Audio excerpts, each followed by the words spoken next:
Chapter 263. So you're the third one? Mikoto smoothed her bangs and crossed her arms in front of her chest. She looked at Wu Yin and sighed. She really didn't expect Kakin Taidaku to die, just like that. Well, I didn't think of this myself. Wu Yin scratched his cheeks. His wine-red eyes showed a hint of helplessness. He didn't expect to be the third ranker in the first place. But didn't you say that the chairman of Academy City already knows of your existence? Why would he want you to be the third one then? Mikoto asked curiously. If he really wanted you to be a LV5 in Academy City, shouldn't he have announced it earlier? Ma, I didn't think of that myself. Wu Yin grinned. He can only say the same thing as before. He has to admit that his brain isn't working that well. It's just that with Sis Cannon and Kaishu-sama with their high IQ and Ikaros with their off the charts, I'll just leave it to them to figure things out. I'm not alone, after all. Mikoto also began to ponder over the implications of this matter. However, Hinajiku, who had been quietly waiting for the two to finish their conversation, suddenly pulled Mikoto's arm. Let's put this question aside for now. I'm more curious about. Hinajiku's yellow-green eyes flashed with a dangerous glint as she looked at Wu Yin. Her lips also curled into a dangerous arc as she raised her slender fingers and yelled. Who are they? Why are they here? The direction Hinajiku was pointing it was none other than Kinohita Sai, Frenda, and Takitsubu Riku. Wu Yan's smile froze for a second before he pretended to be calm. Oh, them? They're Kinohita Sai, Frenda, and Takitsubu Riku. I don't want you to introduce them. Chuju cut off Wu Yin with a hateful glare. I want to ask you, why did you bring 3 girls back when it's almost bedtime? Mikoto on the side also realized what the bigger issue is. She turned her head to look at Wu Yin and then at the 3 pretty girls.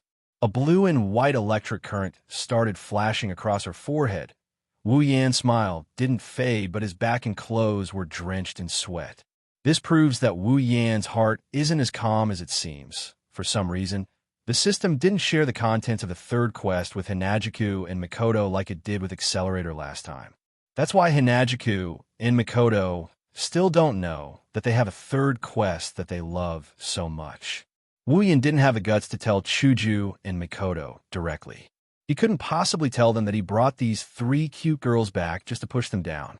If he really did that, Wu Yin is sure that White Cherry and Taser will hit his head at the very next second. Kinohita Sai and Frenda stood obediently at the side, watching the scene where the villain in their hearts is about to be blackened and chopped.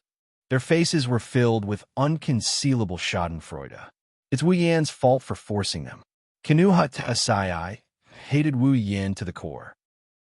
Even though Frenda was intimidated by Wu Yan's oppression, she was still gnashing her teeth in hatred. They were happy to see Wu Yin in trouble. They even hoped that Wu Yin would be chopped to death by the second girl, and the pink-haired girl, Takitsubu Riku, on the other hand, was looking at Wu Yin with a worried expression. She couldn't bear to see Wu Yin in trouble. Ikaros was the same as Takitsubu Riku. From a certain point of view, Ikaros and Takitsubu Riku did have some similarities.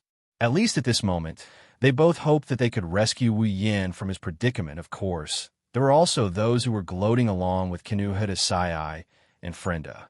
A certain blonde glutton angel, Wu Yin, was as anxious as an ant on top of a pot.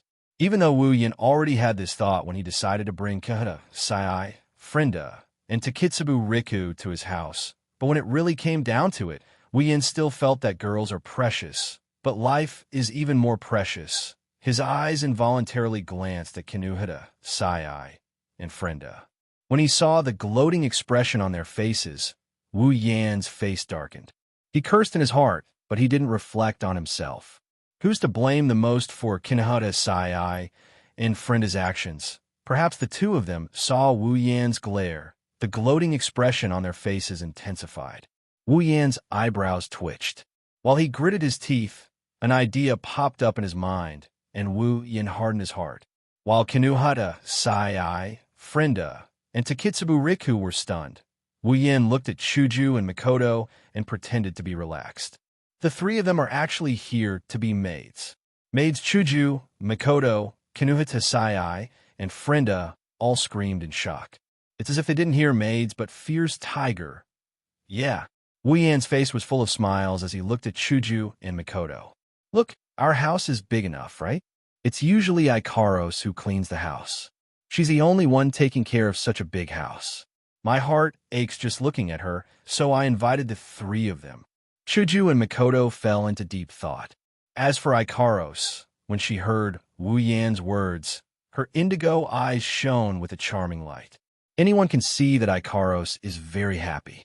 As for Kinuhata Sai, Frenda, and Takitsubu Riku, they were completely stunned. Looking at Wu Yan, who tried to justify himself by kidnapping them and treating them like maids, Kinuhata Sai and Frenda almost went berserk. Even Takitsubu Riku couldn't help but feel regretful. She wondered if it was worth it to sell herself out. Chuju and Mikoto frowned as they looked at Kinuhata Sai and the other two girls. Their eyes were filled with doubt. They're really here to be maids? Of course. Wu Yan replied without hesitation with a straight face. The three girls' hearts skipped a beat. Before they could say anything, Wu Yan turned to Frenda. Don't you think so, Frenda? When he said this, Wu Yan's eyes had an ominous glint as he stared straight at Frenda. Her delicate body trembled as she clutched her beret tightly. What schadenfreude, what rage, all of that vanished in a thin air as her little head nodded furiously. Wu Yan nodded in satisfaction before looking at Takitsubu Riku. Don't you think so, little Lee? When he said this, his eyes were filled with tenderness, causing Takitsubu Riku to blush and her heart to beat faster. In addition to the endearment of little Riku, Takitsubu Riku's face instantly turned red. She lowered her head and shyly nodded. Seeing that, Wu Yan smiled as if he got his way. He turned to Kinuhata Sai, who was staring blankly at her companion, who sold herself out again, and smiled. Don't you think so, little AI? When he said that, Wu Yan sized up Kinuhata Sai's body. His eyes were filled with aggression, causing Kinuhata Sai to feel as if a pair of large hands were caressing her body. An electric current flowed into her heart, causing her to almost fall to the ground. Looking at Wu Yan's deep gaze that was sizing her up, Kinuhata Sai reflexively crossed her arms in front of her chest. However, she couldn't stop that gaze from invading her body. Kinuhata Sai knew that if she dared to say no, then tonight her pure body would be sacrificed. Thus, Kinuhata Sai could only nod her head in grievance. This caused Wu Yan to finally reveal a victorious smile. At this point, it had to be said that a person could make such a difficult change in expression and gaze in such a short period of time, and could also be shameless to this extent. Lee, how could the word harm be enough? Chapter 264. In the end, when Wu Yan thought that he had gotten away with it, the cruel reality shattered his naive fantasy. It also proved that good people have good karma and evil people have bad karma. When the crystal sword and iron sand sword came down on him, he finally realized how stupid he was.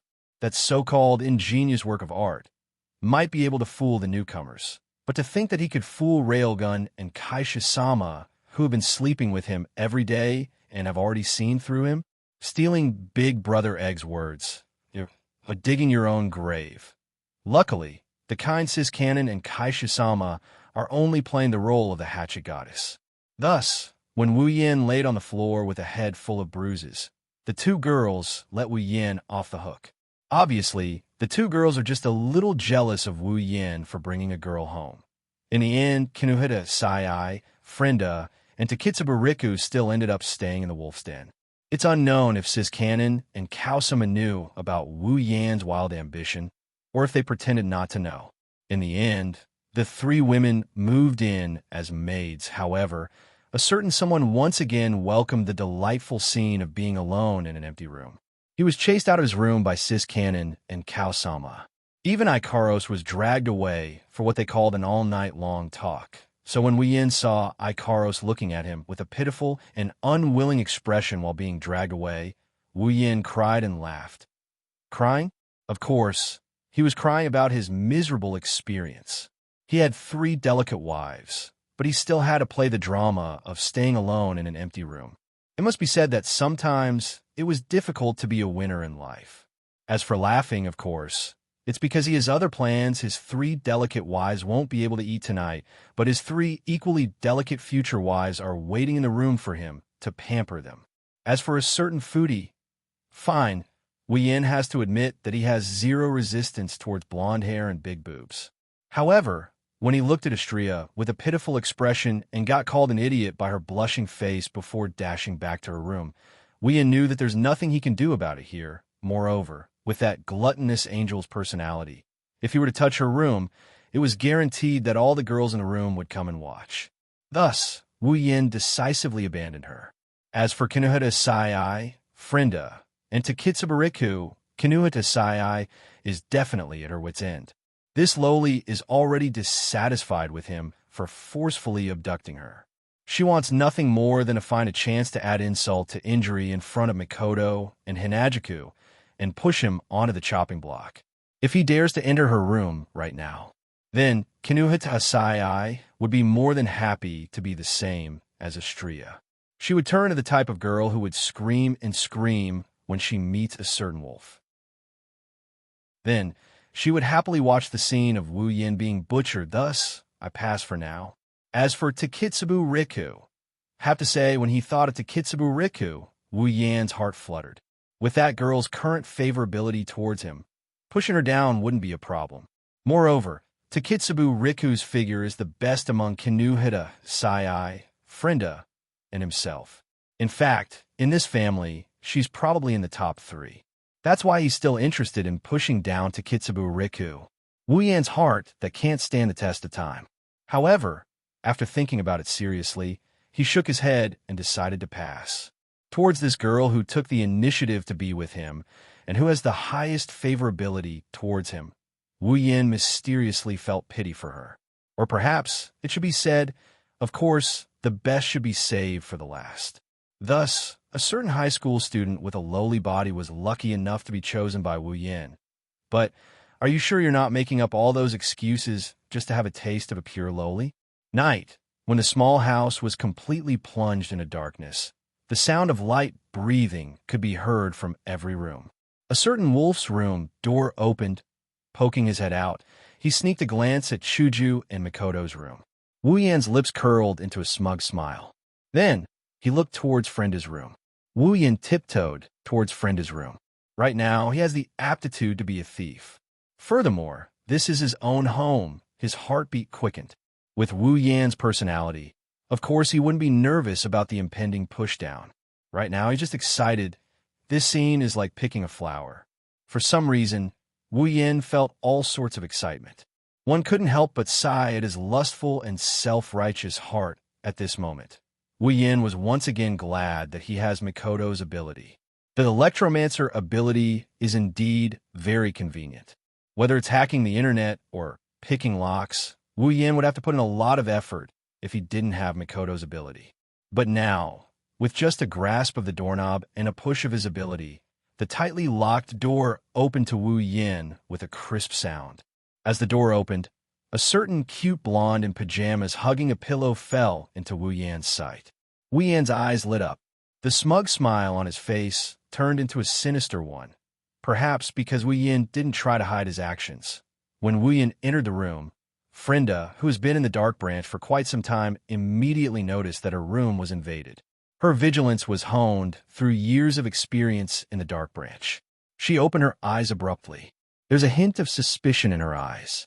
She was wondering which bastard dared to trespass into this terrifying house. Furthermore, it's my room. It's not an exaggeration to call it terrifying. At least, in Frenda's eyes, other than the 3 of them, there's a second and a third person in this room. If this isn't terrifying, then what is?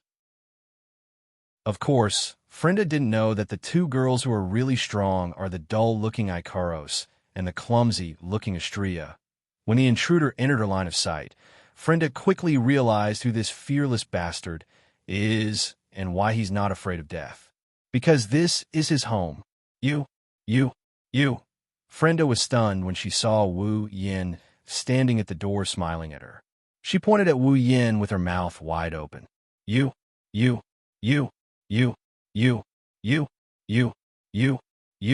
You, you, you, you, you, you, you, you, you, you.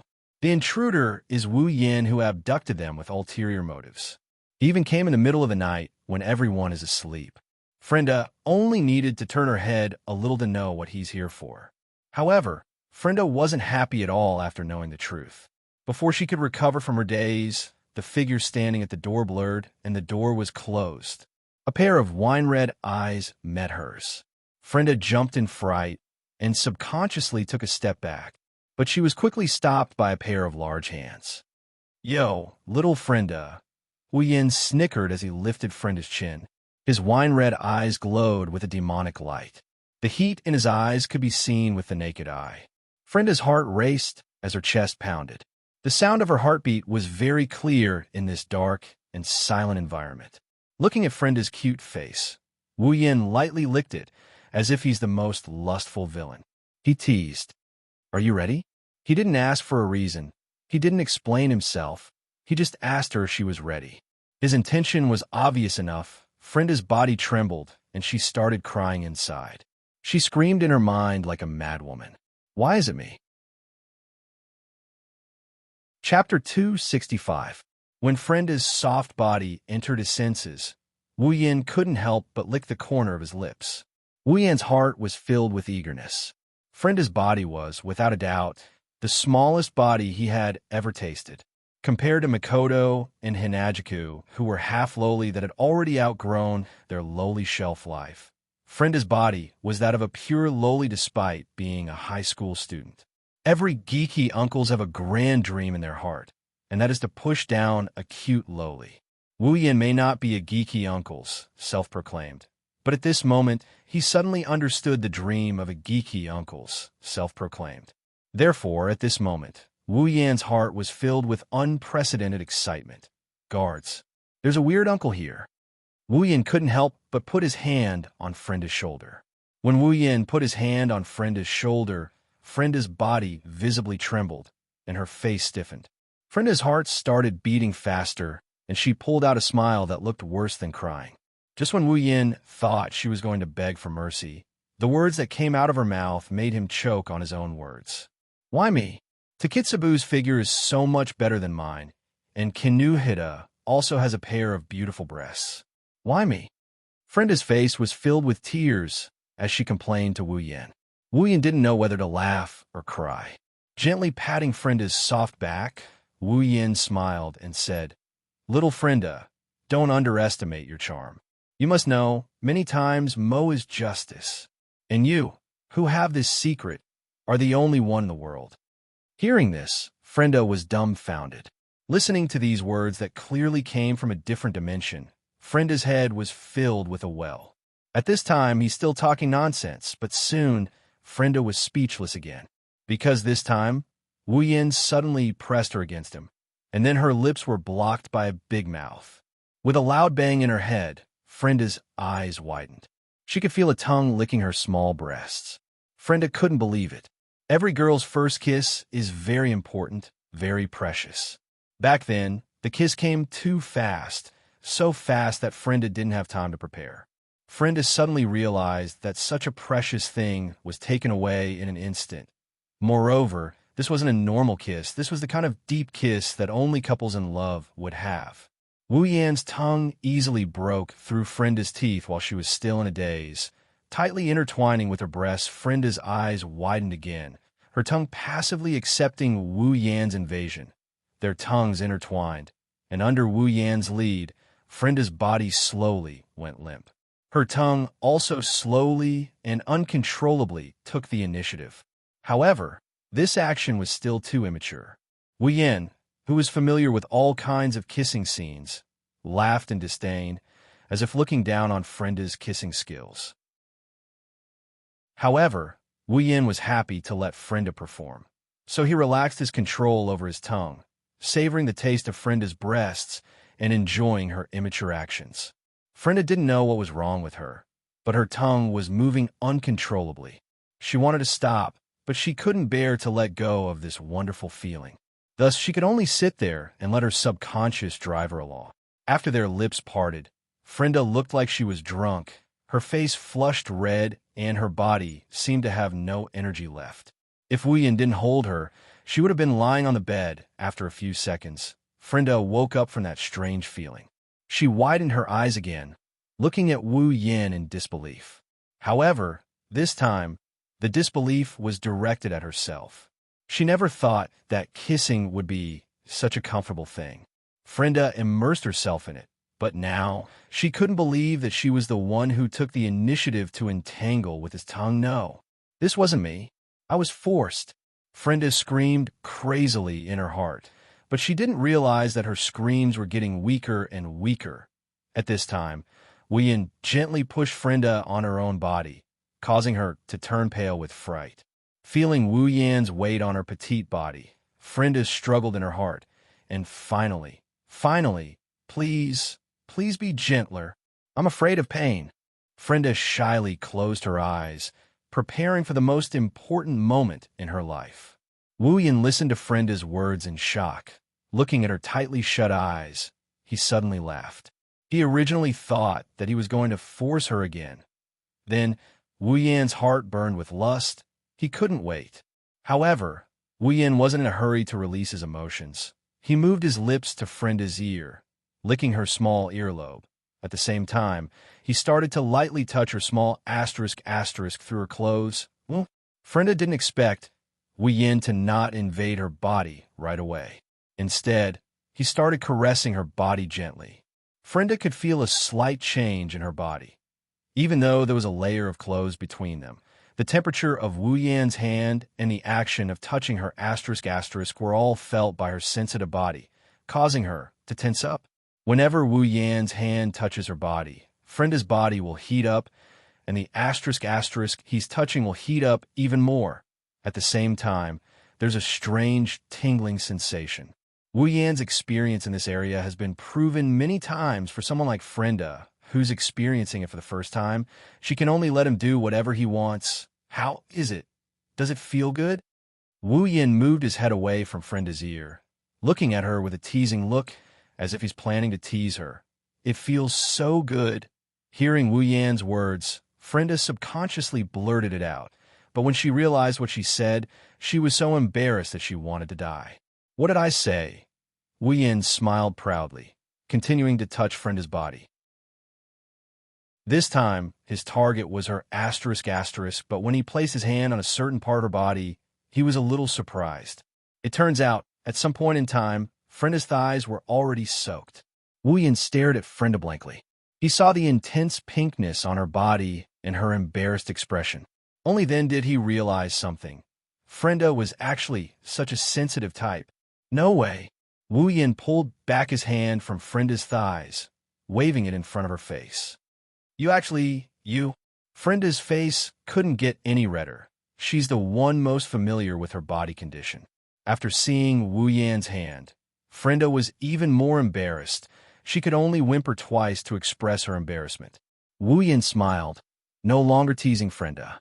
Instead, under Frenda's panicked expression, he started unbuttoning Frenda's pajamas. Furthermore, he easily took off all of Frenda's clothes. With a faint gasp of surprise, the girl's body was completely exposed to Wu Yan's eyes. Even though he doesn't know how many times he's seen a girl's body, but Wu Yan has to admit, it's just too exciting. It's different from Mikoto and Hinajiku's half-grown body. It's also different from Ikaros's voluptuous body. This is a body that's not fully grown yet. Wu Yan's heart started pounding at the sight of it. From now on, the real show is about to begin. Chapter 266. Lying on top of her own body, Frenda's small breasts were in disarray. Her face was flushed red, and her blue eyes were misty. Clearly, she was in a daze. Frenda's heavy breathing showed her nervousness and uneasiness. Her originally flawless and petite body was now covered in sweat. She was trembling slightly as she slid on the surface of her body. She was clearly just a petite figure with no ups and downs. But at this moment, she was bursting with astonishing strength. Listening to Frenda's soft moans, Wu Yan smiled proudly. He seemed to be very proud of his teasing skills. He laid on top of Frenda's body and extended his tongue from her small breast to her neck. You. Another sobbing sound came out of her mouth. Frenda's heart was filled with panic. She felt that her body no longer belonged to her.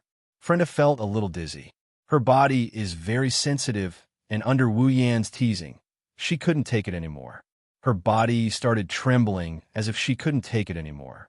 At this time, Wu Yan's tongue had already kissed her from her neck to her breasts. The girl's upper body was covered in a faint red. Wu Yan's mouth was dry as he smelled the scent of the most delicious delicacy. In the end, he couldn't take it anymore and sucked on the little cherry on the girl's breasts. Frenda couldn't help but cry out. She had never experienced such a situation before. Her heart was pounding furiously as moans continuously came out of her mouth. Under Wu Yan's relentless assault, Frenda's small body started trembling violently. She reached out a hand and pressed down on Wu Yan's head as if she's trying to stop him from leaving. Her other hand was clenched into a fist and placed on her lips, as if to prevent herself from making a sound. She even bit down on her index finger to prevent any sound from leaking out. However, it was all in vain. Even though she bit down on her index finger, she couldn't stop moaning and moaning, pleasuring Wu Yan, who was roaming all over her body. As Wu Yan's movements got bigger and bigger, Frenda's little heart started to get flustered. She felt like her body was suspended in midair. That strange feeling made her feel all sorts of flustered. She wanted to push away the man on top of her, but her sensitive body disobeyed her command over and over again. She couldn't even muster up a bit of strength, let alone pushing Wu Yan away. She couldn't even support her own body. If she wasn't lying on the bed right now, she probably wouldn't be able to get up. Under the control of her body, Frenda didn't resist Wu Yan's invasion. Instead, she twisted her body towards Wu Yan. It was as if she was the one who opened the door and allowed the man on top of her to do whatever he wanted to her. This made Frenda both angry and agitated. To sum it up, it was a pain in the ass. If Wu Yan knew what Frenda was thinking, he would definitely laugh evilly. Because if you can't take it at this level, what are you going to do next? Very quickly, Wu Yan's hand reached for her nipple under Frenda's incredulous gaze. No, Wu. When those nimble fingers entered her body, Frenda's legs trembled. The rejection in her mouth turned into a painful yet joyful cry and tender moans. Under the touch of Wu Yan's fingers, the girl couldn't hold it in anymore. A small stream of water flowed out. This made Wu Yan laugh. How long has it been? Isn't she a little too sensitive? Frenda tightened her body once again, enjoying the feeling of emptiness and excitement. After the tide passed, her petite body landed on top of the bed. She panted softly and couldn't help but let out a small moan that seemed to be lingering in the aftershock. And it was this little lowly moan that triggered Wu Yan's evil thoughts. His body suddenly moved downwards. His tongue flipped over Frenda's small hill. Crossing the smooth plains, he charged towards the hill that was already submerged by the stream. He charged straight into the enemy's closed door. Frenda's misty eyes suddenly widened. She let out a tender moan. Her originally relaxed body tensed up again. Feeling Wu Yan treating that place like this, Frenda quickly reached out and shouted at Wu Yan. Don't do that place. Wu Yan ignored her. He's never played this kind of trick before. In the past, he couldn't get any proof from Mikoto, Chuju, and Ikaros. If it wasn't because he was rejected by Mikoto and Chuju, it was because when he lightly touched Ikaros, she was traumatized and gave up on the spot. This time, Wu Yan couldn't help but want to give it a try. Thus, amidst the petite squeals, Wu Yan's tongue barged in and tasted something different. Wu. Frenda's outstretched hand trembled violently and fell down heavily. She let out a heavy moan and squinted her eyes. Her petite body kept twisting, as if trying to break free from Wu Yan's grasp. Alas, it was useless again. The seemingly powerful enemy army had been completely defeated. Their weak side had been completely exposed. The enemy leader couldn't help but beg for mercy. However, Wu Yan's invincible army is currently in the middle of a killing spree. How could they possibly stop now? Ignoring Frenda's feeble pleas for mercy, the Five Fingers Mountain climbed up Frenda's body and lifted it up high, bringing it right in front of him. Frenda instantly panicked. She watched as her body was lifted up by Wu Yin and placed in Wu Yan's embrace. Frenda's heart hung high. At this time, Wu Yan's spearman was released. Feeling the hard body beneath her, Frenda panicked. In the end, the fear of her first experience won over the desire to break her rationality. Frenda begged for mercy. "I beg you, don't." However, this kind of begging only fueled Wu Yan's anger. Everyone knows that Lolas have three good qualities: clear voice, tender body, easy to push down and whatnot. This high schooler hasn't shown any of those qualities yet. However, her tender body, Wu Yin has experienced it firsthand. In addition, her clear voice begging for mercy. Frenda's rationality is still on the verge of collapse, but Wu Yan's is the first to collapse. Looking at Frenda's petite frame, Wu Yin is a bit worried. Can such a small body fit all of this? However, this worry was quickly tossed to the back of Wu Yan's head. The enemy is already at his doorstep. If he retreats now, even Wu Yin himself will look down on himself. He pressed Frenda's petite body into his embrace. Frenda's body sank down under her panicked expression. Following a crisp sound, Frenda's petite body was completely pierced through after breaking through the first layer of obstruction. Frenda was like a wild horse that had been struck by lightning. She raised her neck and let out a long hiss that could not be compared to all the previous sounds. Her small face was filled with pain. Her four limbs tightly wrapped around Wu Yan's body. Frenda's eyes were filled with tears as she whined. Don't move, it hurts." Hearing this, Wu Yin obediently stopped all his actions. Feeling the pressure of being tightly bound, he was so satisfied that he couldn't speak. After a long while, when Wu Yin felt that it was about time, Frenda twisted her body. Thus, Wu Yin smiled and began to move freely on this petite body. Frenda moaned, feeling the endless desire in her body. She closed her eyes and enjoyed the tidal wave of violent thrusts. She let out moans of pleasure. Chapter 267. Early in the morning, a ray of sunlight spilled into the room through the crack in the window. The curtains had already lost their function in a breeze. The sunlight shone into the room pleasantly and fell on the tightly shut eyes of the person who was sleeping. Wu Yin felt his comfortable dream being dispelled by the dazzling light. His sleepiness melted away like thin ice in an instant. Wu Yin gently opened his eyes. In the past, the first thing he did when he woke up was to stretch his body. This time, however, he didn't do so, because even without stretching his body, he is already very comfortable. Wu Yin moaned comfortably as he felt something tighten around him. Now that he's awake, Wu Yin naturally recalled everything that happened last night. Feeling his waist being hugged by a pair of petite arms and the smooth skin touching his body, Wu Yin chuckled and tightened his grip around the petite body lying on top of him. Wu Yan's movement woke Frenda up from her dream. She opened her eyes, and a pair of sapphire blue eyes appeared in front of Wu Yan's eyes. Frenda naturally turned her head and raised a hand to rub her eyes. This action made her realize her current situation. Her consciousness was called back in an instant. She felt a sense of fullness in her body that she had never felt before. Frenda finally recalled everything that happened last night. Frenda's dazed face stiffened as she felt herself lying on top of the body. She slowly lifted her head and very quickly, a face with a faint smile entered her eyes. Frenda blankly stared at Wu Yan's face. She covered her face with her hands and sighed softly. In the end, why wasn't a dream? Hearing this, Wu Yan also sighed and said to Frenda, "Indeed, I had a good dream." Frenda gritted her teeth as she listened to Wu Yan's infuriating tone. She wanted nothing more than to bite the skin right in front of her into a pile of minced meat. In her heart, she had already cursed Wu Yan 100 times. Tears streamed down her face.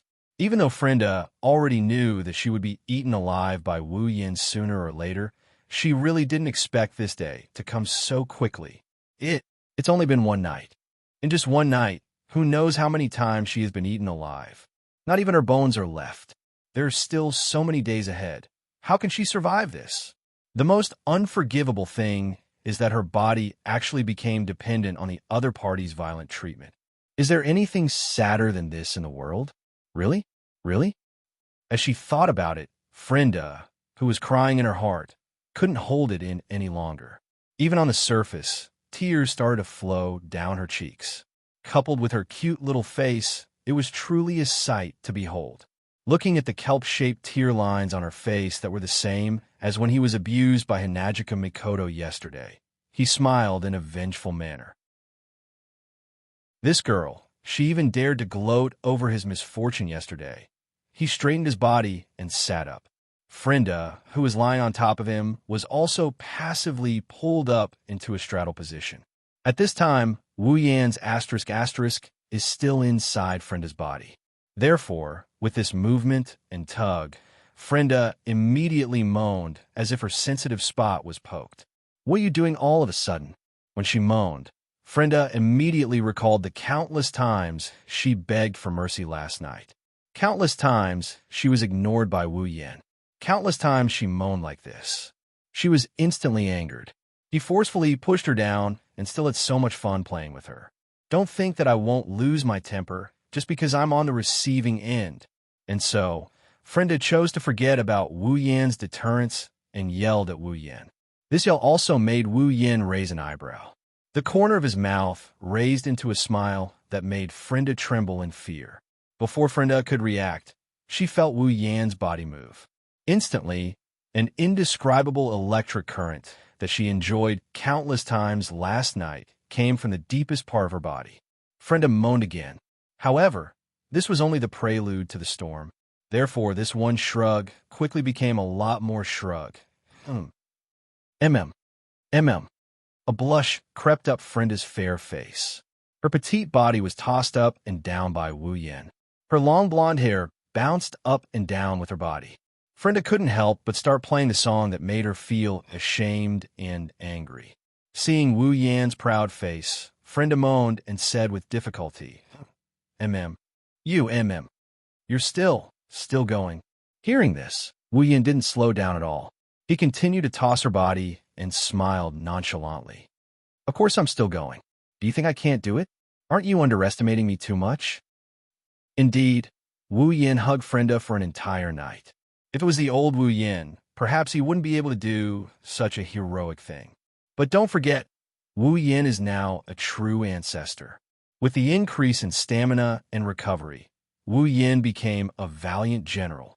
Even Wu Yan didn't expect the true ancestor bloodline to give him such a surprise. This made Wu Yan rejoice that he chose the true ancestor bloodline back then. He made the right choice. Thinking of this, Wu Yan couldn't help but smile happily. He tossed her body even more frequently, and in return, Frenda moaned even more frequently. At this point, the sun shone down on the bed. Naturally, it also shone on Wu Yan and Frenda. Under the sunlight, Frenda felt a sense of shame. Her naked body was exposed under the sun. Frenda didn't feel good at all. Furthermore, they were doing this under the sun. Even if it was in her room, Frenda still felt a sense of shame. Grabbing Wu Yan's shoulders, Frenda started chanting. Her face was red as she forced out a few words with a high-pitched voice. You, it's already morning." Hearing this, Wu Yan didn't stop. Instead, he sped up. Frenda felt like she was struck by lightning. Seeing this, Wu Yan laughed. "Morning? Good morning. Morning is when we men are the most energetic. This is the time to do it. Don't you think so, little Frenda?" Frenda couldn't speak anymore. All the time she could speak was taken over by moans. She didn't have time to talk anymore and could only moan. Wu Yan chuckled as he continued to toss her petite body around. Listening to Frenda's bell-like moans, he closed his eyes and focused on enjoying the moment. So much so that Wu Yan didn't notice two figures outside the room. Chuju, Mikoto. Listening to the moans coming from Frenda's room, Hinajiku and Mikoto grit their teeth and looked at each other. They couldn't help but sigh. Feeling a little sour in their hearts, Mikoto resisted the urge to flirt and said softly with hatred, "I knew it. This Yin definitely has bad intentions for bringing these girls home. Chuju crossed her arms and sighed. Sigh. I should have known, but why didn't I let him in the room? If I let him in last night, maybe he wouldn't have. Towards the end, Chuju's face started to redden. Mikoto heard this and sighed helplessly. Indeed, if they let Wu Yin in last night, Wu Yin wouldn't have pushed down other girls. Chuju and Mikoto knew this very well. But for some reason, when they saw Wu Yin bring girls home, they couldn't think rationally and pushed Wu Yin into another girl's room. They looked at each other again and sighed. What bad luck. Chapter 268. Academy City, School District 7, Wu Yan's house. Wu Yin looked at his living room. It looked like it was ravaged by a level 10 typhoon. The corner of his mouth twitched. He couldn't keep his cool. As for the creators of this scene, each of them had the attitude of "this has nothing to do with me, so I'm not concerned." They raised their heads to the ceiling as if to say, "This has nothing to do with us." The three creators are Kinuhata Sai, Frenda, and Takitsubu Riku. At this point, the three girls have changed into maid outfits, and they are standing in front of Wu Yin. They look like young and pretty little maids. They don't even need to add on all kinds of cute points. They just naturally exuded from their bodies. Wu Yin, who is seeing the three girls in this way for the first time, had his eyes lit up. However, when he saw the scene of his living room being messed up by them, his wine-red eyes couldn't light up. Instead, there was only a faint trace of sadness in his eyes. Wu Yin started to regret. If he knew this would happen, he would have cleaned it himself. Why did he ask the three of them to clean the living room? Isn't this just asking for trouble? Well, you can't blame Wu Yin for this. Anyone who has three maids in maid outfits wouldn't choose to do the cleaning themselves. Luckily, Chuju, Mikoto, Ikaros, and Xianxia are out on the streets or else. But Wu Yin didn't understand why Chuju and Mikoto would ask him to clean the house. Wasn't it always Ikaros who did it? Also, when they asked him to clean the house, why did they look like they had a grudge against him? Until now, a certain wolf still didn't know that because he had pushed down the lowly girl, his wife had already found out about it. Maybe Chuju and Mikoto thought the reason Wu Yin pushed Frenda down was because they didn't allow Wu Yin to enter the room, so they didn't pursue the matter. They just asked Wu Yin to clean the house and dragged Ikaros away as a small punishment. What kind and lovable girls. I wonder if they would be heartbroken if they found out about Wu Yan's mission 3. As for Wu Yin, after he received the mission to clean the house out of nowhere, he didn't think much of it. After all, it's just cleaning the house, not Academy City. That's why these two girls are too kind. Wu Yin, on the other hand, is too naive. He had already forgotten how big this house is for him. Hanajiku, Mikoto, Ikaros, Xianxia, Kinuhata, Frenda, and Takitsubu Riku to live in. How big is this house that can house all 8 of them? So, when Chuju, Mikoto, Ikaros, and Xianxia left the house, Wu Yin picked up a rag and scanned the size of his house. After a moment of daze, he decisively gave up on the idea of relying on himself. At this time, the 3 girls who just moved in yesterday, Kinuhata, Frenda, and Takitsubu Riku, naturally became Wu Yan's scapegoats. Using the reason that maids should look like maids as an excuse, Wu Yin made the 3 girls put on maid outfits, forced, and sat down leisurely, waiting for them to clean his house until it shines. However, Wu Yin soon realized that he was too naive. Looking at this ruined house, it's hard not to realize that he was wrong. Is this cleaning? This is clearly destruction, right? Yes, right? Yes, right. That's definitely it. Wu Yin flipped countless tables in his heart. He can't afford to be hurt. Is it because Kinuhata, Frenda, and Takitsubu Riku don't know how to do housework? Maybe that's part of the reason, but more importantly, it's because the 3 girls are unhappy. No, or rather, it's because 2 of them are unhappy. She was forcefully abducted and brought here. She was even taken advantage of. Yesterday, she was crowned as a maid, and today, she was sent here to clean the house. How can she live up to the great name of Kinuhata if she doesn't cause some destruction? Thus, Kinuhata, who is unhappy in her heart, on the surface, on the other hand, she is obedient. She will wipe the floor, wipe the table, and wipe the chair. It's just that when she's doing something, Kinuhatesai will attach a layer of nitrogen armor to her hands. Thus, when she wipes the floor will crack. When she wipes the table will fall apart. When she wipes the chair will say goodbye to her. If Kinuhatesai is unhappy to this extent, Frenda is even more unhappy.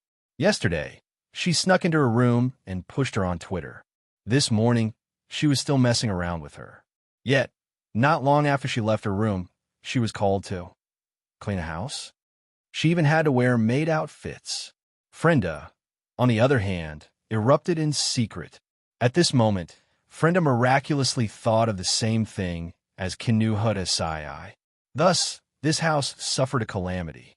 Frenda doesn't know Kinuhatesai's nitrogen armor, but when it comes to destruction, as the explosive girl, how could she lose to Kinuhatesai? She gently placed a few thin wires on the floor, the table, and the chair. Then she gently tapped on them. Thus the floor, table, and chair, after shaking for a while, they cracked and fell apart. As for Takitsubu Riku, actually, she's just a bystander, looking at Kinuhatesai and Frenda, who are looking at each other, as well as Takitsubu Riku, who is lowering her head in embarrassment. Wu Yin slapped himself on the head. He wants to cry, but no tears come out. I say, just how much hatred do you two have for this house? Hearing that, Kinuhatesai and Frenda snorted and turned their heads away. Takitsubu Riku panicked and looked around, as if she didn't want to see an argument. Wu Yin sighed helplessly. He can roughly guess that these two cute girls are purposely causing destruction. Rather than saying that they have hatred for this house, it's more accurate to say that they have hatred for him. But this house is innocent. Even if you don't want to stay, we still want to stay. But in the end, it's still his fault. What do you mean it's his fault? It's his fault. Kinuhatesai and Frenda's reaction is only natural. Forget it. I'll just treat it as a little girl complaining. Patting his cheeks, Wu Yin said to the two ladies, I say, since you've done the destruction, your anger should be gone by now, right? Chuju and the rest should be back soon. It's time to clean things up properly, right? Two cold snorts resounded in response to Wu Yin, and two faces turned to the other side. Takitsubu Riku instantly felt awkward. She didn't know what to do. Wu Yin's lips twitched. He really didn't know what to say after trying his best to persuade the two ladies. All he got was cold snorts, indicating that he's still angry. The two ladies didn't even bother to look at Wu Yin, causing Wu Yin to be furious. These two girls, are they asking for a lesson? But at this moment, the big hall is still waiting for someone to clean it up. Wu Yin can only resist the urge to teach these two cute things a lesson. He tried to persuade the two girls, but unfortunately, it didn't work out very well if this continues. Even with Takitsubu Riku's help, he won't be able to clean up before Chuju and the rest return. What should I do? Slapping his forehead with a headache, Wu Yin looked at the three maids in front of him and couldn't help but sigh. If only there was a capable maid of various meanings, that would be great. But who has the ability to clean up the entire living room in an instant? Unless time can stop. Such a thought flashed through his mind. Wu Yin was stunned by this sudden thought. Maid, time, stop. He couldn't help but mumble these two sentences. As he mumbled, Wu Yan's eyes became brighter and brighter. Chapter 269. A beautiful figure flashed through his mind. Wu Yan's eyes shone brighter and brighter. Happiness started to surface on his face as well. If it was her, it would be a piece of cake for her to clean up this mess. With that thought in mind, Wu Yan's heart calmed down. Ignoring the presence of Kinuhatesai, Frenda, and Takitsubu Riku, he opened the system list. Since it's not an existence that's fused with his life, they won't be able to see the system list. Wu Yan didn't have to worry about it. At most, he would just make them feel confused. Just like the three girls, they were confused after opening the system list. Wu Yan clicked on the summon option. Dragging on the list, an extremely familiar name entered Wu Yan's eyes, 16 Nights Black Knight. Oriental character, the head maid of the fantasy village Red Devil Mansion. Known as the perfect head maid, She is one of the few humans in the fantasy village that is blessed by the gods and monsters. Apart from humans, she is one of the few humans. Summoning points, 100,000. Speaking of maids, there is no one better than 16 Knight's Black Knight to have the image of a maid etched into people's hearts. This head maid with the title of Perfect Head Maid is extremely popular. In Wu Yan's heart, Wu Yan wanted to summon her a few times, but due to various matters, he could only put aside for now that he has enough points and the timing is perfect. If he doesn't summon her now, when will he? Seeing the name 16 Knight's Black Knight, Wu Yan couldn't help but smile. He reached out his finger and clicked on the summon option. This time, it won't be because of other matters that he can't summon her, right? Tapping on the summon option, a joke flashed through Wu Yan's mind in a thousandth of a second. However, this joke soon came true because of Wu Yan's jinxed mouth. Kanuhata Sai, Frenda, and Takitsubu Rika looked at Wu Yan, who was pointing at the empty space in front of them with a silly smile on his face. Countless question marks appeared on their heads. Kanuhata Sai looked at Wu Yan strangely. Looking at his strange actions, she frowned. She couldn't help but wonder if this guy had gone crazy. Kanuhata Sai's feet clattered as she walked towards Wu Yan and shouted at Wu Yan, "Hey, are you super stupid?" Kanuhata Sai's sudden shout startled Wu Yan, who was pointing his finger at the summon option. Thus, the plot that he's so happy to see. Do you still remember? Back then, when he completed Mission 2 of defeating directional travel, the reward for Mission 2 was summon a random character. Now, the start option is at the top right of the list of summons after being startled by Kanuhata Sai. Wu Yan's hand trembled, and he clicked on the start option without hesitation. Wu Yan stared at his hand with his mouth agape. His entire face turned blank from this unforeseen plot. In his heart, it was as if 10,000 grass mud horses were galloping past him. The crappy thoughts in his heart were all destroyed by the grass mud horses. In the end, only 3 words remained in his heart. What the hell? Other than scaring Kanuhata Sai, Frenda, and Takitsubu Riku, there was no other effect. While Wu Yan's face is alternating between blue and white, red and black, a frame with a border started showing the names of the summon characters in the summoning list. Furthermore, the names of the summon characters started flashing one after another at a very refreshing speed. Like a lottery machine, the frame with a side kept flashing. In the end, it got slower and slower. Then, under Wu Yan's deathly stare, it stopped on a name. When he saw this name, Wu Yan's face that was constantly changing colors turned completely black. Then, it turned so pale that his blood vessels could be seen. Why is it her? Looking at the name that stopped at the end of the frame, Wu Yan lost his composure and screamed again. So much so that Wu Yan didn't notice that Kanuhata Sai, Frenda, and Takitsubu Riku were looking at him with pity and worry in their eyes. However, Wu Yan didn't have any extra thoughts to train these 3 cute creatures. Right now, his heart was completely anxious.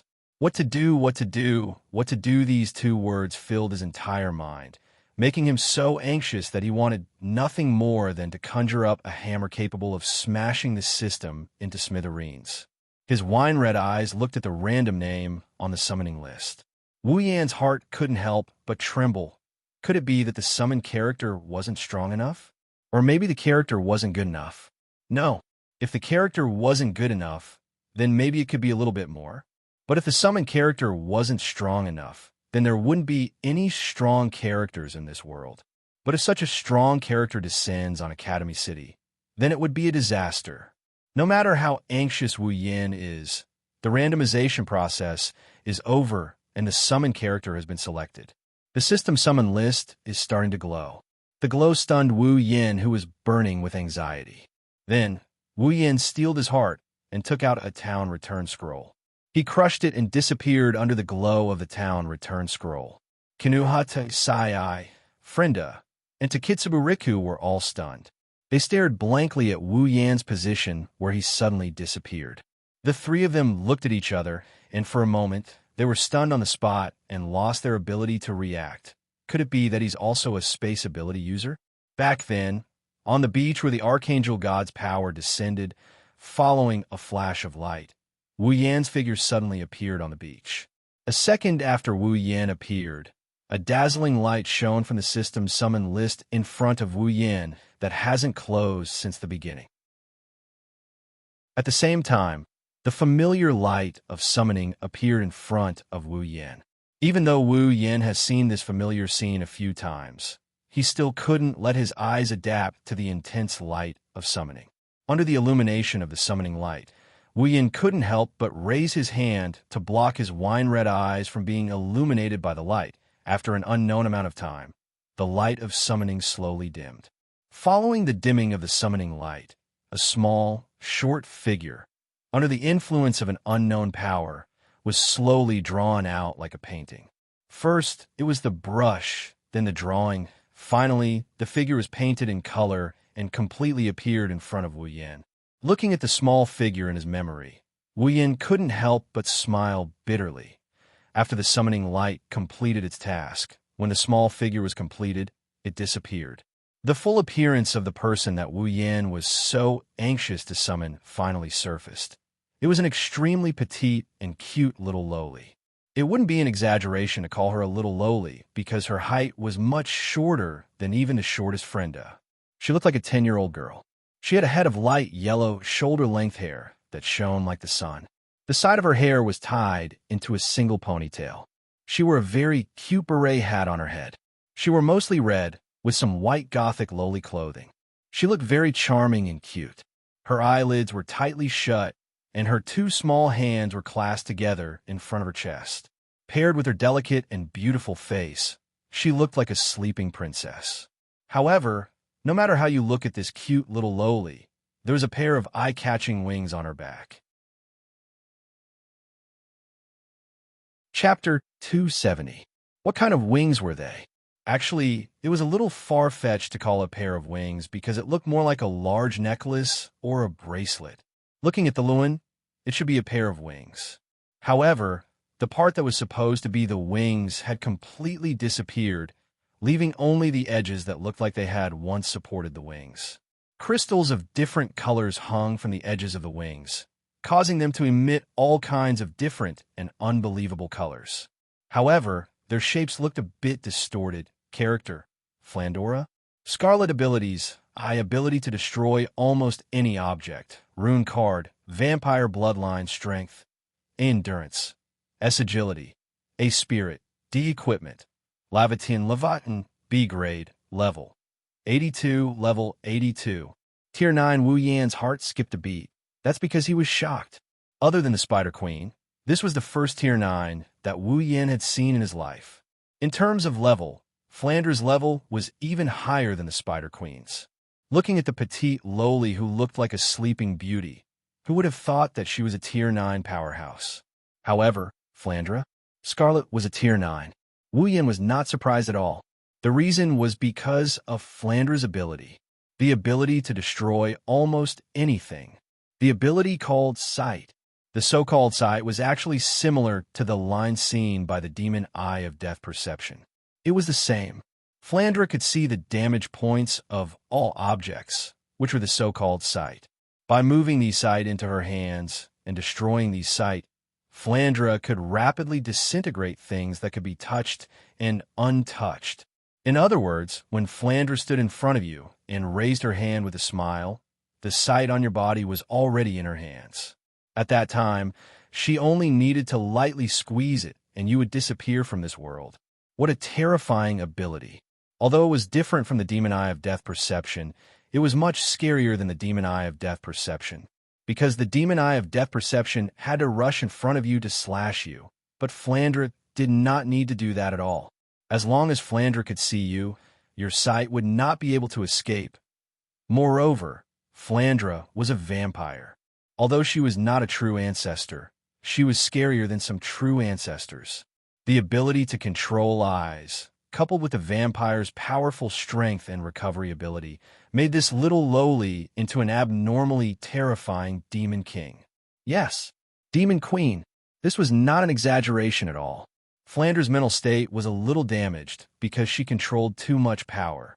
In other words, Flandra's mental state was not healthy, so she could not control of her ability. To put it simply, it was like the demon eye of death perception that could not be closed. As soon as she saw something that moved, Flandra couldn't help but want to play with it. And the play Flandra was referring to was the bullet screen. Once she continued to play with the other party, she would uncontrollably take control of the other party's eyes, and in the end, the person who was playing with her would become the person who was played to the point of being broken, according to Flandora. The consequences were obvious. The ability to control sight was too scary. Coupled with Flandra's slightly abnormal mental state, even her sister, Remilia Scarlet, could not do anything about it. Scarlet could only bear the pain and lock her up in the basement. Because of this, Flandra spent her entire life in an underground room. This was also the reason why Wu Yin was so anxious when he saw that Flandra was the chosen one. Imagine how dangerous it was for a little girl who could not help but control the target's sight when she saw something that moved, causing her to go overboard and destroy the moving thing. She was in Academy City filled with 2-3 million people. Based on Wu Yan's understanding of Flandra, if she runs into the streets, everywhere she goes will turn into a sea of blood. Academy City will also turn into a city of ghosts under the influence of this brat. No one could stop her. No one, including Alistair and Iwas. With Flandra's level 82, Wu Yin did not have high hopes for them. Wu Yin had no choice but to use a return scroll and return to the beach. Putting aside the question of whether or not the problem can be solved, the first thing he needs to do is to isolate Flandra. Wu Yin looked at the little figure in front of him with his wine-red eyes. He looked at Flandra's cute little face and couldn't help but feel pity for her. If one didn't look at Flandra's age, then with Flandra's appearance and intelligence, she should still be a spoiled little girl in her mother's arms, jumping around and acting like a spoiled child now. Due to Flandra's terrifying ability and mental state, even he couldn't help but feel wary of her. He even wanted to isolate her. No wonder Remilia had to bear the pain of locking her in the basement. How nice would it be if he could get along with Flandra? Wu Yin was at a loss. What should he do? He has already summoned Flandra to his side. This is an indisputable fact. However, Flandra is an incomparably dangerous existence. This is also an indisputable fact. Could it be that he had to learn from Remilia and think of a way to lock up Furando? With that thought, Wu Yan's body shook. His eyes narrowed, and he slapped his own face. 5 bright red fingerprints appeared on Wu Yan's face. One can imagine how much strength Wu Yan used. Even with the true ancestor's powerful recovery, the 5 fingerprints disappeared in a second. However, the pain still lingered in Wu Yan's mind. I can't learn from Remilia? Never. Clenching his fist, Wu Yan looked at Flandra and quickly opened his system list. Character: Wu Yan abilities: True Ancestor Bloodline, Sword Expert, Cooking Expert, Complete Memory, Chaotic Return to Horizon Dance, Electromaster, LV5, Equipment: Shana of the Holy Temple, C, Dragon Armor, C, Meteor Shower, B, Summons, Misaka Mikoto, Katsura Hinajiku, Ikaros, Estria, Flandra, Scarlet. Equipment points: 21,000 item points, 200,000 ability points, 1,000 summon points, 22,000 level. 67. Wu Yin let out a sigh of relief. He looked at the various stats on his character. His mind spun like crazy. With the resources he has, what can he do to turn Flandra back into a normal little girl? Equipment, item, ability, and even summon are being scrolled by Wu Yin at an incredible speed. His eyes skimmed through 10 lines at a glance, trying to find a way to solve this problem. Wu Yin isn't afraid that the system doesn't have a solution. At least until now, the system has never disappointed him. Every time he needs something, Wu Yin can find it from the system. Wu Yan's only worry is that he doesn't have enough points. Fortunately, the system didn't disappoint Wu Yin this time. Sealing Bracelet. This item is divided into 2 bracelets, one red and one white. When the wearer wears the red bracelet, the wearer's power will be completely sealed. Only when the wearer of the white bracelet enters the release command through the white bracelet will the wearer of the red bracelet's power be released. Once worn, The bracelet can never be removed or destroyed. Note: the bracelet can only be worn if the wearer is willing and understands the bracelet's ability. If the wearer resists, the bracelet will not be worn. Item points: 200000. Chapter 271. Sealing Bracelet. This item is divided into two bracelets, one red and one white. When the wearer wears the red bracelet, the wearer's power will be completely sealed. Only when the wearer of the white bracelet enters the release command through the white bracelet will the wearer of the red bracelet's power be released. Once worn, the wearer will never be able to remove or destroy the bracelet. Note: the bracelet can only be worn if the wearer is willing and understands the bracelet's abilities. If the wearer refuses, the bracelet will not be worn. 200000 item points. Sealing Bracelet. This is great. Wu Yin was overjoyed, but when he saw the 200,000 item points, his face fell. His entire net worth is only 200,000 item points. He shook his head, and his expression turned resolute. Now is not the time to worry about the points. He can still earn them, but without the sealing bracelet, Wu Yin really doesn't know how to get along with Flanderchan. His finger quickly tapped, and the item points turned into a cute 0. Two bracelets, one red and one white, appeared out of thin air and fell into Wu Yan's arms. With one red and one white sealing bracelet in hand, Wu Yin put the white sealing bracelet on his hand and placed it next to the black biocontainment device. Then, he gripped the red sealing bracelet tightly, while looking at Flandolo with a serious expression on his face. Next, he has to think of a way to put the sealing bracelet on Flanderchan. It's complicated to describe, but all that happened in a short period of time. When Wu Yin was done with the above actions, Flandra finally reacted. A small ray of light shot out from Flandra's heart and connected to Wu Yan's heart. The familiar scene of life fusion happened again in front of Wu Yin. When their heartbeats became the same frequency, the ray of light that connected them finally broke apart. The ray of light started to twist in the middle and merged into a small ball of light. It then flew into Wu Yan's body and merged with him. The life fusion finally ended. Two people from two different worlds, two different fates, two different lives, two completely unrelated people, from this moment onwards, gradually became indispensable to each other. Wu Yan's heart was in his throat. His grip on the sealing bracelet tightened. Under Wu Yan's gaze, Flando's eyelids started trembling. She's like a bird that just came out of its shell. She's trying her best to open her eyelids, trying to see the world with her own eyes. In the end, her efforts were answered. Her small eyelids slowly opened, and a pair of wine-red eyes that were almost the same color as Wu Yan's appeared in her eye sockets. Her wine-red pupils carried a trace of confusion, as if she had just woken up from a dream. She tilted her head and looked around at her surroundings. She raised a small hand and rubbed her eyelids. Seeing Flanderchan's actions after coming to this world, Wu Yan's weak heart trembled and trembled again. He stared blankly at Flanderchan and screamed in his heart. "So cute," Flanderchan murmured in a daze. Then, the confusion in her wine-red eyes slowly faded away, revealing a clear and bright expression. However, Wu Yan's heart felt heavy. That was because within those clear and limpid eyes, there was also a trace of insanity. Flanderchan lifted her head. She seemed to have thought of something as a happy smile appeared on her face. When she saw Wu Yin standing in front of her, her eyes lit up and the happiness on her face became even more apparent. Flanderchan cheered, and she pounced on Wu Yin. Wu Yin looked at Flanderchan with a surprised look on his face.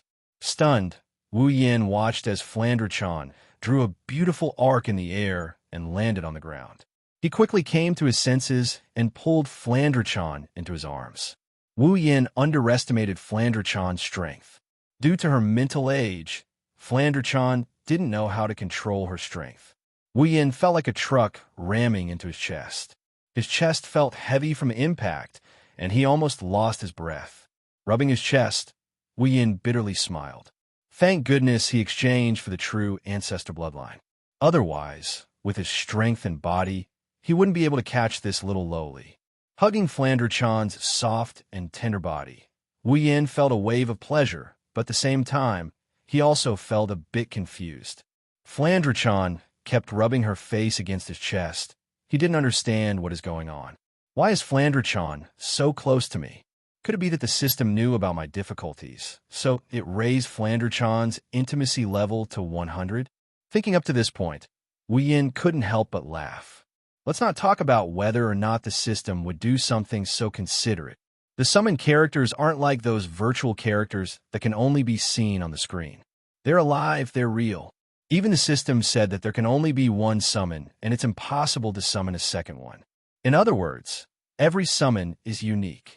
Therefore, they weren't puppets. They weren't existences that could be casually intertwined with the system. The only thing the system could do was to link their fates together with him. That was all. Giving Flandre-chan a pat on the back, Wu Yin asked, "Flandre-chan, did you know me before?" Flandre-chan might have heard the confusion in Wu Yan's voice because she lifted her head from Wu Yan's chest and looked at Wu Yan. Her two little eyes curved into crescents. She seemed to be very happy that Wu Yin called her Flandre-chan. Flandre-chan didn't know Big Brother before. Wu Yin got even more confused when he heard that. "Then why are you so close to me? Didn't your sister tell you that you shouldn't get too close to strangers?" Wu Yin had a weird feeling when he said that. Why does it feel like he's teasing a child? When Flandre-chan heard Wu Yan's words, her eyes flashed with nostalgia and resentment. She looked at Wu Yin and said, don't mention my sister in front of me." Wu Yin froze for a moment before he bitterly smiled. It seems like Flandre-chan has quite a bit of resentment towards Ramilia. No matter what, she's the one who locked him in the basement. Even if it's her beloved sister, she can't help but feel resentment towards her. But it's good enough that she doesn't have any resentment toward her. A child's mood can change quickly. Flandre-chan put on a smile again in the blink of an eye. Although my sister did say that I shouldn't get close to strangers, Flandre-chan likes Big Brother a lot, so I'm an exception. Hearing her tender voice say the words, "I like it a lot" to him, he couldn't help but feel a bit smug. But it only lasted for a while. If you didn't know me before, why do you like me?" "That's because Big Brother is the one who released Fran from that detestable basement. That's why Flandre-chan likes Big Brother the most." And Flandre-chan sniffed Wu Yin with her little nose. Flandre-chan nestled in Wu Yan's arms and squinted her eyes. She moaned softly as if she's intoxicated. "Big Brother has a familiar scent on you that Flandre-chan likes. It's the same scent as my sister and Flandre-chan. Flandre-chan's summons will be imbued with memories of the system and himself. That's why she's so close to him, because she thinks he's the one who saved her from the abyss of suffering. That so-called familiar scent is probably because he's a vampire as well as a primogenitor. In other words, Flandre-chan so-called is just a child's heartfelt joy towards the person who gave them candy." Sighing, Wu Yin couldn't help but feel disappointed. He thought he'd max out her favorability. Chapter 272. Flandre-chan's nose twitched as if she's sniffing a delicacy. The more she sniffed, the more excited she became. She kept rubbing her face against Wu Yan's chest, which amused Wu Yin. From the looks of it, Flandre-chan is just an ordinary little girl who likes to act spoiled. Hugging Flandre-chan, Wu Yin looked at Flandre-chan's delicate face. The more he looked at her, the more he liked her.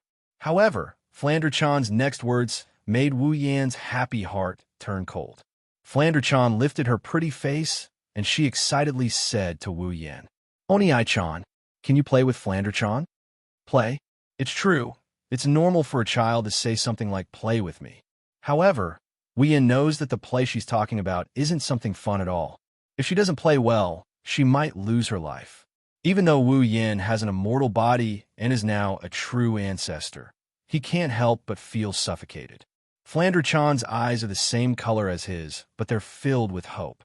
Even though Wu Yin knows how dangerous Flandre-chan is, he can't bear to reject her. Sighing, Wu Yin ruffled Flandre-chan's blonde hair. "So, what do you want to play, Flandre-chan?" Flandre-chan's eyes lit up when she heard that. She raised both of her hands and made a cheering gesture. "Big Brother, Flandre-chan loves playing bullet screen games. Let's play a bullet screen game, okay? As expected, Wu Yin frowned and patted Flanderchan's back. Flanderchan, the bullet screen game isn't something you can play as you please. Flanderchan's cheerful face turned grim when she heard Wu Yan's words. Her red eyes flashed with a crimson light that's darker than the color of her pupils. Big brother, don't you want to play with Flanderchan? It's still the same face and the same soft voice. But this time, Flanderchan's words were followed by a bloody stench in the air. Nothing is happening. The beach is still peaceful, but Wu Yan can see an endless amount of blood rushing towards him. Wu Yan's frown deepened. He suddenly felt Flanderchan's weight. Of course, if it wasn't for the fact that Wu Yan is a true ancestor and doesn't feel uncomfortable with the smell of blood, it wouldn't be as simple as a frown. Wu Yan sensed that when Flanderchan said she doesn't want to play with Flan, her mental state seemed to have taken a turn for the worse. Hugging Flanderchan tightly, Wu Yan's furrowed brows relaxed. He sighed, and he raised the red sealing bracelet in front of Flanderchan.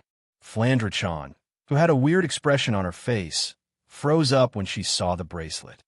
It's so pretty.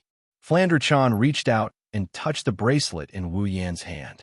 Wu Yan didn't know whether to laugh or cry, but for someone like Flanderchan who likes red, the bracelet in Wu Yan's hand is really pretty. This bracelet is called the sealing bracelet. Wu Yan said, "Sealing bracelet." Flanderchan looked up with a confused expression. She couldn't understand why such a beautiful bracelet would have such a strange name, and why Wu Yan would suddenly say something like that. Wu Yan couldn't see the confusion on Flanderchan's face. He could only smile bitterly in his heart. Who told the bracelet to be worn willingly and knowing the effects of the bracelet? Wu Yan looked at Flanderchan seriously. Flanderchan, do you want this bracelet? Yes, yes. Flanderchan wants it. Flanderchan didn't hesitate to shout at Wu Yan. She reached out with both hands and grabbed the bracelet, as if she was afraid that Wu Yan would put it away. She's so cute. If you want it, I can give it to you. Wu Yan's words made Flanderchan smile again, but Wu Yan's next words made her smile disappear. Flanderchan, this sealing bracelet can seal the power in your body. Flanderchan was stunned. Seal power? Yes. Wu Yan looked at Flanderchan, then at the white bracelet on his wrist and the red bracelet in his hand. As long as you're willing to put it on, it will seal your power. Without my permission, you won't be able to use your power anymore. Wu Yan sighed for the umpteenth time when he saw Flanderchan's expression. He suddenly looked at her seriously. Flanderchan, if you want to play with me, you must put on this bracelet to seal your power. Flanderchan went silent. She slowly withdrew her hand from the sealing hoop. Her wine-red eyes slowly calmed down and became as calm as an ancient well. I see. Flanderchan lowered her head. Her low voice traveled into Wu Yan's ears from under her bangs. Wu Yan's heart went cold again. So Big Brother hates Flanderchan's power, just like Big Sister? That's why you don't want to play with Flanderchan? Wu Yan saw how bad Flanderchan's mood got. It's not like that. Before Wu Yan could finish, Flanderchan whispered again, interrupting Wu Yan. Big Sister's like that. Big Brother's like that too. Flanderchan did nothing wrong, so why does everyone hate Flanderchan? It's not like that, Flanderchan. It's your power that's too dangerous. Flanderchan suddenly laughed at Wu Yan's words, but her laughter sent chills down Wu Yan's spine. Hee, Big Sister said the same thing too. In the end, Big Sister locked me up in that annoying room. Now, Big Brother is saying the same thing. Are you going to use that annoying bracelet to lock me up too? It's just sealing your power. It won't lock you up. It's all the same. Flanderchan raised her head and shouted at Wu Yan. Her voice was filled with grievance and madness. You're all the same. Big Sister is the same. Big Brother is the same. Everyone is the same. You hate Flanderchan. Flanderchan wriggled out of Wu Yan's grasp and floated up from Wu Yan's body. Then, she quickly retreated. A pair of twisted but beautiful crystal wings fluttered. Flanderchan floated in midair, facing Wu Yan from afar. Two pairs of wine-red eyes stared at each other. Both of them were filled with a bewitching charm. However, The expressions in their eyes were completely different. One pair was filled with seriousness and worry, while the other pair was filled with madness and wariness. Suddenly, Flanderchan's wine-red eyes lit up like a small light bulb. Under the illumination of the red light, Flanderchan's adorable face turned into a horrifying and evil one. Flanderchan let out a sinister laugh that Wu Yin couldn't get used to. Flanderchan stared at Wu Yin with her red eyes and giggled. The words that came out of her mouth made Wu Yin panic. Big brother, Flanderchan hates you. Even though Flanderchan hates you, Flanderchan still wants to play with Big Brother. If Big Brother doesn't want to play with Flanderchan, then let Flanderchan play with Big Brother. Chapter 273. In the sky, Flan stared at Wu Yin with her glowing red eyes. Her lips curled into a cruel and bloodthirsty grin. Her rainbow-colored crystal wings sparkled as the crystals on her wings clanged against each other, creating a tinkling sound that resembled a bell. Tinkle, tinkle, tinkle. Heaven and earth seemed to darken in an instant. In the blink of an eye, the darkness faded away and was replaced by a thick red color. The sky is red. The ground is red. Even the clear blue ocean behind Flan turned into a sea of blood in an instant. The entire space was dyed in the color of blood.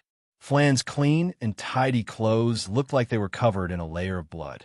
From where Wu Yin was standing, he could faintly see blood dripping from Flan's body and soaking the ocean on the ground. That's not real blood. It's just an illusion created by Flan's unique aura. Flanderchan's floating body suddenly came to a stop. Flanderchan could feel the thick blood color, the purest color, stimulating her soul, stimulating her body, causing her to tremble slightly. There's a voice in her heart that's screaming, "Destroy! Destroy! Destroy everything!" Flanderchan's red eyes were filled with endless madness. She lowered her head and looked at Wu Yin on the ground. She grinned. "Sa, big brother, come play with Flan." The ground where Wu Yin was standing suddenly shook. Wu Yin's expression changed, and a spark appeared on his forehead. An invisible wave of iron sand gushed out from the ground and wrapped around Wu Yin's arms and legs. It lifted Wu Yin into the air. Boom! Flan's feet barely left the ground when the ground rumbled. A row of light bullets shot out from the ground and split into countless vine-like whips. They whipped towards Wu Yin. It's the forbidden cranberry trap, one of Flanderchan's rune cards. Wu Yan's scalp tingled when he saw the forest of vine-like bullets. He moved his body, and the ground shook again. This time, it's not light bullets, but iron sand. The iron sand quickly formed into iron sand swords, and they flew towards the vine-like bullets. Boom! Boom! Boom! Boom! A series of continuous explosions rang out from the collision between the vines and the iron sand swords. It was as if firecrackers were being set off. The sounds were extremely frequent. "Flan, stop!" Wu Yin yelled at Flanderchan. "No!" Flanderchan refused. At the same time, she used the forbidden cranberry trap again. Countless vines formed in her hands and attacked Wu Yin. Wu Yin gritted his teeth and opened his palm. The iron sand swords formed again. It's another showdown between bullets. However, it's unknown if Flanderchan was being merciful or not. Flanderchan's attack was cancelled out by the Tier 7 Wu Yans. Wu Yin leaped and landed in front of Flanderchan. He looked at Flanderchan and said seriously, "If you don't stop, I'm going to get angry." Flanderchan froze for a moment before she shouted angrily again. "No, no, I don't want to." All this time, I've been alone. No one came to talk to me. No one came to play with me. Flanderchan screamed at Wu Yin. "Why did you lock me up?" Flanderchan didn't do anything wrong. Flanderchan just wanted to play with Big Brother. Flanderchan.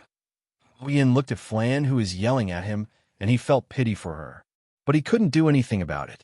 If he didn't do this, Flanderchan would cause a lot of damage to her surroundings. Maybe subconsciously, Wu Yin didn't want to see this cute little girl do something cruel under the influence of a superpower. That's why sealing Flanderchan's power was necessary. Wu Yin let out a sigh of relief. "Anyway, Flanderchan, can you stop and listen to me? I didn't want to lock you up. Big Brother, you're a bad guy. Flanderchan hates Big Brother. Flanderchan obviously didn't listen to Wu Yan. Her temper didn't show any signs of calming down. She started attacking indiscriminately. 495-year ripple. This rune card that seemed to have a very meaningful name actually displayed a terrifying scene. Light bullet. Pure light bullet. But the number of light bullets was enough to cover the sky. Compared to the 495-year ripple, the scene created by Accelerator's ability is so weak. Big Brother, come play with Flanderchan. A terrifying amount of energy radiated from the projectile. Wu Yan's expression changed again and again when he saw the projectile filling up his field of vision. Wu Yan reached out to Flanderchan and snapped his fingers. Instantly, the iron sand swords turned into normal iron sand and scattered into the sky like a huge wave. However, the 495-year ripple is obviously bigger than the iron sand swords. Wu Yan clenched his teeth and a vein popped up on his forehead. At the same time, an even bigger wave of iron sand came out from the ground to supplement the iron sand swords in the sky. Wu Yan's veins popped up on his forehead and a hint of pain flashed across his eyes. It's a sign that he's having a hard time right now. But to fight against Flanderchan's 495-year ripple is not something he could do normally. Wu Yan can only overdraw his computing power. Anyway, his brain being burned out is nothing compared to the true ancestors' powerful recovery ability. The huge iron sand wave surged towards the light bullet that was falling from the sky and slowly spread out. It was like a big palm that wrapped around the light bullet of the 495-year ripple. Then it clenched its fist. Following an earth-shattering explosion, the iron sand and light bullets that were enough to form a small ocean were all turned into flowers of light and scattered between the heaven and earth. Under the sparks, Wu Yan's face turned extremely pale. His eyes were bloodshot, and his originally red pupils turned even redder. Cold sweat dripped down his forehead, and waves of pain came from his head. Wu Yan couldn't help but hold his head. Seeing that the 495-year ripple didn't take effect, Flan wasn't disappointed at all. Instead, she got even more excited. Seeing Wu Yan's pained expression made her even more excited. Licking her lips, Flan giggled. Haha, this is so fun. Big Brother is very strong, but Flan is even stronger. Let's continue playing. Big Brother. Holding his head, Wu Yan panted. The blood in his eyes visibly decreased and the pain in his head lessened. That's the true ancestor's powerful vitality and recovery ability at work, repairing Wu Yan's nearly burned-out brain. Holding his head and one of his eyes, Wu Yan looked at Flan in the sky with his remaining eye. This time, Wu Yan's remaining eye shrunk.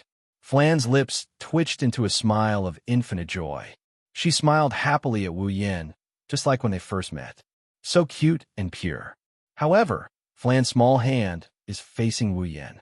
She opened her hand. It's this action that made Wu Yan's heart turn cold. If possible, Wu Yan would rather face the barrage of bullet comments than watch Flanderchan reach out her hand to him. Under Wu Yan's pinhole-sized gaze, Flanderchan's hand suddenly clenched. Bam! After a light sound, Wu Yan's body shattered into pieces and turned into a pool of blood. Chapter 274. No one had ever experienced such a feeling before, right? Seeing one's own body shatter into pieces with their own eyes? But Wu Yan is experiencing it right now. Wu Yan didn't even have time to react when Flanderchan grabbed him. He suddenly felt himself flying away, and Wu Yan saw his body slowly disintegrating into pieces. What actually happened was that before Wu Yan could react, his head had already fallen right in front of his body. Before he lost consciousness, Wu Yan saw his own body being crushed to pieces. He experienced what it feels like to see one's own body being crushed to a pulp. Flanderchan loosened her clenched fists. She looked at Wu Yan, who was reduced to a puddle of blood, and a bloodthirsty grin appeared on her face. However, that grin quickly disappeared. Flanderchan pouted and said dejectedly, "Ah, Big Brother is broken." Even Big Brother is broken by Flanderchan. This isn't fun at all. Maybe the deceased Wu Yan heard what she said. Flandre-chan froze for a moment before the blood that was splattered all over the place suddenly stopped. Then, under Flandre-chan's gaze, the blood started to gather at the spot where it fell.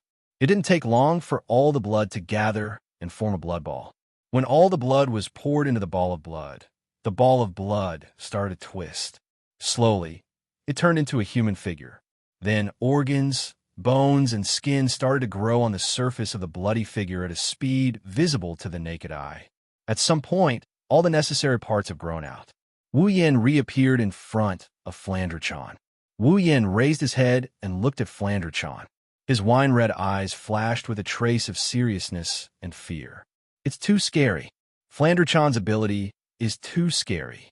Just a second ago, he had only been tormented by the overdraft of his computing power. However, in the next second, he had died once just like that. And the reason why he died was because of Flandre-chan's gentle grip. He shuddered at the thought of witnessing his own body being smashed into smithereens and turning into a pool of blood. That kind of feeling is indescribably weird. At the same time, Wu Yin rejoiced for the nth time.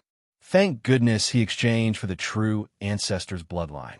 Otherwise, his soul would have returned to hell. On the other hand, when Flandre-chan saw Wu Yin come back to life, the shock on her face slowly faded away. Instead, it was replaced by excitement. She even bounced around in the air to show how happy she is right now. This is great. Big Brother is healed again. Big Brother can't be broken. This is great. Listening to Flandre-chan's excitement, Wu Yin wasn't happy at all. That's because of Flandre-chan's next sentence. Big Brother can't be broken. I can play with Flan forever. Forever. Keep playing. This is great. Wu Yin's face gradually crumbled as he listened to Flandre-chan's naive and excited cries. He's flipped the table countless times to express his current feelings. Even though Flandre-chan was his summon, she was trying to kill him with every move she made. Whether it was the barrage of bullet screens, the terrifying control over her eyes, or her destructive power, they were all trying to kill him. Could it be that Flandre-chan didn't receive the system's memories and didn't know that their lives are intertwined? If I die, she'll die too? What's the difference between killing me and killing Flandre-chan? Flandre-chan must have received the system's memories. There's no doubt about it. Didn't Flandre-chan think that I'm the one who saved her? This proves that she did receive the system's memories. But with Flandre-chan's personality, even if she knew, she would have forgotten about it by now. Still, Wu Yin knew that even if he told her, it wouldn't do much. Flandre-chan's mental state is so easily triggered that she'll probably get even more excited after hearing about it. Taking a deep breath, Wu Yin looked at Flandre-chan. There's a hint of anger in his eyes. No one would be in a good mood after being screwed over. If it wasn't for Flandre-chan, Wu Yin would have pulled out his meteor shower. Flandre-chan, can you stop now? Flandre-chan shook her head without hesitation. No way. Why should I stop? It's just the beginning. Just the beginning? Wu Yin bitterly smiled. That's right. Flandre-chan is a rank 9 while he's a rank 7. Maybe what happened before was just the beginning. Stop playing, Flandre-chan. Be a good girl, okay? When he said this, he almost sounded like he was begging. This fight, let's not talk about whether he can win or not. Even if he can win, he can't bear to do it. But if he doesn't, from the start, Wu Yin kept telling Flandre-chan to stop, but was it effective? She's not a human being. Flandre-chan's smile faded when she heard Wu Yin's words. She lowered her voice and whined. I'll be a good girl. Big Brother is just like Big Sister. You keep telling me to be a good girl, but I've always been a good girl. I just want to play with Big Brother, but I really can't afford to play with your so-called play. Wu Yin almost burst into tears. That's why people say that brats are the same as women. Once they're unreasonable, they're the scariest thing in the world. That's why Wu Yin can only smile bitterly. Flandre-chan got angry when she saw Wu Yin's bitter smile. Big Brother just doesn't want to play with Flandre-chan. Flandre-chan won't. She wants to play with Big Brother. Following Flandre-chan's angry words, a terrifying aura burst forth from her body once more. This time it was even stronger and stronger than before. Light bullet. By the time Wu Yin reacted, the only thing left in front of him was the light bullet. Cursing in his heart, Wu Yin quickly retreated. He had no choice but to do so. There's no room for him to dodge the bullet. Huh! With a shout, the lightning responded to Wu Yan's summon. It came out from Wu Yan's body, and the violent electricity filled his entire body. Lightning crackled, and one could even vaguely hear the sound of thunder. Wu Yan can only rely on his computing power to defend against Flandrachon's barrage. If Flandrachon was an enemy, he might be able to deal with her. But she's one of his allies. He can only passively defend against her barrage. It's almost the same as the Iron Sand Wave, but this time, it's a net of lightning. Under Wu Yan's control, the dense net of lightning went straight for the barrage of bullets. When the sound of thunder and explosion rang out at the same time, the attack that was powerful enough to destroy the surface of the beach was once again dispersed. Several attacks canceled each other out. The beach that was weak for both Wu Yan and Flandrachon was miraculously intact. Other than the dust that was blown away by the shock waves, the beach was miraculously intact. Of course, Wu Yan didn't have the time to care about the life and death of this beach. He can't even control his own life and death right now. How could he have the time to care about the beach? After the first wave of attacks canceled each other out, Wu Yan was panting heavily again. Enduring the pain in his head, Wu Yan bitterly smiled at Flandrachon. Flandrachon, can't you listen to me just this once?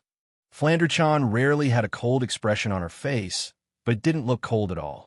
Instead, it looked like she was angry. She snorted and turned her head away.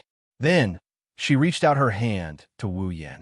Shocked, Wu Yan wanted to do something, but his body disintegrated again. The ability to destroy everything in its path was truly too horrifying. Chapter 275. In less than a second, he turned into a puddle of blood again.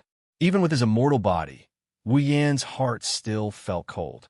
She could decide a person's life and death in 1 second. Flandrachon is too strong, too strong. It's no wonder even that old monster Yakumo Yukari has a headache for Flandrachon in Fantasy Village. Flandrachon was having a headache. Without a doubt, with this ability alone, Flandrachon could easily become the strongest combatant in the Fantasy Village, where Tier 7s were as common as dogs and Tier 8s were everywhere. Other than Yakumo Yukari, she could easily become the strongest combatant. Flandrachon, on the other hand, didn't seem to mind the fact that she was able to kill someone so easily. Instead, she looked at the spot where Wu Yan died with great interest. Her eyes are filled with anticipation. She's waiting for her big brother to come back and play with her again. Wu Yan didn't let her down. He soon appeared in the puddle of blood again. He didn't look too good. After all, without the true ancestor's bloodline, he would have died twice already. The feeling of having one's bones crushed and body falling apart isn't that pleasant. If it wasn't for the fact that Wu Yan's body was falling apart so fast that he didn't have time to feel the pain of his body falling apart would be enough to torture him for quite some time. Flandrachon's face lit up. She clapped her hands to express her joy. Huh, big brother, you're fine again. Wu Yan clutched the red sealing bracelet tightly in his hand. Even though he died twice to Flandrachon, the sealing bracelet didn't show any signs of cracking. Judging by its sturdiness, the sealing bracelet lived up to its description of being indestructible. Speaking of which, whether it's the sealing bracelet or the biocontainment device, they're just two normal bracelets. No matter how much force I exert on them, they're indestructible. Should I say, as expected of a product from a system? Wu Yan shook his head mockingly and sighed. Why am I still letting my imagination run wild at a time like this? It's no wonder Wu Yan's imagination ran wild. Flandrachon didn't listen to a single word he said to her, and he couldn't do anything to stop this level 82 lowly from doing whatever she wanted to do. Seriously, he's at his wit's end. Even when facing Accelerator, who's a tier higher than him, and the unfathomable IWSI, Wu Yan has never felt so powerless. Wu Yan's heart sank when he saw Flandrachon cheering in midair. You really don't want to wear it? Wu Yan gripped the bracelet so hard that it's turning blue. His voice was so low that it came out of his mouth. It's clear how he's feeling right now. Wu Yan's mood is extremely low.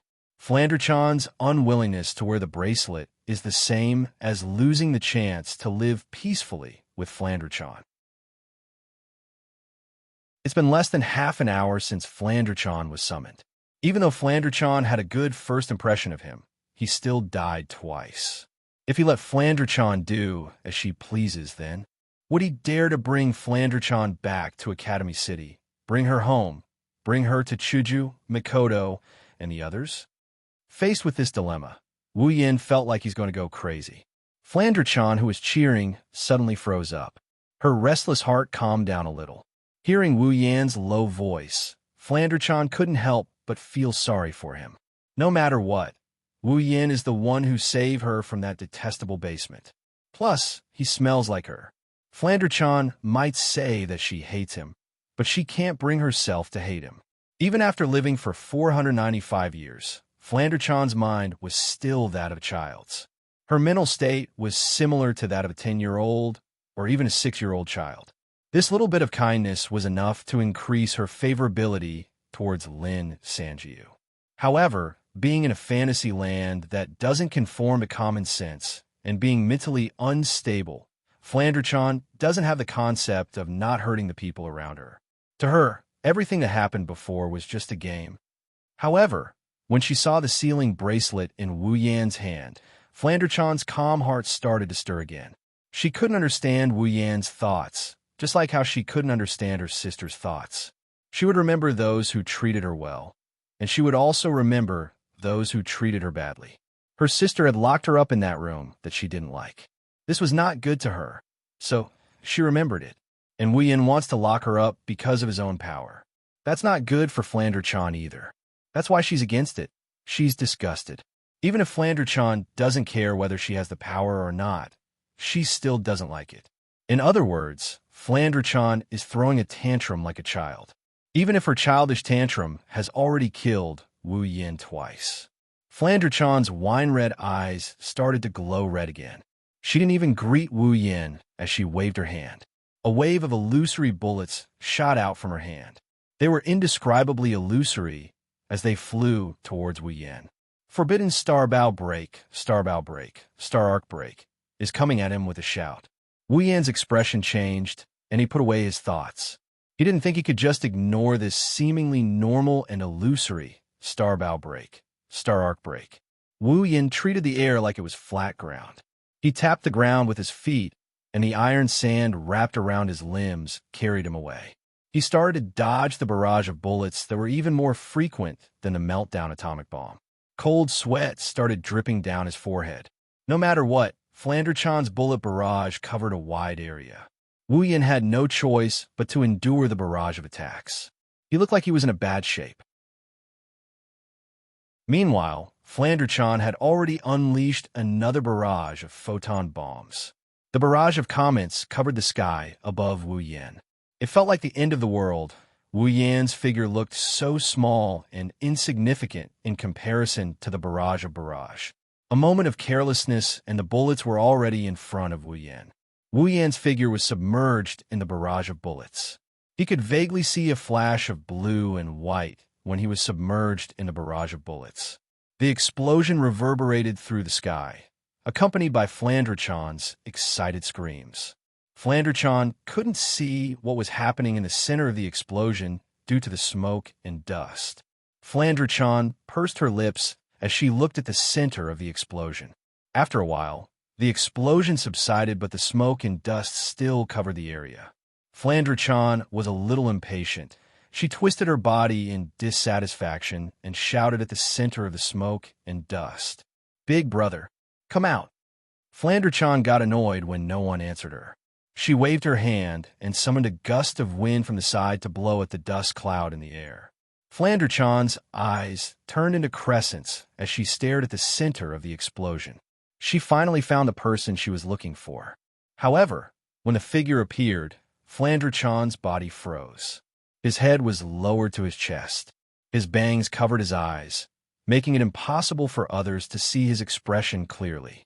His chest heaved up and down. His nose and mouth twitched like a ventilator as he took in large mouthfuls of fresh air. Blood slowly dripped from his shoulder.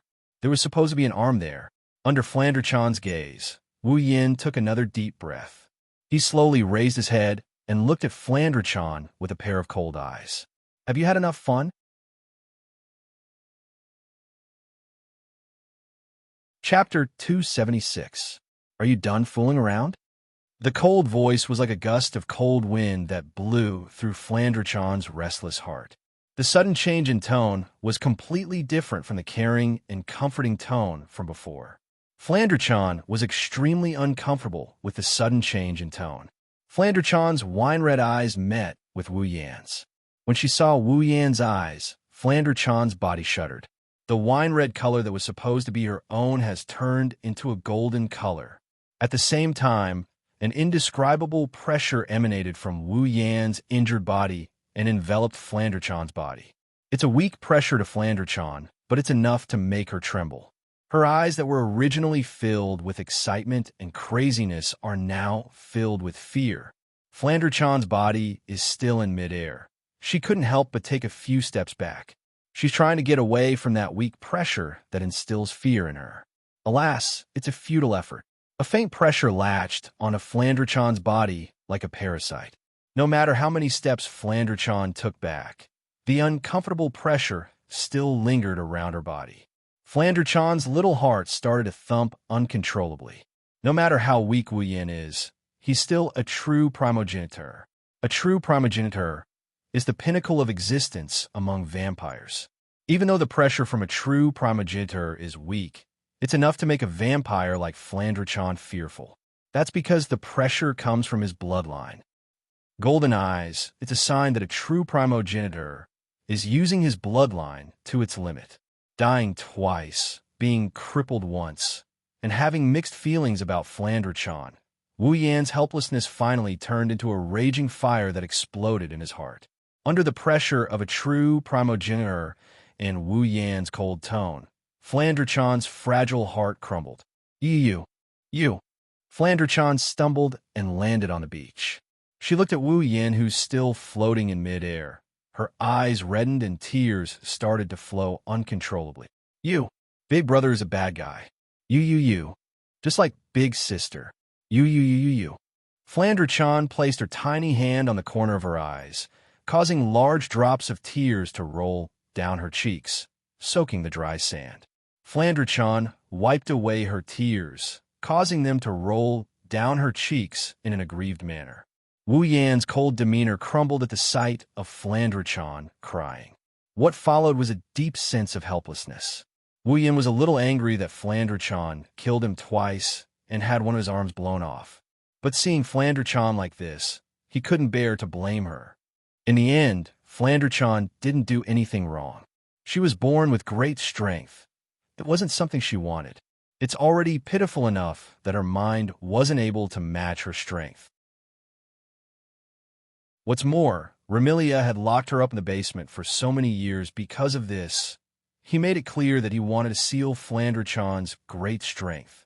Flandrachan's childish nature made her think that he would treat her the same way as Remilia. It's understandable. Flandrachan is just a child. Thinking about this, the anger in his heart died down. Wu Yin sighed and straightened his body. A ray of bloody light appeared where his arm was severed. Then, his arm healed back to its original state. In a flash, Wu Yin appeared in front of Flandrachan. Wu Yin chuckled and shook his head at the sight of Flandrachan crying. He reached out and gently picked her up. Flandrachan didn't resist Wu Yan's actions. Maybe she didn't want to resist in the first place. Wu Yin easily lifted her up into his arms. Wu Yin patted Flandrachan's back, and he comforted her. All right, Flandrachan, don't cry. Big brother is a bad guy. He just like big sister and everyone else. He hates Flandrachan and doesn't want to play with Flandrachan. Flandrachan only wants to play with big brother. Wah. Flandrachan's pitiful cries almost broke Wu Yan's heart. Even if he didn't do anything wrong, Wu Yin can't help but call himself a bastard. To Wu Yin, making Flandrachan cry is enough for him to call himself a bastard. Wu Yin patted Flandrachan's back and sighed. Flandrachan, you're wrong. I may not be a good person, but your big sister is definitely not a bad person. Everything she does is for your own good. You liar. Flandre shook her head as if she's venting. Her tears didn't stop and her little mouth was screaming. Big sister is the worst. She doesn't want to play with Flandre. She even locked Flandre in her room. Flandre is very obedient, but Big sister doesn't want to play with Flandre. Big sister hates Flandre. Wah, Flandre. Wuyin tightened his arms around Flandre. Your big sister locked Flandre up because she didn't want Flandre to cause trouble. Why would your big sister hate you? She likes you the most, Fran. Flandre finally stopped crying when she heard that. Her tears are still flowing, but the amount has greatly decreased. She raised her head and looked at Wu Yin with her red eyes. But Flandre is very obedient. She won't cause trouble. Wu Yin shook his head with a bitter smile. If Flandre was really obedient, she wouldn't have tortured him so much. But she's still a child. She still needs to be coaxed. Of course I know Flandre is very obedient. But think about it. Wu Yin chose his words carefully before he consoled her. Every time your sister brings back a guest from outside, do you play with them until they break? Flandre was startled. She seemed to be thinking about what Wu Yin said. Then, she nodded and said in a pitiful manner, "But those people are too easy to break." It's not Flandre fault. Isn't it your fault if you play with them until they die? Sure enough, this little lowly is really something else. Rolling his eyes imperceptibly, Wu Yin could only smile bitterly at Flandre. But it's true that you played with them until they broke, right? Your big sister invited a guest, but you played with them until they broke. Of course your big sister is angry, but she doesn't hate Flandre.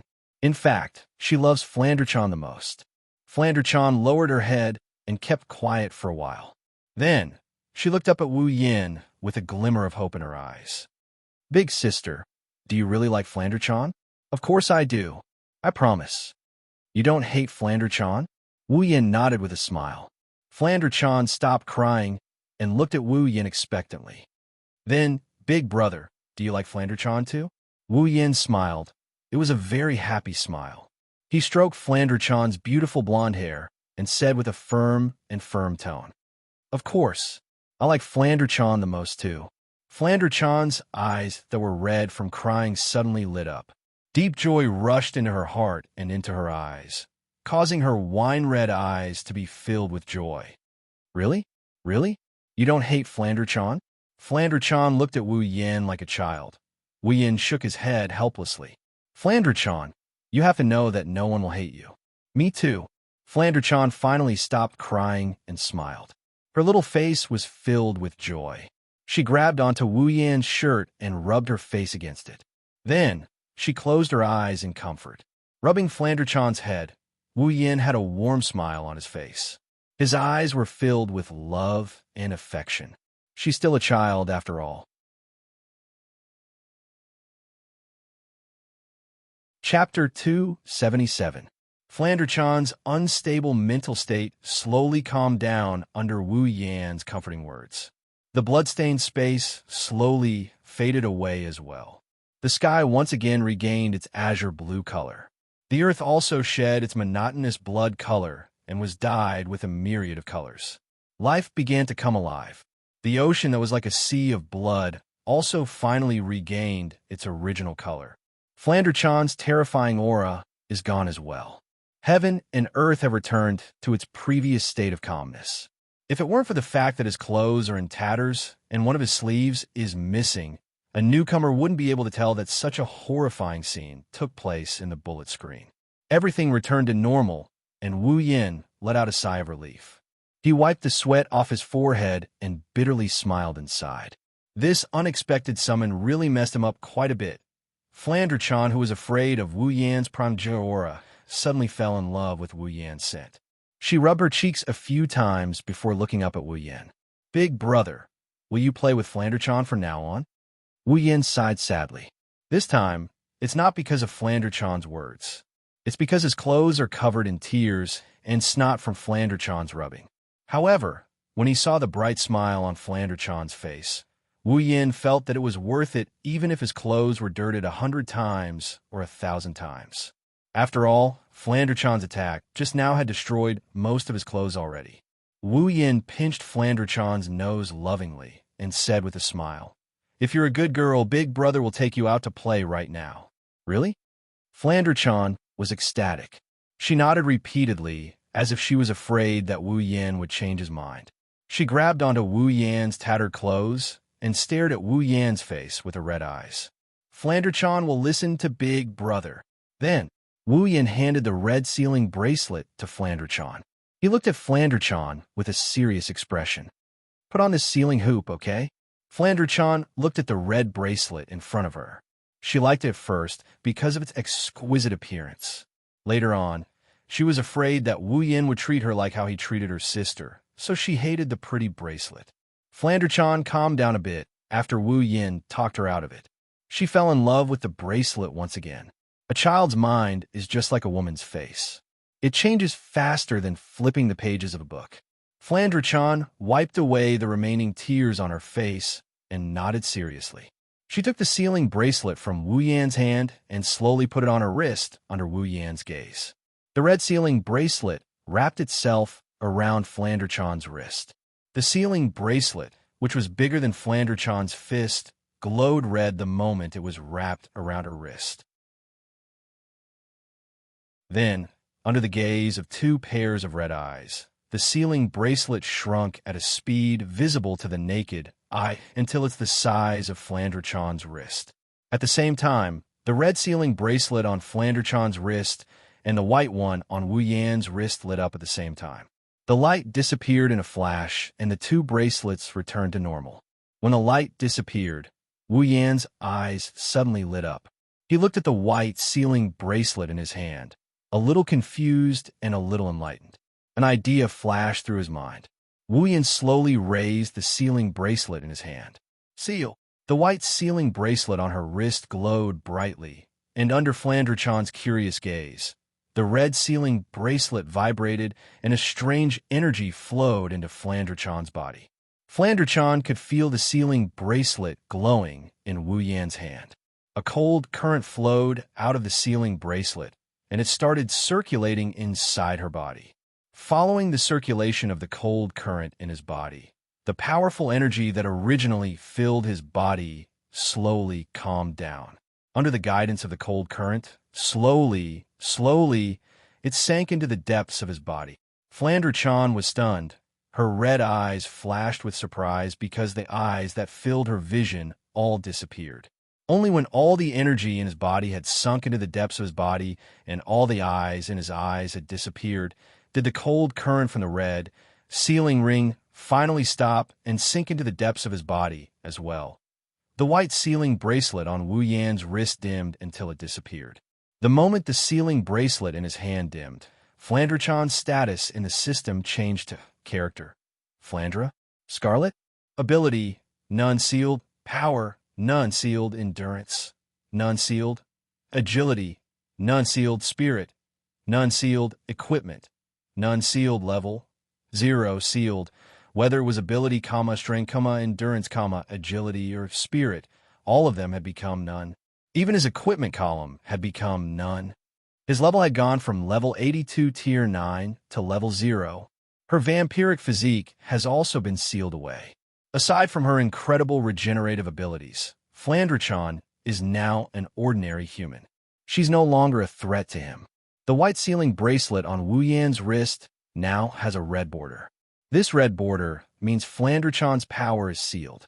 From now on, as long as Wu Yan commands the bracelet to remove the seal, the red border will disappear and Flandre-chan will return to being a powerful rank 9 lowly. Whenever he wanted to, he could seal it and release it whenever he wanted. It was extremely convenient, especially for someone like Flandre-chan who couldn't control her own power. It couldn't be any more suitable. From a moment Wu Yan and Flandre-chan chose to wear the bracelets, they can never be taken off, they can never be destroyed. In other words, Flandre-chan's power is now in Wu Yan's hands. Wu Yan let out a sigh of relief, and at the same time, he couldn't help but sigh. What a heaven-defying pair of bracelets. If a super strong person can wear the red sealing bracelet, then the person who has the white sealing bracelet, even if it's a normal person, would have a super strong fighter. Even if it's a normal human, they'll have no choice but to compromise, right? At least this way, he'll still have power. But that's almost impossible. The sealing bracelet's effect is heaven-defying, and it's indestructible, but the conditions for it to take effect are equally heaven-defying. One must know the bracelet's effect and be willing to put it on. But who would be dumb enough to put on the bracelet after knowing the bracelet's effect? Only someone as young as Flandre-chan would put on the bracelet under Wu Yan's carrot and stick. That's why it's impossible. Wu Yan doesn't mind. If it wasn't for Flandre-chan's special situation, he wouldn't be interested in controlling someone else's power. Hugging Flandre-chan's small body, Wu Yan's heart is filled with joy. That way, he would be able to bring Flandre-chan home and have her get along with Hinajiku, Mikoto, and the rest. Looking at Flandre-chan, who's feeling comfortable because of the disappearance of the eye, Wu Yan muttered in his heart. From today onwards, you're no longer alone.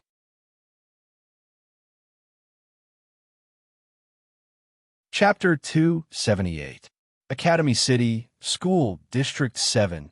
On a certain street, a young man is walking down the street, attracting the attention of passers-by. Their eyes and faces are filled with amazement. If one were to take a closer look, they would notice that the passers-by aren't looking at the young man. They're looking at the sweet and adorable little girl in his arms. When the female passers-by saw the little girl, their eyes immediately emitted the light of love and countless little stars. Some of the more unique women even directly coughed out blood from their noses and lay on the street, unable to get up again. Male passers-by passed by and cast their eyes on the little girl. Their eyes immediately emitted a wolf-like green light. And this group of people basically were a little older. As for the younger ones, their eyes would light up and they would embark on a path of no return called Lulakan. Of course, there are some who would look at the young man with the little girl in his arms. However, these gazes are filled with envy, jealousy, hatred, and bone-chilling coldness.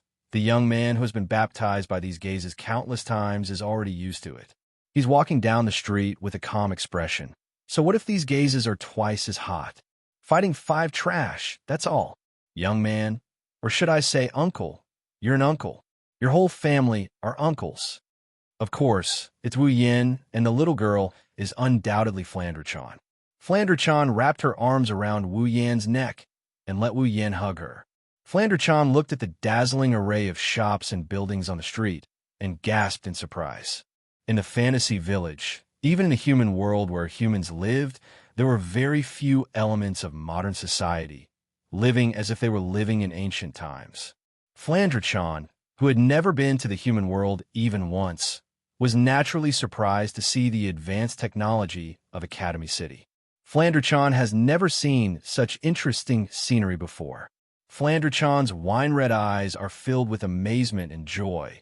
She's like a little girl who's been allowed to play on the streets. She's having fun while laughing. Her bell-like laughter kept coming out of her mouth. It's like a cool breeze cooling down the hot streets. This can be seen from the smiles on the faces of the passers-by on the street. However, it seems like Flandre-chan's charm isn't just to help people cool off. At least, there's a perverted uncle standing in front of Wu Yan and Flandre-chan. He's here for Flandre-chan. His nostrils are bulging, and he's breathing hot air like a mad bull. A pair of loving eyes stared at Flandre-chan, who is in Wu Yan's arms. The perverted uncle crossed his arms and wriggled his body like a snake. He growled and growled. He's asking for a beating, swallowing a mouthful of saliva. The wretched uncle took out a comb from his pocket and combed his hair. He pretended to be serious and coughed.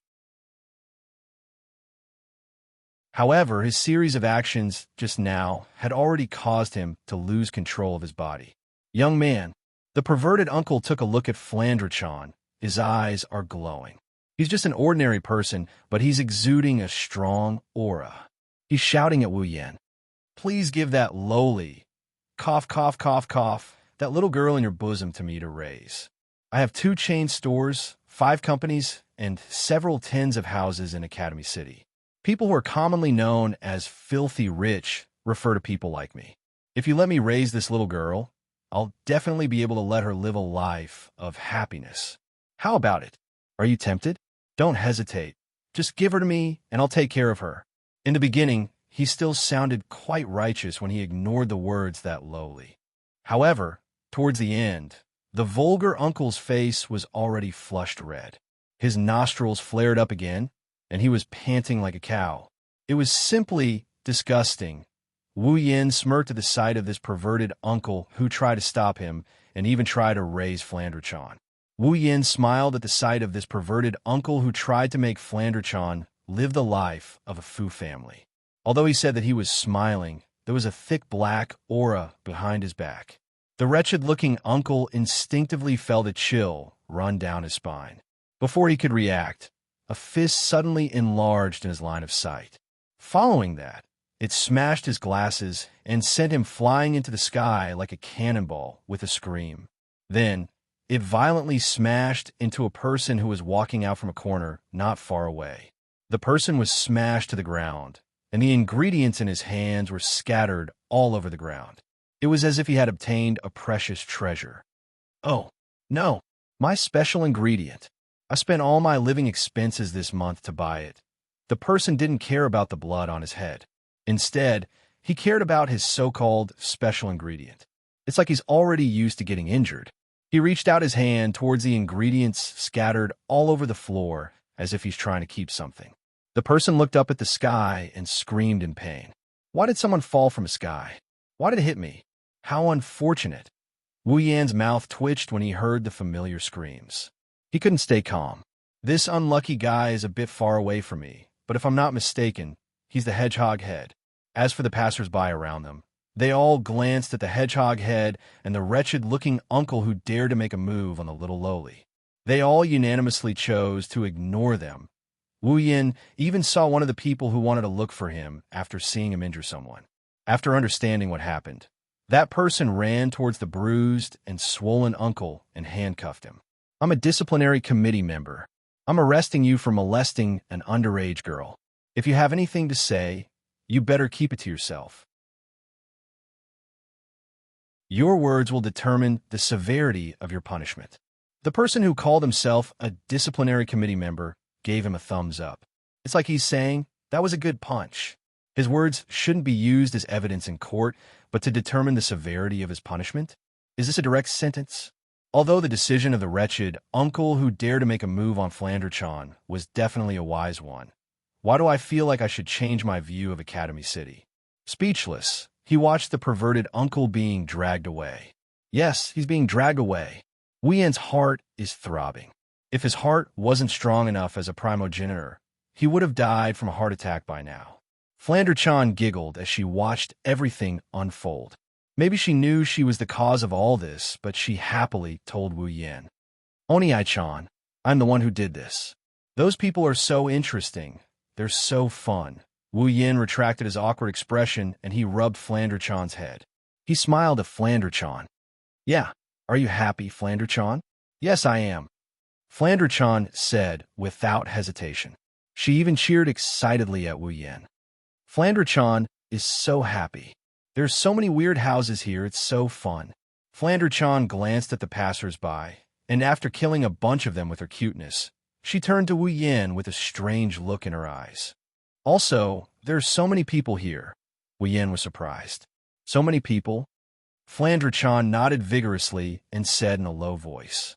Flanderchan has never seen so many people before. Other than those who came to play with Flanderchan, Big Sister, Z, Mei Ling, Patrice, and a person in black and white, I've never seen anyone else. Wu Yan sighed and pinched Flanderchan's cheeks. Flanderchan yelped in pain and said with a smile, "Then, Oni-chan will bring you around today to see more people, okay?" Flanderchan's eyes lit up and she cheered happily. Okay. Yay! Long live Oni-chan.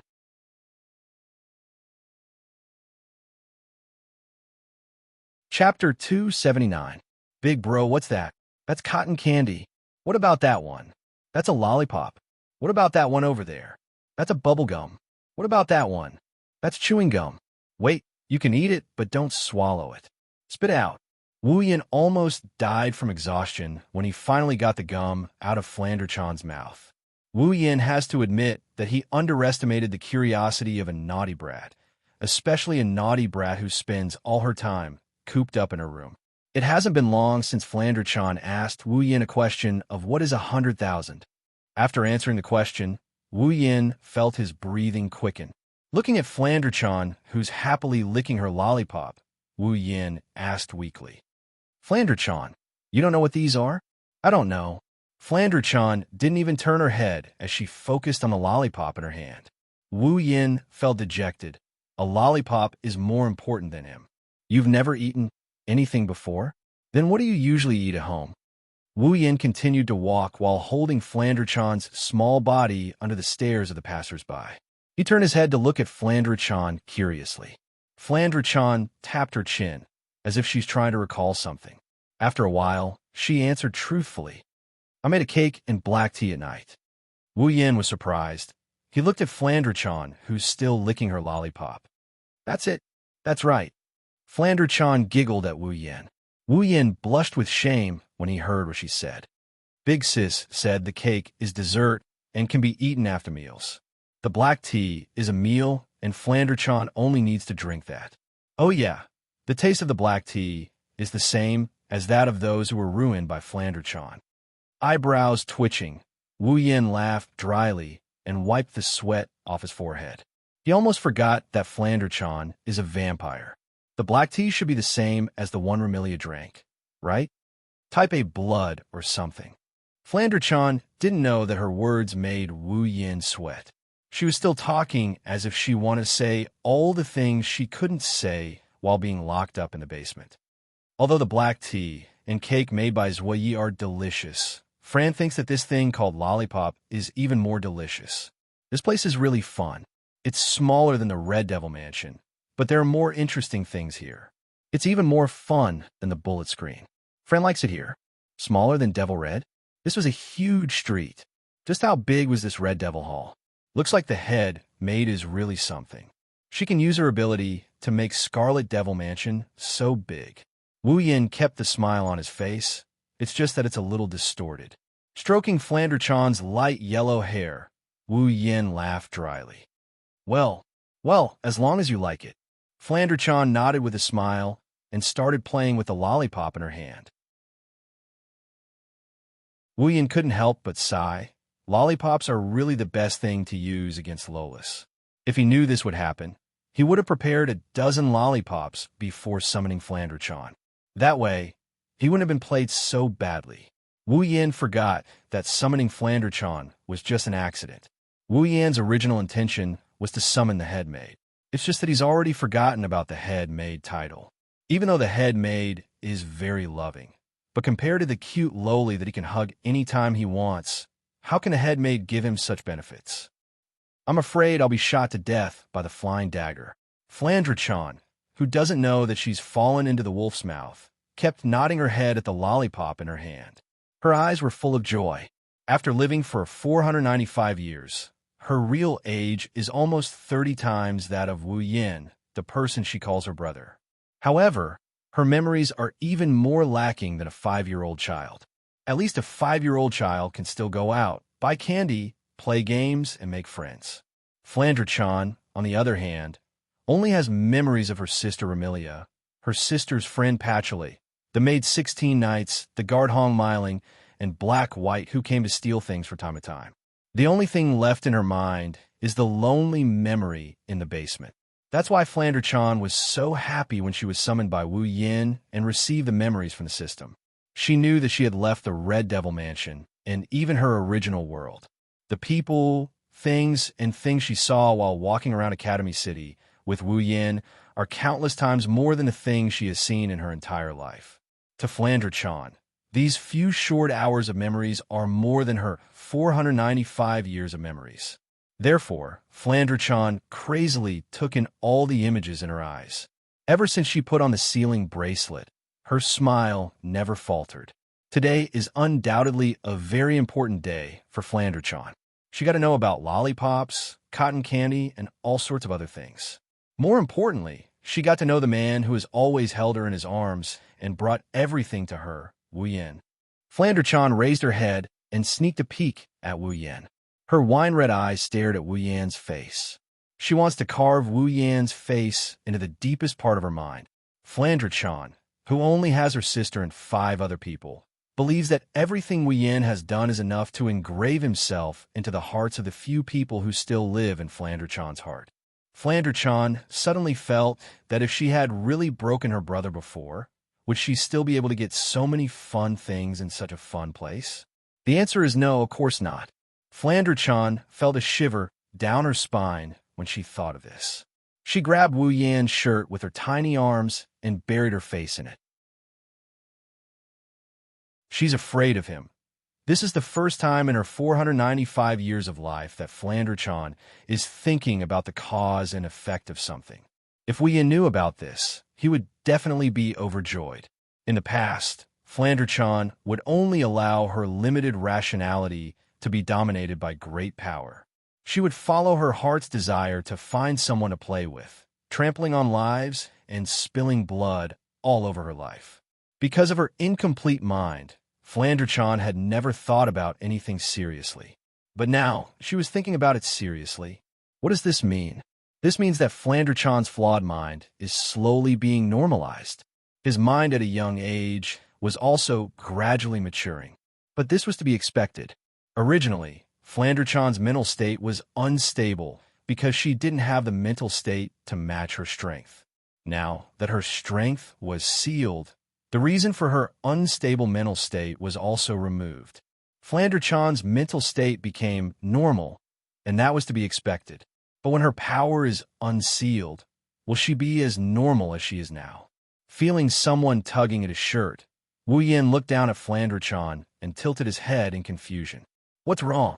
Flandre-chan shook her head and buried her head in Wu Yan's chest. Big brother, can you always play with Flandre-chan from now on? Wu Yan felt a bit weird, but he nodded anyway. As long as Flandre-chan doesn't play her bullet screen games, Wu Yan wouldn't be willing to part with her. Although it's only been a few hours, Wu Yan has to admit that he's already taken a liking to this naive, romantic, and cute little girl. He tightened his arms as if he was trying to fuse Flandre-chan into his body. Wu Yan said in a soft yet firm tone, Big brother will always be with Flandre-chan. Always. Yes, always.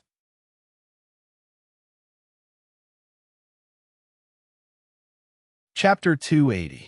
With Flandre-chan in his arms, Wu Yan stood in front of his own house, staring at the door. He kept sighing as he couldn't lift one of his legs to take a step forward.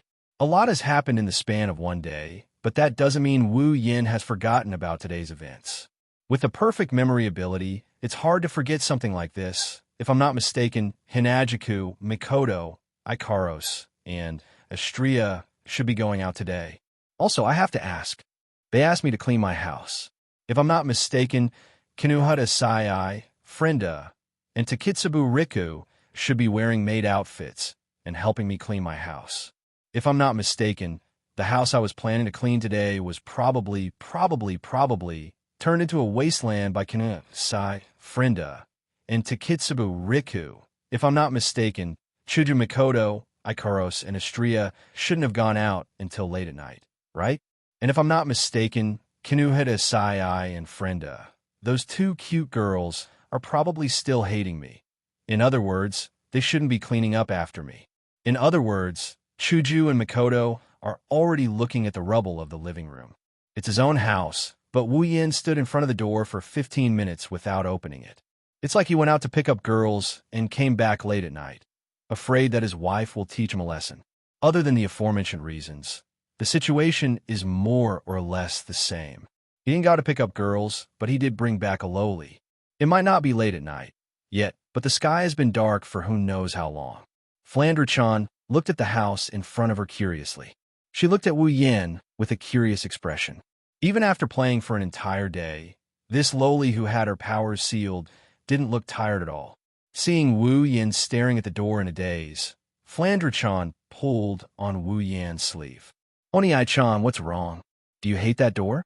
Do you want Flandre-chan to break it for you? Flandre-chan paused for a moment and stuck out her tongue in embarrassment. Flandre-chan forgot. Flandre-chan can't break things anymore. Flanderchan's words successfully pulled Wu Yin back to reality. Wu Yin bitterly smiled and rubbed Flanderchan's head. Oni-chan doesn't hate that door. This is Oni-chan's home. Why would Oni-chan hate it? Home? Flanderchan nodded and frowned. Big brother, you're talking about home? Are you going to bring Flanderchan home? That's right. That's right. Wu Yin's heart skipped a beat. He checked Flanderchan's expression to make sure she didn't see anything wrong with it. Wu Yin laughed dryly. Technically, that's what I meant, but why do I feel like I have committed a crime? Why are you like this? Flanderchan heard Wu Yin's words, but she didn't understand them. However, she understood that Wu Yin was going to bring her home. Flanderchan pouted in dissatisfaction. Flanderchan can still play. Why do we have to go home? This time, Wu Yin's heart skipped a beat. Even his veins twitched. Looking at Flanderchan, who's still in a daze, Wu Yin wanted to flip the table. Play? If this goes on, it'll be late into the night. Oni-chan, let's not go home, okay? Let's take Flanderchan out to play. Flanderchan looked at Wu Yin with teary eyes. She even grabbed Wu Yin's shirt. Wu Yin almost spat out a mouthful of blood from her cuteness. His heart shuddered violently. Wu Yin wants to go home, but Flanderchan doesn't. This is her first time coming into contact with the outside world and learning about all the interesting things out there. Flanderchan, who has lived in a basement for half her life, knows that home is a scary thing. After all, going home meant that she couldn't play anymore. Therefore, Flanderchan decided to act cute. Although she didn't know what acting cute was, after a day of interaction, Flanderchan knew that when she put on this expression, her big brother would accept any request from her, no matter what it was. Flanderchan has grasped Wu Yin's weakness very well. Just look at Wu Yin's wavering face, and you can tell. But if they don't go home now, this might be the last time he can go out with Flanderchan. Worried that his stance will be shaken, Wu Yin punched himself in the heart. Wu Yin's voice was shaking. He smiled awkwardly and braced himself against Flanderchan's cheat-like expression. Flanderchan, it's dark now, and all the fun things have gone home. Flanderchan is such a good girl. It's time for you to go home. It's dark, we have to go home? Flanderchan looked up at Wu Yin in confusion and asked, but why did Sis say that we should go out when it's dark? Wu Yin broke out in cold sweat and scolded himself for being such an idiot. He has perfect memory, so why did he keep forgetting the identity of the little lowly in his arms? Isn't night the time for vampires to go out? Wu Yin forced a chuckle, but there was an unspeakable guilt in it. He had to do it to make himself look good. Now that he did it, he realized how stupid he was. His house's soundproofing isn't that good. The door in front of him opened with a loud bang. The scene inside the house was imprinted into Wu Yin and Flanderchan's eyes. Flanderchan was stunned, and Wu Yin was sweating profusely. The two door gods in his house. No, the two wives in his house are standing side by side, one on the left and one on the right. Their brown eyes and yellow-green eyes were looking at Wu Yin at the same time. There was a smile in their eyes that made Wu Yin's heart skip a beat. But when the two pairs of eyes saw Flanderchan in Wu Yin's arms, who was looking at them curiously, they were stunned and didn't say anything. Their silence made Wu Yin sweat even more. It almost dripped onto Flanderchan's face. Just like that, the house fell silent. Until Master, Ikaros and Xianxia came out from inside, and when they saw Wu Yin, their faces lit up and they called out in unison. Ikaros called out in a soft and gentle manner, while Xianxia called out in a cheerful and energetic manner. Ikaros stopped after she called out.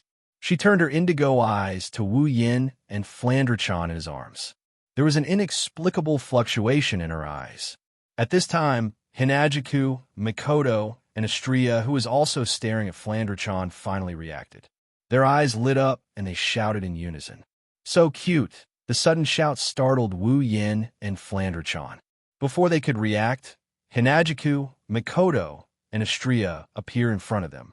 They looked at Flanderchan in their arms, and they started shouting excitedly. So cute! So cute! This child! Hey, what's your name? My name is Xianxia. Can I hug you for a bit? Just for a bit. Looking at the three creatures with red hearts in their eyes, Wu Yan's cold sweat started pouring down like a waterfall. Flandre-chan stared blankly at Chuju, Mikoto, and Astria, who kept calling out to her. She panicked and tried to grab Chuju and the others. Flandre-chan forgot that her powers were sealed. She stared at her hands blankly before she buried her head into Wu Yan's chest. Chuju, Mikoto, and Astria finally stopped. They looked at Wu Yan, who was laughing awkwardly with a dangerous glint in their eyes. Ikaros saw Flandre-chan hiding in Wu Yan's arms. She looked at Wu Yan's hands that were holding Flandre-chan tightly. She clutched her own chest. I wish I could be like her.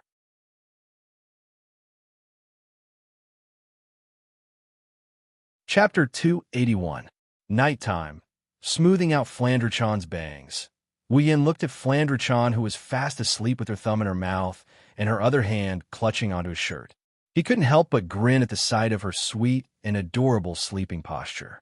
But that smile quickly turned into a bitter smile. For Flandre-chan's sake, Wu Yan spent a lot of time explaining the whole story to Chuju and Mikoto. Perhaps it's because Flandre-chan is a child, and a child that Hinajiku and Mikoto love so much. The two girls who were usually jealous of him didn't turn on him for bringing a girl home. Of course, Ikaros played a big part in this as well. Since who knows when, Ikaros has developed a housework ability that's not inferior to a housewife's. While Wu Yan was playing with Flandre-chan in Academy City, Ikaros managed to tidy up the ruined living room to the point where it looked like it was brand new. Wu Yan was flabbergasted by this. If it wasn't for the fact that Ikaros didn't have a time ability in her character status, Wu Yan would have thought she's going to become the next head maid. It's also because Ikaros tidied up the living room that Wu Yan managed to escape. If it wasn't for her tidying up the living room, the two girls probably wouldn't want to sleep with him again tonight. No, they don't want to sleep with him anymore. As for the reason, it's because of Flandre-chan, who's sleeping in his arms and clutching his clothes tightly. Maybe it's because it's her first time in this world, or maybe it's because her powers are sealed. Flandre-chan lost her sense of security and started making a fuss, refusing to sleep alone in a room. Wu Yan can still remember how happy Chuju, Mikoto, and Astria were when they heard the news. They looked at Flandre-chan expectantly. The word sleep with was almost written all over their faces. But when Flandre-chan announced loudly that she wants to sleep with Oni-chan, the three girls' happy and expectant faces collapsed at the same time, replaced by deep resentment and hatred. Of course, that's for Wu Yan. Thus, under the cold snorts of Chuju and Mikoto and the sound of the door slamming shut, Wu Yan has decided to sleep with Flandre-chan tonight. Personally, Wu Yan has mixed feelings about this. He's happy because Flandre-chan got close to him and even slept with him. That's a worry. As expected, it's because he didn't get to play the pa-pa-pa game tonight. Sighing helplessly, a certain creature whose mind was filled with nothing but pa-pa-pa glanced at Flandre-chan beside him. When he saw her cute sleeping posture, his heart skipped a beat, and he quickly chanted Ba, gently pulling Flandre-chan's hand away from his body. He removed Flandre-chan's thumb from her mouth and tucked her in. After covering her with the blanket, Wu Yan straightened his body. He picked up Flandre-chan's beret hat that fell off her head and hung it on the edge of the bed. Wu Yan looked at Flandre-chan again. He couldn't help but chuckle. Wu Yan pinched Flandre-chan's nose and whispered, "How can you be so cute?" Flandre-chan seemed to have sensed someone teasing her in her sleep. She wrinkled her nose in dissatisfaction and turned her body to the side with a smile on her face. Her sleeping posture is even cuter than before. Wu Yan's heart skipped a beat, and he smiled bitterly. No, cute can't even begin to describe her. Flandre-chan, you're breaking the rules. Right after he said that, Wu Yan heard someone knocking on his door. Glancing at the door in confusion, Wu Yan got off the bed. Who was it in the middle of the night? Afraid of waking Flandre-chan up, Wu Yan opened his door softly. When he saw the scene outside, Wu Yan froze for a moment before covering his nose out of reflex. His face was filled with astonishment. Master, the one standing outside Wu Yan's door is Ikaros. Of course, if it was just Ikaros, Wu Yan wouldn't have reacted this way. But now that Ikaros is Ikaros made, he has no choice but to react this way. A set of pure white made attire wrapped around Ikaros' tall, and voluptuous body. The upper part of her chest was wide open, barely covering half of Ikaros's ***.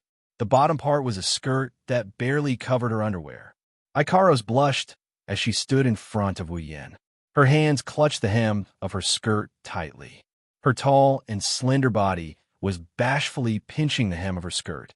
Coupled with her oversized maid outfit, she's bashful. Oh my God, that was the only word left in Wu Yan's mind. Is this still Ikaros? That was the second thought that came to Wu Yan's mind. Ikaros. Wu Yan's heart was trembling violently. If he thought that Flander Chan's sleeping posture was against the rules, then Ikaros' shyness is against the rules. Suppressing the urge to turn into a werewolf, Wu Yin gulped and stammered. Ikaros, why are you dressed like this? Hearing that, Ikaros lowered her head bashfully, causing the fire of lust that he tried so hard to suppress to rise by a few notches. Ikaros didn't notice it. She continued bashfully twisting her body and said in a small voice, This is the city's internet. It's saying that men like girls to dress like this. Wu Yan's heart was in tears. Oh my pure Ikaros, why did you go online to read these things? Although it doesn't look bad, Master, Ikaros couldn't help but raise her head when Wu Yin didn't say anything. Seeing Wu Yan's blank face, she started feeling a bit uneasy, and she nervously asked, Master, you don't like it? Her shy expression turned into a worried one. Paired with those pitiful indigo eyes and the pure white maid outfit, Wu Yan's heart started to throb again. Rubbing his itchy nose, Wu Yin smiled sheepishly. Not really. I guess it's the other way around. Ikaros' face lit up. She asked softly. Then, Master, do you like it? I do like it, Wu Yin hesitantly continued. But, Ikaros, why are you so proactive today? Stunned, Ikaros couldn't help but lower her head and whisper, because, Master. Ikaros didn't finish her sentence for some reason, but her eyes were glued to Wu Yan's naked Flander Chan. Wu Yan didn't know why, but he could guess that Ikaros was a little envious of his interaction with Flander Chan. Wu Yan shook his head with a chuckle. Glancing at the sleeping Flander Chan, he turned to Ikaros with a burning gaze. Exiting the room, Wu Yan closed the door behind him. Ikaros was stunned by his actions, and he chuckled.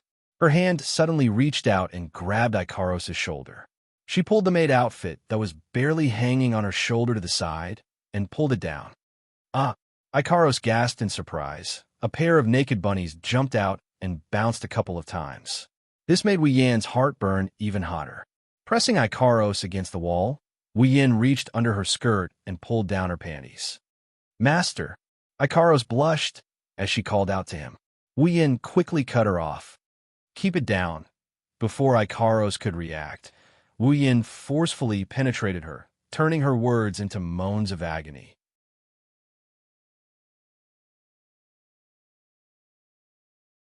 Chapter 282. Academy City School District 7, Tokuwadai Dormitory. As we all know, Tokuwadai dormitories are double rooms. Two people live in one room. Just like Mikoto and Kuriko, they used to live in the same room. As for now, Mikoto is living in Wu Yan's house. Because of this fact, Kuriko suffered a heavy blow. Every day, she's muddle-headed and crazy, shouting Wanisama won't give up on Kuriko or Wanisama will come back one day, using these as reasons to defend her right to use the other half of the dormitory. But even so, under the efforts of the great dormitory supervisor, Kuriko's dormitory room is occupied by another person. This rule, even the LV5 Mikoto, didn't have this privilege. You can imagine how great the dormitory supervisor is, but in this strict Tokuwadai dormitory room, there's one room that's an exception. Only one person lives in it. This room is naturally our Ju-sama, Shokuho Misaki's room. Even if she doesn't have this privilege, with Shokuho Misaki's ability to control people's hearts, it's easy for her to make her own room hers. At this time, in the bathroom of Shokuho Misaki's dormitory, Ju-sama is slowly taking off her Tokuwadai uniform, exposing her voluptuous body to the air. It's obvious she's planning to take a bath. She gently pulled down the white stockings on her thighs. If the scene of her bending down to take off her stockings was seen by those men who have a crush on Shoko Misaki, they'll definitely have a nosebleed and never be able to get up again. Shoko Misaki casually threw her clothes into a nearby basket, lightly caressed her body. With a confident smile on her face, she walked inside. Hot water dripped down from above, sprinkling on Shoko Misaki's voluptuous body. The water droplets hit her soft white skin, creating a splash, following the curves of Shoko Misaki's body, creating a beautiful arc. She lightly stretched her thighs. This free and easy movement is extremely seductive. Even compared to those super idols, it's even better. Not to mention those voluptuous breasts. If Wu Yin was here, he would definitely say that it was a foul. Shoko Misaki shook her golden hair to get rid of the water droplets on it. She turned off the shower head, sat down in the bathtub, and closed her eyes in satisfaction, enjoying her favorite time in the bath. After a long time, Shoko Misaki opened her eyes and gently stroked her pair of plump breasts. Even if she only used a strength that couldn't even kill a mosquito, Shoko Misaki still felt a strange sensation, causing her pretty face to turn red. Sighing, Shoko Misaki couldn't understand. It's not like she's never seen breasts bigger than hers. But why is she so sensitive in this area? Because of this, even Shoko Misaki herself rarely touches her breasts. Lying in the bathtub, Shoko Misaki unconsciously recalled that day when she went on a date with that despicable bastard. Her most sensitive area was caressed by him. She couldn't help but feel annoyed. Shoko Misaki fiercely slapped the surface of the water. As if venting something, she angrily said, "That despicable bastard, after taking advantage of me. He didn't even contact me once. What a scum." After venting her anger, Shoko Misaki lay back in the bathtub and sighed. That guy, what's he doing now? After saying that softly, Shoko Misaki said in an annoyed tone, "Probably being all lovey-dovey with that Misaka Mikoto. I really don't understand. What's so good about that pasty middle schooler?" After saying that, Shoko Misaki's starry eyes glanced at her voluptuous breasts. She lamented to herself again. "I really don't know who will benefit from this. Why don't you benefit me?"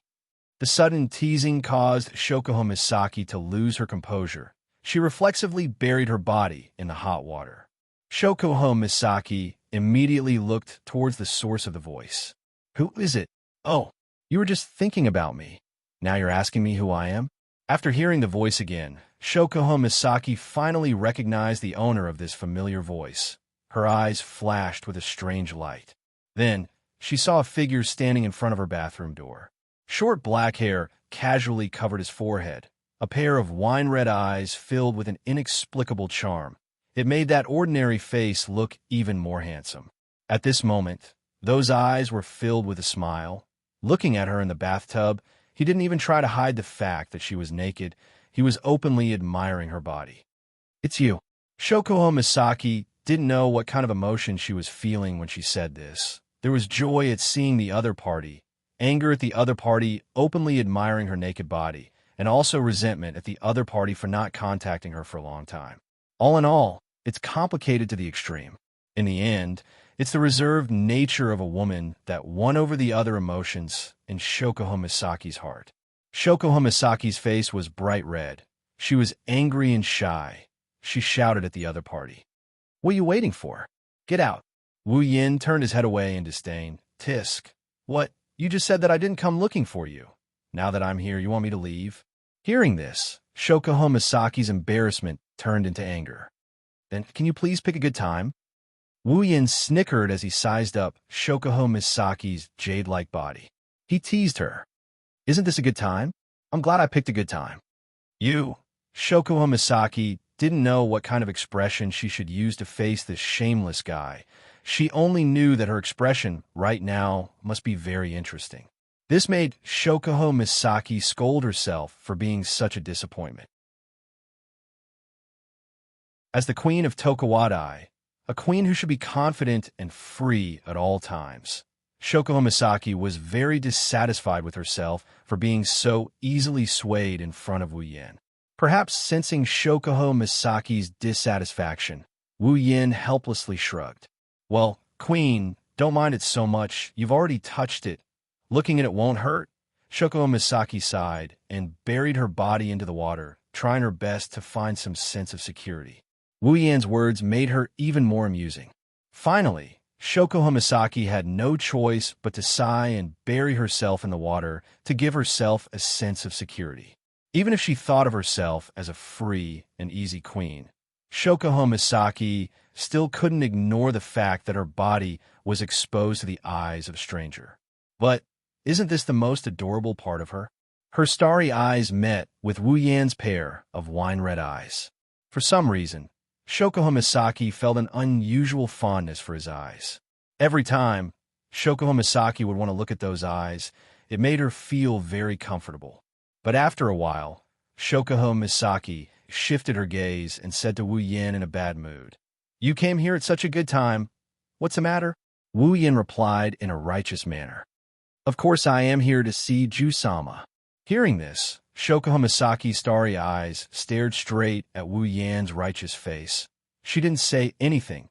She just stared at him. Following the silence, Wu Yan's righteous face became more and more shaky. Under the queen's starry gaze, Wu Yin quickly retreated. "Fine, I do have something to talk to you about." Shokuho Misaki coldly humphed and turned her head away. She knew he wouldn't come here without a reason. Wu Yin laughed dryly. "What's the matter? Say it." Scratching his cheek, Wu Yin kept staring at Shokuho Misaki's smooth body. "Well, let's not be in a hurry. Let's talk about the topic of who should benefit first."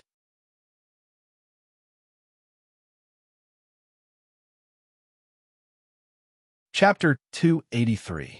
Hearing Wu Yan's words, Shokuho Misaki blushed.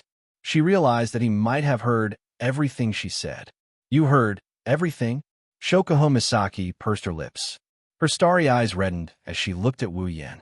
That's how shy she is. After all, if the other party had heard her words, it meant that her girlish complaints had also been heard by him.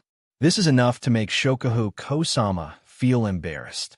Wu Yan put on a smile that isn't a smile on his face, indirectly telling Ju-sama that he didn't hear her mumbling in the bathroom.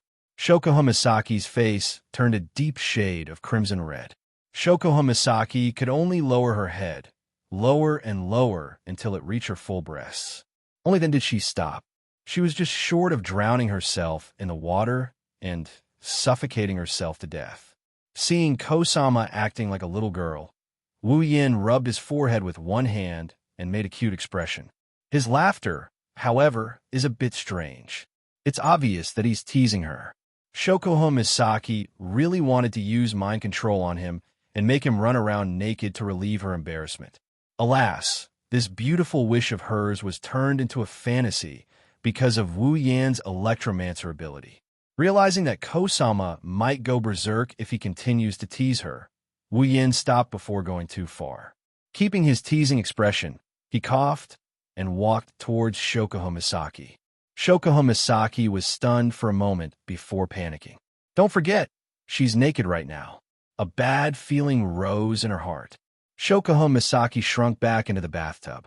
Unfortunately, the bathtub in the Tokuwadai dormitory isn't big enough for her to retreat. Soon, Shokuho Misaki realized that she has nowhere to run. What are you doing?" Shokuho Misaki pretended to be calm as she looked at Wu Yan. Her starry eyes couldn't hide the panic in her heart. Wu Yan's lips curled into a sinister smile. Shokuho Misaki wanted to warn him, but she was afraid of attracting the attention of the other ladies in the Tokuwadai dormitory. She could only watch as Wu Yan walked towards her, her body curled into a ball. Seeing this, Wu Yan snickered and teased. "What's the matter, Kosama? Are you afraid?" Who's afraid?"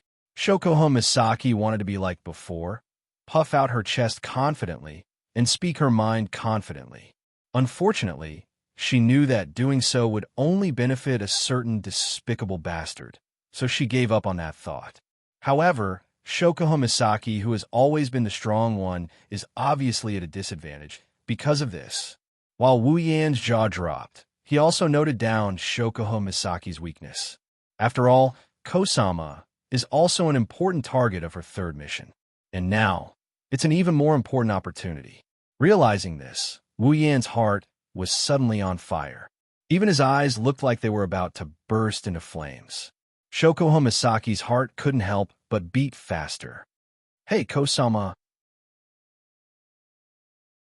Finally, Wu Yan came in front of Shoko Misaki. Looking at her dodgy eyes and her seductive body in the bathtub, he chuckled. "Just now, you mentioned that you wanted to give them to someone. Can you talk to me about that?" "Talk your ass." Shoko Misaki couldn't help but curse. She couldn't understand how this person could be so shameless. He has a pair of beautiful eyes. What made Shoko Misaki even more confused was, even though the other party was so shameless that she wanted to skin him alive, why couldn't she hate him? This is a problem that needs time to be solved. Of course, this is a topic for later. Right now, the most important thing is... Shoko Misaki's face was filled with embarrassment and fear. Wu Yan whispered into her ear, "Kosama, why don't you give them to me?" "You." Shoko Misaki glared fiercely at him, but her eyes met with a pair of fiery eyes. She panicked again and hurriedly avoided eye contact. Shoko Misaki underestimated the intensity of the fire in Wu Yan's eyes. Even when she averted her gaze, she could still feel his gaze caressing her face, her breasts, her entire body. It's like a fiery hand caressing her face, caressing her breasts, caressing her entire body. And so, Shoko Misaki decisively handed over the first time in her life. "I'll go out first," realizing that if this goes on, something unimaginable will happen. Shoko Misaki steeled her heart and stood up. Thinking that being looked at once is better than being looked at many times, Shoko Misaki stood up from the bathtub, lifted her feet, and prepared to run out of the door. However, no matter how fast Shoko Misaki is, can she be faster than Wu Yan? The answer, of course, is no. Wu Yan isn't surprised by Shoko Misaki's escape. If Jusama stayed in the bathtub and curled up like a ball, Wu Yan wouldn't be able to do anything to her. But now Shoko Misaki flashed by his side. Wu Yan's wine-red eyes flashed as if he could see through his opponent's silhouette. He saw through her weakness and saw through her plans. With quick reflexes, he used Dragon Catcher Hand. Thus, in the next second, Wu Yan grabbed a pair of plump breasts, one in each hand, and he grabbed one in each hand. And Shoko Misaki, who thought she could escape with her life, looked at the bathroom door in front of her with a happy expression. But in the next second, her happy expression turned into a heavy moan. The reason, of course, is the pair of hands that grabbed her from behind. Shoko Misaki's chest is her most sensitive area. Even a light touch on her chest would make her feel something. Wu Yan's action of grabbing her chest is even more absurd. Shoko Misaki's strength was completely drained the moment the hands grabbed her. She didn't even have the strength to stand up. She fell backwards onto a broad chest. "No, let go." Shoko Misaki pressed her palms against the hands on her chest, trying to pull them away. But it was already the last of her strength. Shoko Misaki gasped for breath. She was so ashamed that she wanted to die. Wu Yan once again grasped her weakness. Shoko Misaki could already see her ending. However, all her thoughts vanished under the pressure of Wu Yan's hands. Her sensitive spots were grasped by Wu Yan. The thing called rationality in Shoko Misaki's mind became a luxury item. His hands moved nimbly, followed by a loud moan from Shoko Misaki. Shoko Misaki's hands that were pressed against her own started moving along with her own. It looked like Shoko Misaki was using her own hands to move Wu Yan's hands. And Shoko Misaki had no choice but to use her last shred of rationality to say those words. But even if the meaning was obvious, in this situation, it would only turn into seasoning for the ripples. And under Wu Yan's actions, Shoko Misaki finally lost her last bit of rationality. She closed her eyes and turned the pleasure of her body into the most direct sound, forming a beautiful melody. In the bathroom, she played a solo for the man behind her.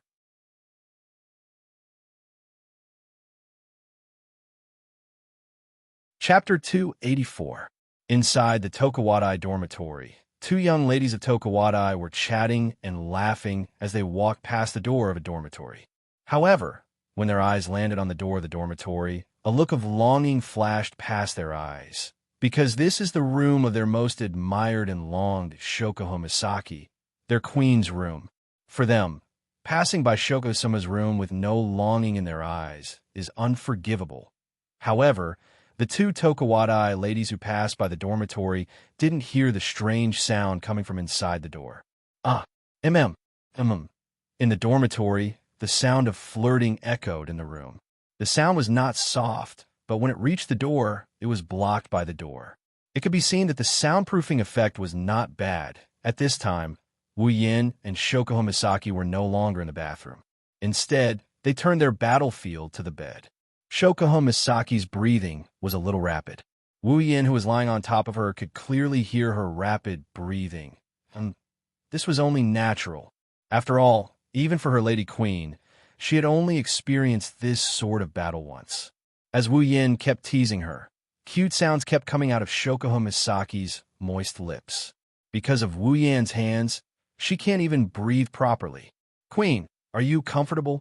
While his hands kept rubbing her chest, Wu Yin asked Shoko Misaki with a devilish smile. It's rare for her to be this weak. If he doesn't tease her a little, Wu Yin won't be able to forgive himself. Shoko Misaki's face turned red.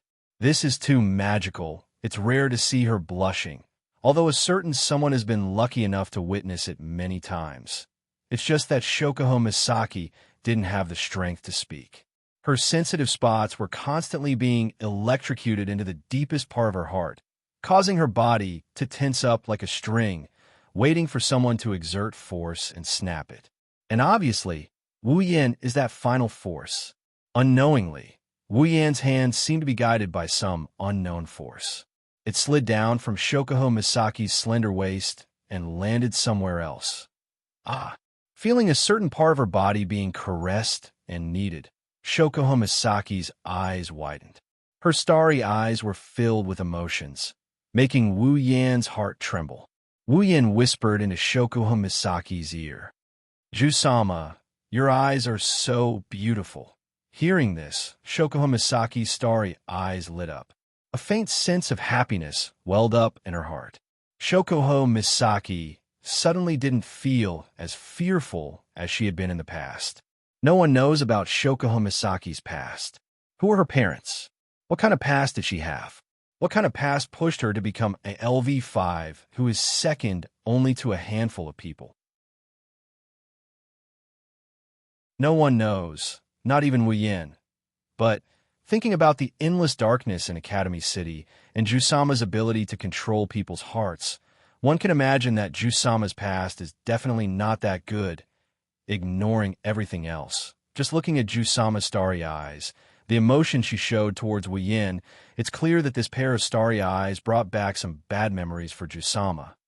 That's why, when Wu Yin said the same thing to her when they first met, Jusama's reaction was so strange. And now, when he said the same thing again, Shoko Misaki's heart was filled to the brim.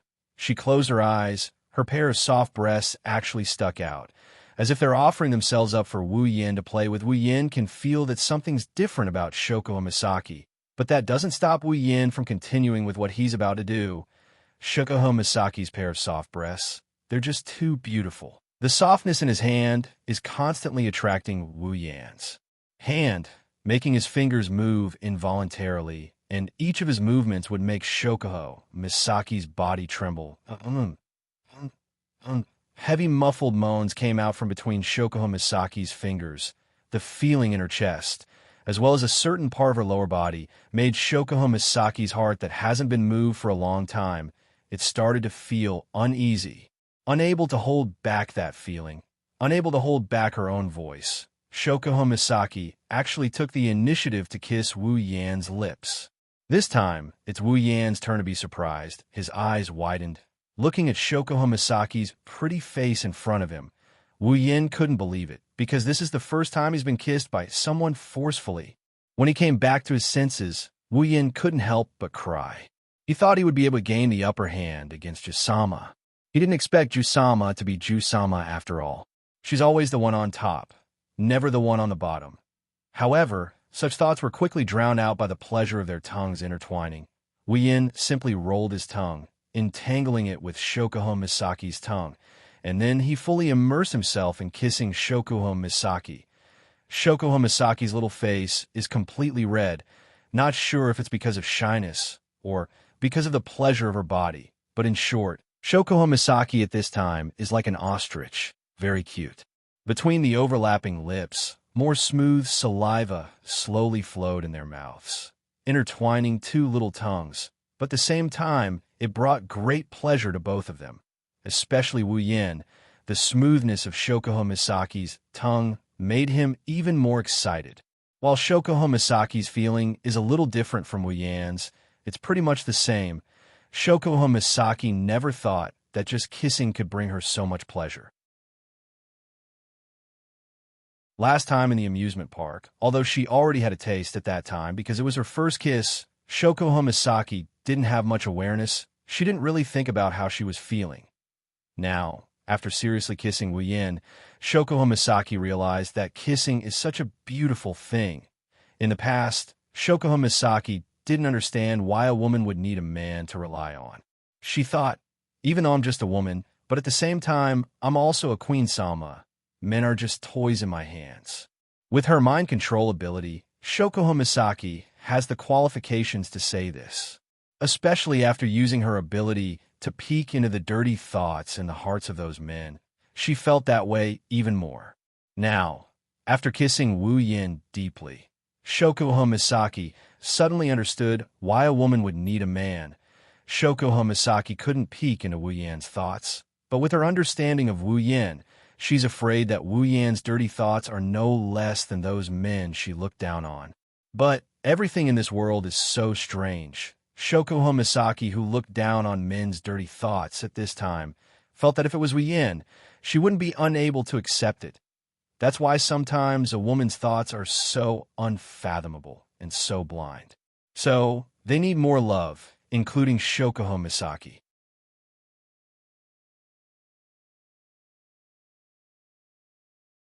Chapter 285. Woo. Shokuho Misaki's eyes were filled with tears. Under the effect of her starry eyes, the twinkling stars in her golden pupils looked like they grew in water, giving people a magical feeling. At this time, Shokuho Misaki was like a crying girl. Her eyes were filled with tears, and her mouth was making whimpering sounds. People who don't know what's going on would think that Shokuho Misaki is crying. Her two tongues intertwined. Her moist lips couldn't stop the moans that came out of her mouth. Her sensitive body made her look like a helpless little girl. As long as someone blows on her, big drops of tears would fall from her starry eyes. After a long time, two pairs of lips finally separated under Wuyin's slight force. A soft pop sound was heard, making Shokuho Misaki's already red face even redder. The shy Shokuho Misaki didn't know how attractive she was.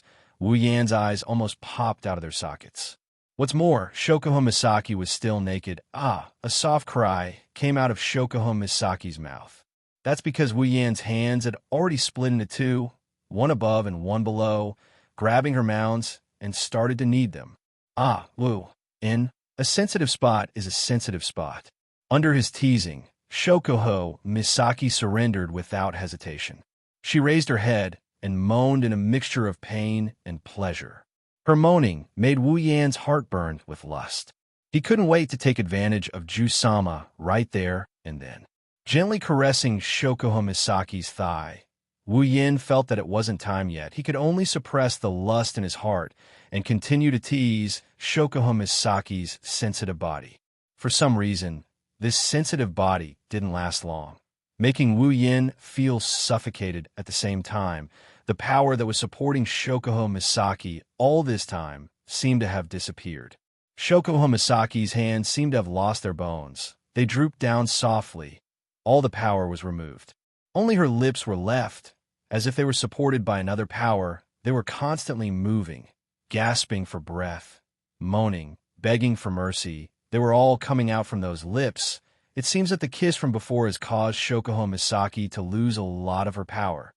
Hugging Shokuho Misaki's delicate body, Wu Yin could clearly feel the unique softness of the girl in his arms. Smooth, soft, almost all of it was applied to Wu Yan's naked body. Their bodies were almost overlapping, allowing Wu Yin to feel every inch of Shokuho Misaki's skin.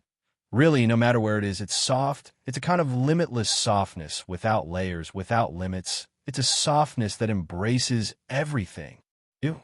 What are you doing? Feeling Wu Yan's body and his heartbeat that is several times stronger than her own, Shokuho Misaki pulled Wu Yan's hand uneasily. She squeezed out a few words from her mouth and said to Wu Yan, "It's clear that Shokuho Misaki hasn't completely let go of her emotions." Some things don't need to be said out loud.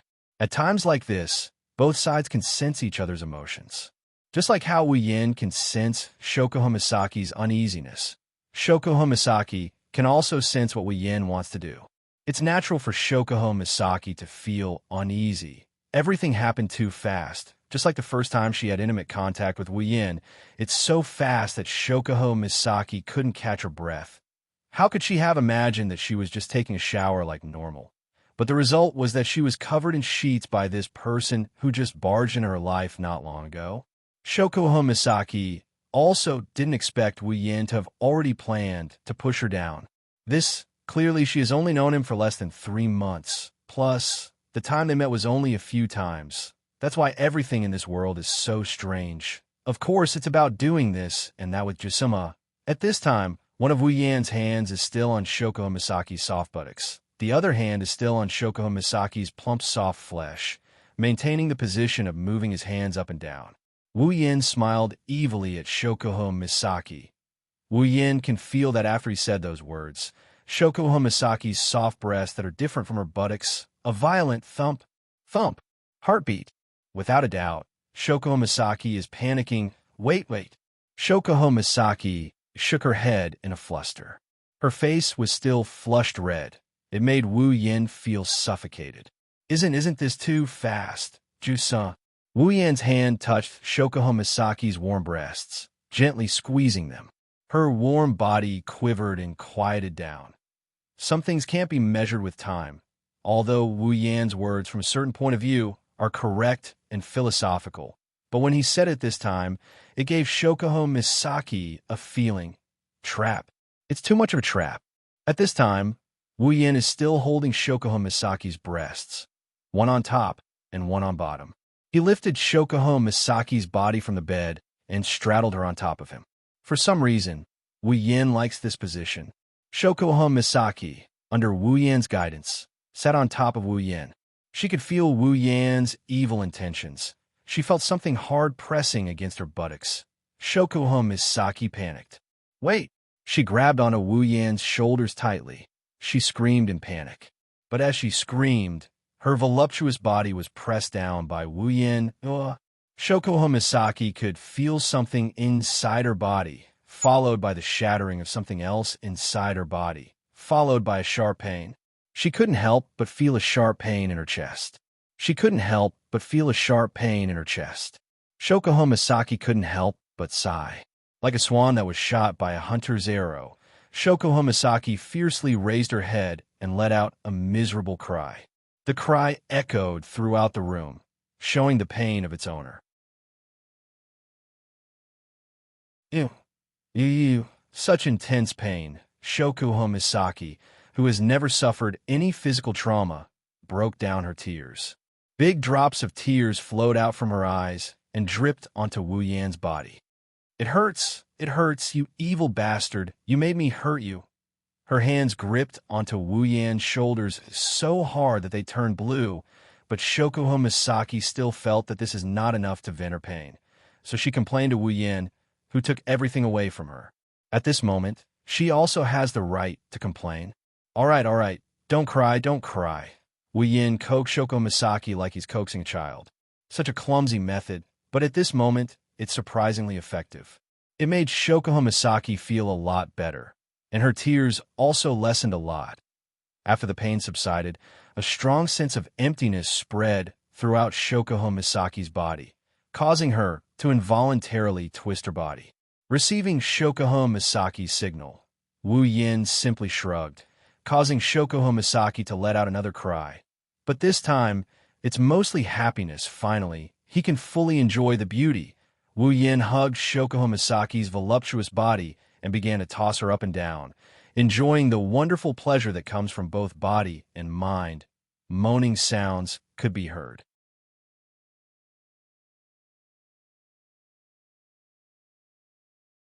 Chapter 286. In Tokuwadai's dormitory. None of the ladies knew that their most respected and worshipped Shokuho Shirsama, Queen Shokuho Shirsama, had been devoured by the scum they hated the most while they were happily discussing some skincare products and some pretty clothes. Not even a single bone was left behind. Inside Shokuho Misaki's dorm room, the fierce battle is still going on. The world outside the door is completely isolated from the world inside. At this point, Shokuho Misaki was lying on her bed, her hands tightly gripping the sheets in front of her. Her face was flushed with the most joyous of moods, and the sounds of moaning were coming from her lips. Her body kept swaying back and forth, and with each swing, Shokuho Misaki let out a heavy moan. As a result, a certain wolf, who was grabbing Shokuho Misaki's waist and kneeling behind her, moved even faster. Woo! Shokuho Misaki is like a small boat in the middle of a storm, following the source of the storm behind her. It's like she's about to crash, dancing with the wind. Even she doesn't know when she'll fall. What Shokuho Misaki didn't know was that the expression on her face that was enough to suffocate a certain someone, or the desire that was enough to kill a certain someone's heart, were all factors that led to her being subjected to an even more violent storm. Her curvaceous body was covered in a faint pink glow. Drops of sweat were secreted from her pores and formed on her body. Every time a bead of sweat appeared, it would be accompanied by a suspicious but pleasant fragrance from Shokuho Misaki's body, making the two who were in the midst of the greatest pleasure feel a burst of desire. The sweat dripped down Shokuho Misaki's body in a beautiful arc and dripped onto the white sheets as if it had completed its mission in life. Because of this, the sheets under Shokuho Misaki's body were soaked as if they were fished out of water. However, this humidity didn't make Shokuho Misaki or Wu Yin feel uncomfortable at all. Instead, they felt that this wasn't enough. Thus, this is another factor that made Wu Yin push the cart as hard as he could. One by one, these factors led to the current situation. Wu Yin was like a drilling machine, and Shokuho Misaki's body was shaking violently, along with the waves of moans that would make a saint go crazy. At some point, Shokuho Misaki's body suddenly tensed up. She grabbed the bedsheet with both hands, and, at the same time, her toes curled up. An inexplicable sense of pleasure came from inside her body. Shokuho Misaki didn't know what this is, but she got flustered. She turned around and looked at Wu Yin with a flushed face. She yelled out in a flirtatious manner. Wait, wait. Wu Yin held his breath. Shokuho Misaki didn't know how much of an effect she had on him with such a seductive expression. Her face flushed red, and her eyes filled with lust. Gasping for air, Wu Yin didn't stop like Shokuho Misaki expected him to. Instead, he increased his speed and charged at Shokuho Misaki. The powerful impact caused Shokuho Misaki to cry out in pain. She felt something was about to break out of her body as Wu Yin pushed harder. She raised her head and screamed. If someone passed by at this time, it's impossible that they didn't notice anything. At the same time, Wu Yin also let out a satisfied breath. His face was like a spring breeze, as if something that made him uncomfortable has been released from his body. It's comfortable. Ew. Shokuho Misaki's body began to twitch, and she let out a small whimper, which would make anyone who heard it feel their blood boil. It's a shame that the only audience in the room had already extinguished the fire in his heart after hearing Shokuho Misaki's loud cry. Of course, it's only at the right time. If it was any later, the fire would have started burning again. After a long while, Wu Yin finally smiled and lay down on the bed. Shokuho Misaki also fell heavily on the bed. Her eyes were blurred. Her breasts were moving up and down as she breathed. Shokuho Misaki tried her best to open her starry eyes and look at Wu Yin's face. When she saw the proud smile on Wu Yan's face, Shoko Misaki's flushed face was filled with anger. She pinched Wu Yan's waist hard. Of course, Shoko Misaki's so-called heavy is just her own opinion. Her stamina has long been depleted in that battle of attrition. Tell me, did you calculate everything? Shoko Misaki's thoughts aren't without reason. Of all the times to come to her, he chose to come to her when she's taking a bath. Isn't this intentional? Too bad, Shoko Misaki doesn't know that in this world, there's a guy called the pickup hand. Every time he opens the door, it's intentional, because at that time, there's always one or two girls taking a bath with Shoko Misaki's strength. She can't even hurt a strand of hair, but Wu Yin still pretended to be in pain. He cried out, "I'm innocent. This is really a coincidence." As if I believe you. Shoko Misaki rolled her eyes at Wu Yin when she regained some of her strength. However, when she thought about how Wu Yin had tried all sorts of tricks on her, Shoko Misaki couldn't help but feel annoyed. Since when did I, Shoko Misaki, become someone who can be manipulated by others? Perhaps because of the past, Shoko Misaki hated the feeling of being manipulated, even if it was in bed. So, Shoko Misaki made a quick decision. She flipped her body, and under Wu Yan's stunned expression, Shoko Misaki rode on top of Wu Yan's body. Seeing Wu Yan's stunned expression, Shoko Misaki giggled. "You tricked me just now. This time it's my turn." Wu Yin stuttered, as if he was scared out of his wits. "Ju-sama." Shoko Misaki glared at Wu Yin. She rudely interrupted. "What are you doing? Do you have a problem with that?" Wu Yin was stunned. After a while, he managed to squeeze out a sentence. Do you still have strength?" Shoko Misaki's face turned red. She shouted angrily, "It's none of your business. You're the one who benefits in the end anyway. Why are you talking so much?"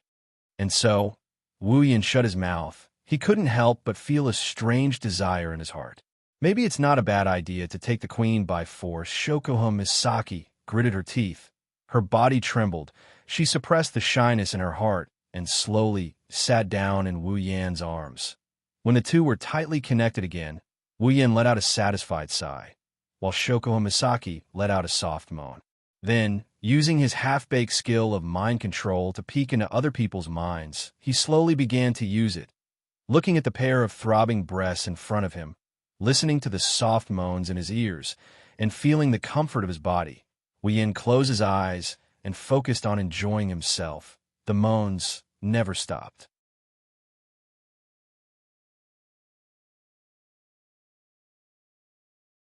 Chapter 287. Shoko Misaki is under a lot of pressure, especially at a time like this as an offensive queen. Shoko Misaki's wish to become an offensive queen may sound good, but reality is cruel. If Shoko Misaki were to use her mind control to turn a woman into a super attacker, it would be a piece of cake. But when it comes to herself, even if she could change her personality with her ability, it would still be very stressful for her to do so. After all, our Ju-sama is a sports idiot stamina. That's her weakness.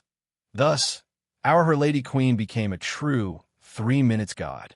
After 3 minutes, Her Lady Queen changed from a strong aggressor to a strong aggressor. As for this so-called aggressor, it was all in the mouth. Shoko Misaki is under a lot of pressure, but at the same time, she should be thankful that she's not a man. It was another storm. After that, the two lay back down on the bed, panting softly with their eyes closed, enjoying the aftershocks of their lovemaking. The sheets on his back couldn't get any wetter. At this time, the person lying on it should feel uncomfortable, but for some reason, Wu Yin didn't feel uncomfortable at all. Instead, he felt comfortable, like he's in a hot spring. As for Ju-sama, lying on top of Wu Yin, how can a bedsheet be more comfortable than a meat cushion? Stroking Shoko Misaki's smooth back, Wu Yin had to admit that Ju-sama's body is pretty damn good. Even if she doesn't have that pair of boobs, Ju-sama's voluptuous curve alone is enough to make anyone fall head over heels for her. Shoko Misaki didn't know what Wu Yin is thinking about, but judging by the fact that something inside her that hasn't left her body is back in high spirits, Shoko Misaki can guess what's going on. Shoko Misaki quickly said to Wu Yan. Don't do it again. I can't take it anymore. Hearing this, Wu Yan's hand paused. He had no choice but to stop. With Ju-sama's physique, it's a miracle that she can last this long. Seeing this, Shokuho Misaki couldn't help but breathe a sigh of relief. And then, she was secretly annoyed, and at the same time, she sighed helplessly. She seems to have been begging for mercy, and this time too, as an offensive queen, Shokuho Misaki is under a lot of pressure. Whenever she thinks about how she's begging for mercy, Shokuho Misaki can't help but feel anger rising from the bottom of her heart. She's not going to be nice to the guy who forced himself on her. Shokuho Misaki's starry eyes were filled with dissatisfaction as she said in a slightly annoyed tone, "All right, now that you've taken advantage of me and eaten me, it's time for you to tell me why you're here." Wuyan dryly chuckled. What can he do? He really did have a reason for coming here. Pushing her down is just something he can do along the way. With Shokuho Misaki's intelligence, his little scheme can't be hidden from her. It's too fake to say that he's here just to see her. With that in mind, Wu Yan quickly said, "Of course I'm here just to see you." Fake. It's too fake. Shokuho Misaki doesn't doubt his words. Even Wu Yan has to say the same thing. Even if he knows that his words are fake, it can't be helped. He just pushed her down not too long ago. If he really said that he's here for something, it'd be too boring. So even if it's fake, Wu Yan can only accept it. Shokuho Misaki's eyes seemed to be able to see through Wu Yan's heart. She carefully stared at Wu Yan's face. Perhaps she guessed Wu Yan's thoughts. Shokuho Misaki coldly snorted. However, from her expression, it seems like she's satisfied with Wu Yan's words, or rather, his thoughts. Of course, Shokuho Misaki won't admit it. She's still upset about the fact that she couldn't push Wu Yan down. Don't talk nonsense. Just say it. Since you're here, you must have something you need my help with, right? This time, Wu Yan can only rub his nose and admit it. All right, I do have something I need your help with, sure. Shokuho Misaki's straightforward answer came just as he finished his sentence. Wu Yan, who originally wanted to waste his breath, was stunned. Wu Yan didn't forget how much effort it took to get Shokuho Misaki's help when he snuck into the research facility where the sisters were kept. Not only did he have to make her a random date, but he was also ridiculed by Ju-sama, and this time, she agreed so easily? Could it be that pushing her down will bring me such benefits? Wu Yan quickly shook his head and denied it. If Ju-sama is the type of person who listens to everything after being pushed down, then she's not Ju-sama. Wu Yan's wine-red eyes stared straight into Shokuho Misaki's starry eyes. He narrowed his eyes, trying to see through Shokuho Misaki's schemes. I say, Ju-sama, when did you become so straightforward? How can you say that? Shokuho Misaki touched her cheeks and said in a pitiful tone, You've already done this to me. What else can I do other than listen to you? It would have been better if Shokuho Misaki didn't say anything. Now that she did, Wu Yan became even more vigilant. If what he said was fake, then Shokuho Misaki's expression couldn't be more fake. As if she didn't see Wu Yan's vigilance, Shokuho Misaki looked at him with a playful smile. Wu Yan's mouth twitched. He couldn't stay calm anymore. I say, where did this pitiful sobbing go to?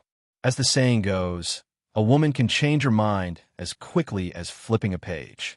Shokuho Misaki's pitiful face turned into a playful smile, and in the next second, it turned into impatience.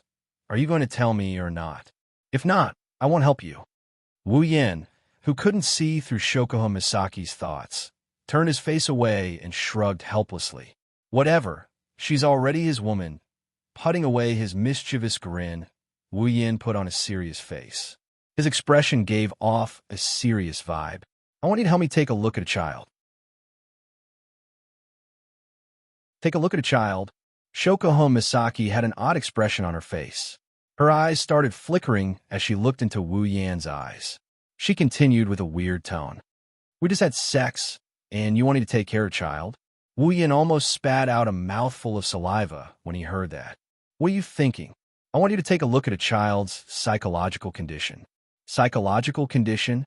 This time, Shokuho Misaki didn't tease him.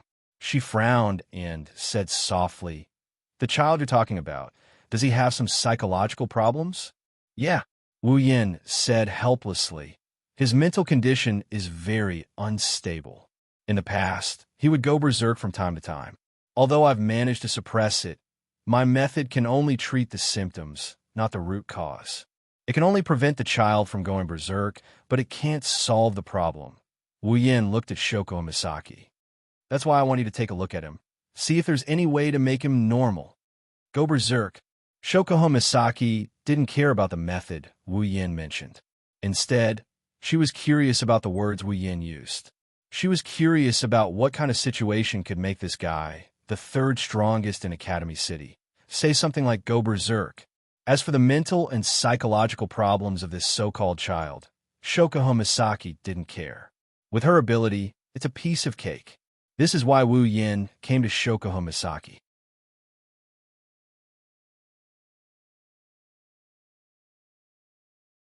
Chapter 288. Academy City, School District 7, Wu Yan's house. The house that was originally quiet suddenly erupted with a loud roar that shook the very foundations of the house. Yua, inside the living room, the owner of the roar is lying on top of a table. She's yelling while kicking her legs around. It's obvious that the owner of the voice is throwing a tantrum. The owner of the tantrum is Flandra-chan. Hinajiku, Mikoto, Kinuhata, Sai, Frenda, Takitsubu Riku, and Astria were covering their ears like they couldn't take it anymore. Ikaros was the only one who looked at Flandra-chan with a blank expression. Maybe she didn't know how to react, or maybe she just didn't know how to react.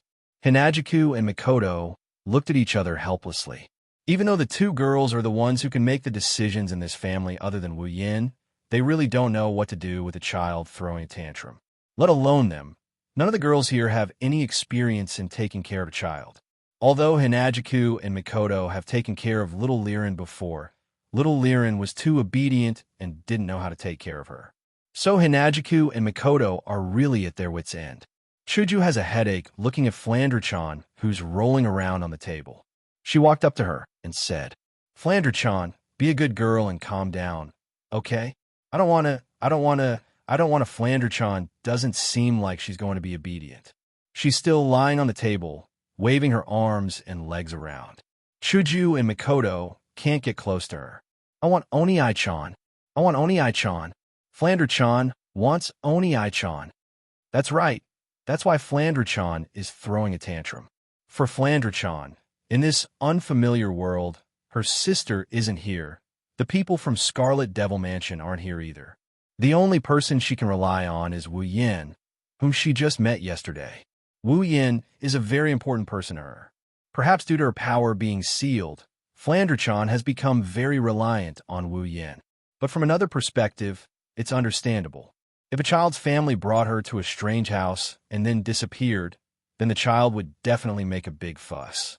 Flandra-chan is in such a situation. Plus, Flandra-chan's mental state wasn't very stable to begin with. It's not hard to guess why she ended up like this. If Flandra-chan's powers weren't sealed, I'm afraid everything in this house would have been wiped out a long time ago, including people. It has to be said that once a child starts to make a fuss, the sound of her voice isn't something an average person can bear. Even if Flandra-chan lost her powers, her voice was still enough to make everyone in the house unable to bear it. Flandra-chan has been in this state ever since she woke up this morning. This caused all the young girls present to have a headache. At the same time, they couldn't help but wonder what kind of charm that guy had to make such a cute little girl rely on him so much. This is a classic case of saying the grapes are sour when you can't eat them. Looking at Flandra-chan, who's still throwing a tantrum, Chuju, Mikoto, and the others can't help but cry. Mikoto is the one who screamed like a madwoman. Yen, where the hell did you go? Come back right now. Perhaps it was because of Mikoto's shout. The living room suddenly lit up. Other than Kinuhata Sai, Frenda, and Takitsubu Riku, all the other girls' eyes lit up. When the light dissipated, Wu Yan's figure appeared in the living room in front of the girls. Chuju, Mikoto, Astria, and the others sighed in relief. As for Kinuhata Sai and the others, they're still trying to figure out how Wu Yan appeared. When Wu Yin appeared in the living room and saw the expressions on the girls' faces, he was stunned. "What's wrong with you girls? Why are you looking at me like that?" "Oni Ai-chan." Cheers came from behind Wu Yin, startling Wu Yin. He reflexively turned around, and a small figure jumped up from the table and ran into Wu Yan's arms. Wu Yin subconsciously hugged the small figure. He was stunned again. "Flander-chan?" "Oni Ai-chan, where did you go? Flander-chan missed you so much." She kept rubbing her face against Wu Yan's body. Her small hand were clutching onto Wu Yan's clothes, as if she's afraid Wu Yin will disappear again. She looked at Wu Yin with teary eyes. She looked like she's going to cry at any second. This made Wu Yin panic. Patting Flander-chan's back, Wu Yin said gently, "Oni Ai-chan didn't go anywhere. I just had something to do. Oni Ai-chan is a bad guy. You abandoned Flander-chan." Flander-chan puffed up her cheeks in dissatisfaction. She turned her head away from Wu Yin, but her small hand was still clutching onto Wu Yan's body. Wu Yin felt helpless and amused at the same time. "You're finally back. If you didn't come back, the sky would have collapsed." Chuju looked at the quiet Flander-chan and sighed in relief. At the same time, she looked at Wu Yin in pleasant surprise. She seemed to have a hard time. Wu Yin, who didn't experience Flander-chan's lion roar, was puzzled. Mikoto also looked at Wu Yin in pleasant surprise. To be honest, if Wu Yin didn't come back, Mikoto would have had the urge to send out a bolt of lightning. One can imagine how helpless she was just now. That pleasant surprise, however, froze when she heard a giggle. Era, Misaka-san, you're still so energetic." Mikoto's smile froze on her face. She felt a small electric current flowing through her forehead. This voice, this tone, could it be? Before Mikoto could finish her sentence, Kinuhita Sai and Frenda beside her called out first. "The fifth." Mikoto slapped her own face and covered her eyes. "So it's you, Shokuho Misaki." Shokuho Misaki covered her mouth and giggled. "What's wrong?" "Misaka-san, you don't look too happy to see me." "How can I be happy to see you?" Mikoto didn't mince her words. There was even a hint of hatred in her voice. It looks like she really doesn't welcome Shokuho Misaki's arrival. Mikoto pointed at Shokuho Misaki with an unfriendly look. "Woman, why are you here?" Shokuho Misaki shrugged and sighed helplessly. She then looked at Mikoto with a don't-you-know look and said, "Of course it's Yin who brought me here." Mikoto's mouth twitched. "I guessed a little, but now that I know, why do I have a—" Turning her head towards Wu Yin, sparks flashed on Mikoto's forehead as she asked in a low voice, "Where's the urge to electrocute people?" Wu Yin chuckled awkwardly. Even though he knew he'd be the one to get hurt if Sis Cannon and Ju-sama were to bump into each other. But for Flander-chan, on the side, Kinuhita Sai, Frenda, and Takitsubu Riku were stunned by this scene. Watching the interaction between Mikoto and Shokuho Misaki, as well as Shokuho Misaki's words, Kinuhita Sai's eyebrows twitched. Don't tell me the Super Fifth was also super recruited into the Crystal Palace by that super slut? Frenda looked at Shokuho Misaki as if she had seen through the truth before looking at Wu Yin. She instantly understood. In the end, psychological control also became a member of that guy's Crystal Palace. Kinuhita Sai clenched her fists and said hatefully, "This super pervert already has so many women, yet he still wants the Super Crystal Palace. Could it be that the only thing in his head is the word female?" Hearing this, Frenda shrugged. In the end, aren't we still the female that he has his eyes on? Kinuhita Sai remained silent, but her pair of small eyes kept darting around, as if she was thinking of something bad. Takitsubu Riku kept looking at Wu Yin. There was a hint of sadness in her eyes. Will he still remember me?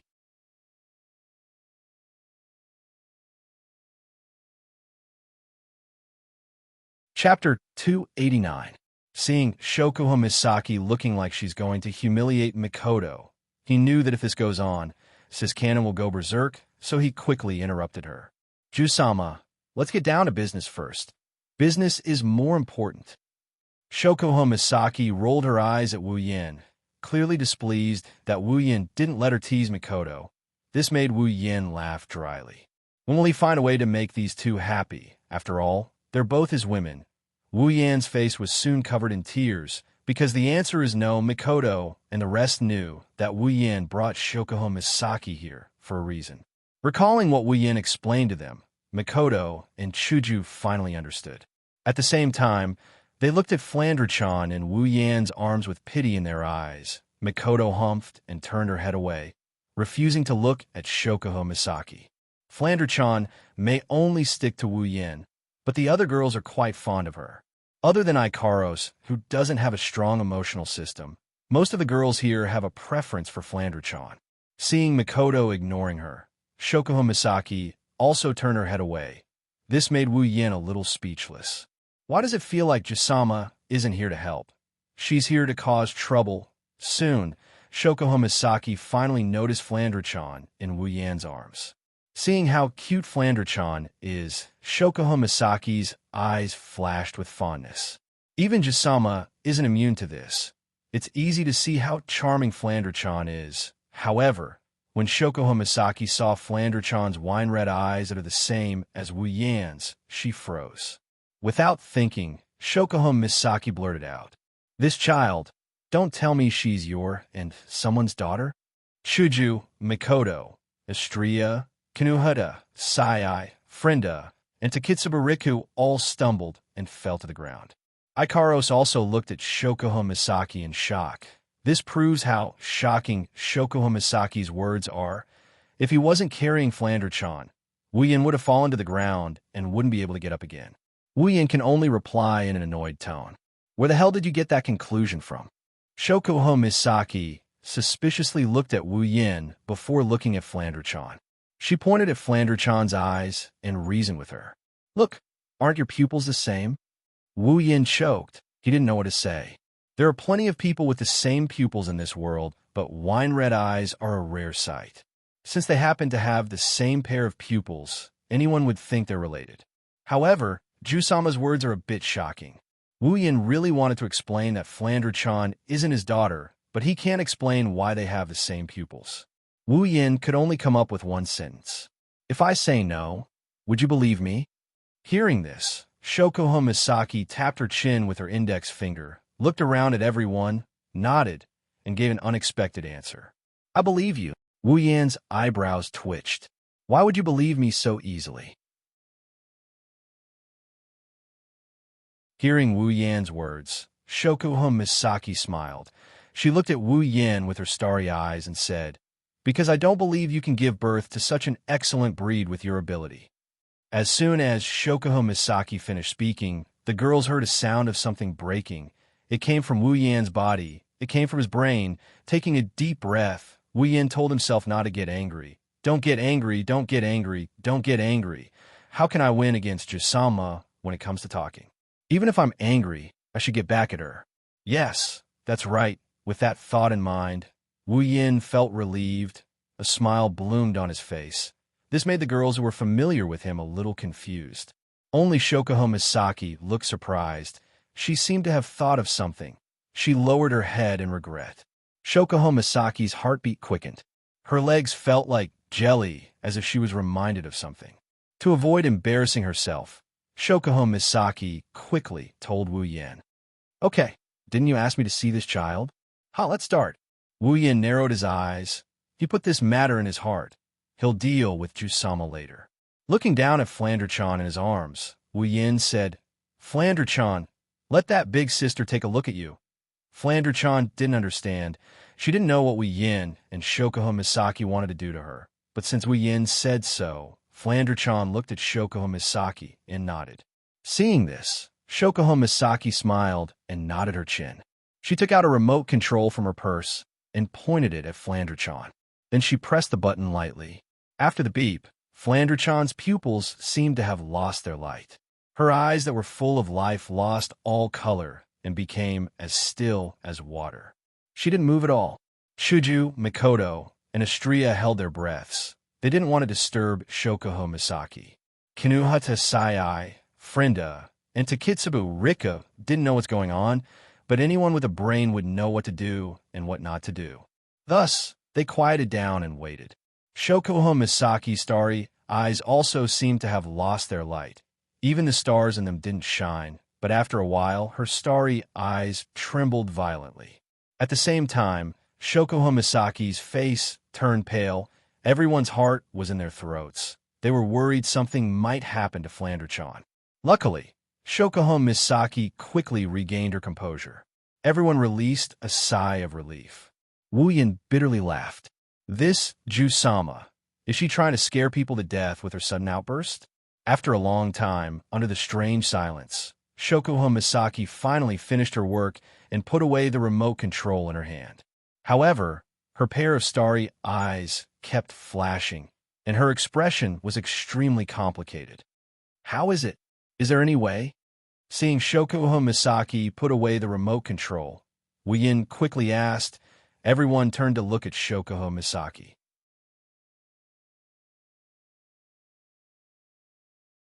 Shokuho Misaki looked at Wu Yin with a complicated expression.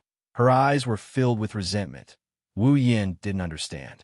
Perhaps she saw Wu Yan's confusion. Shokuho Misaki sighed and said, I didn't expect your origin to be so mysterious. A different world, a system. I really didn't expect it.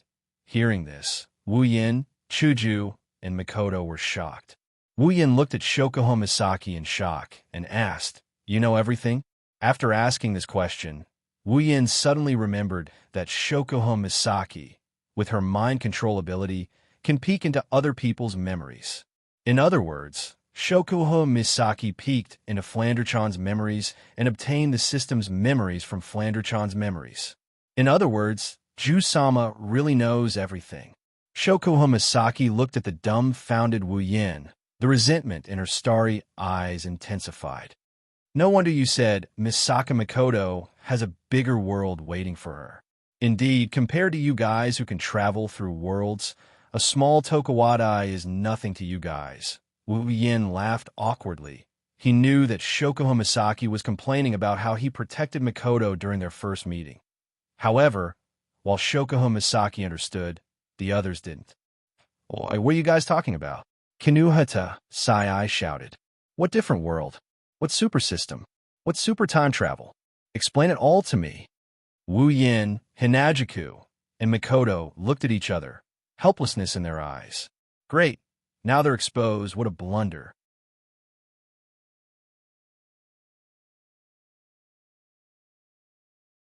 Chapter 290. He has to admit, asking Shokuho Misaki to check on Flandre-chan's mental state was a mistake, but also solved one of Wu Yan's problems, of course. Wu Yin didn't expect Shokuho Misaki to peek into Flandre-chan's memories. The system's transfer of memories to Flandre-chan was more than enough for Shokuho Misaki to learn about their secrets.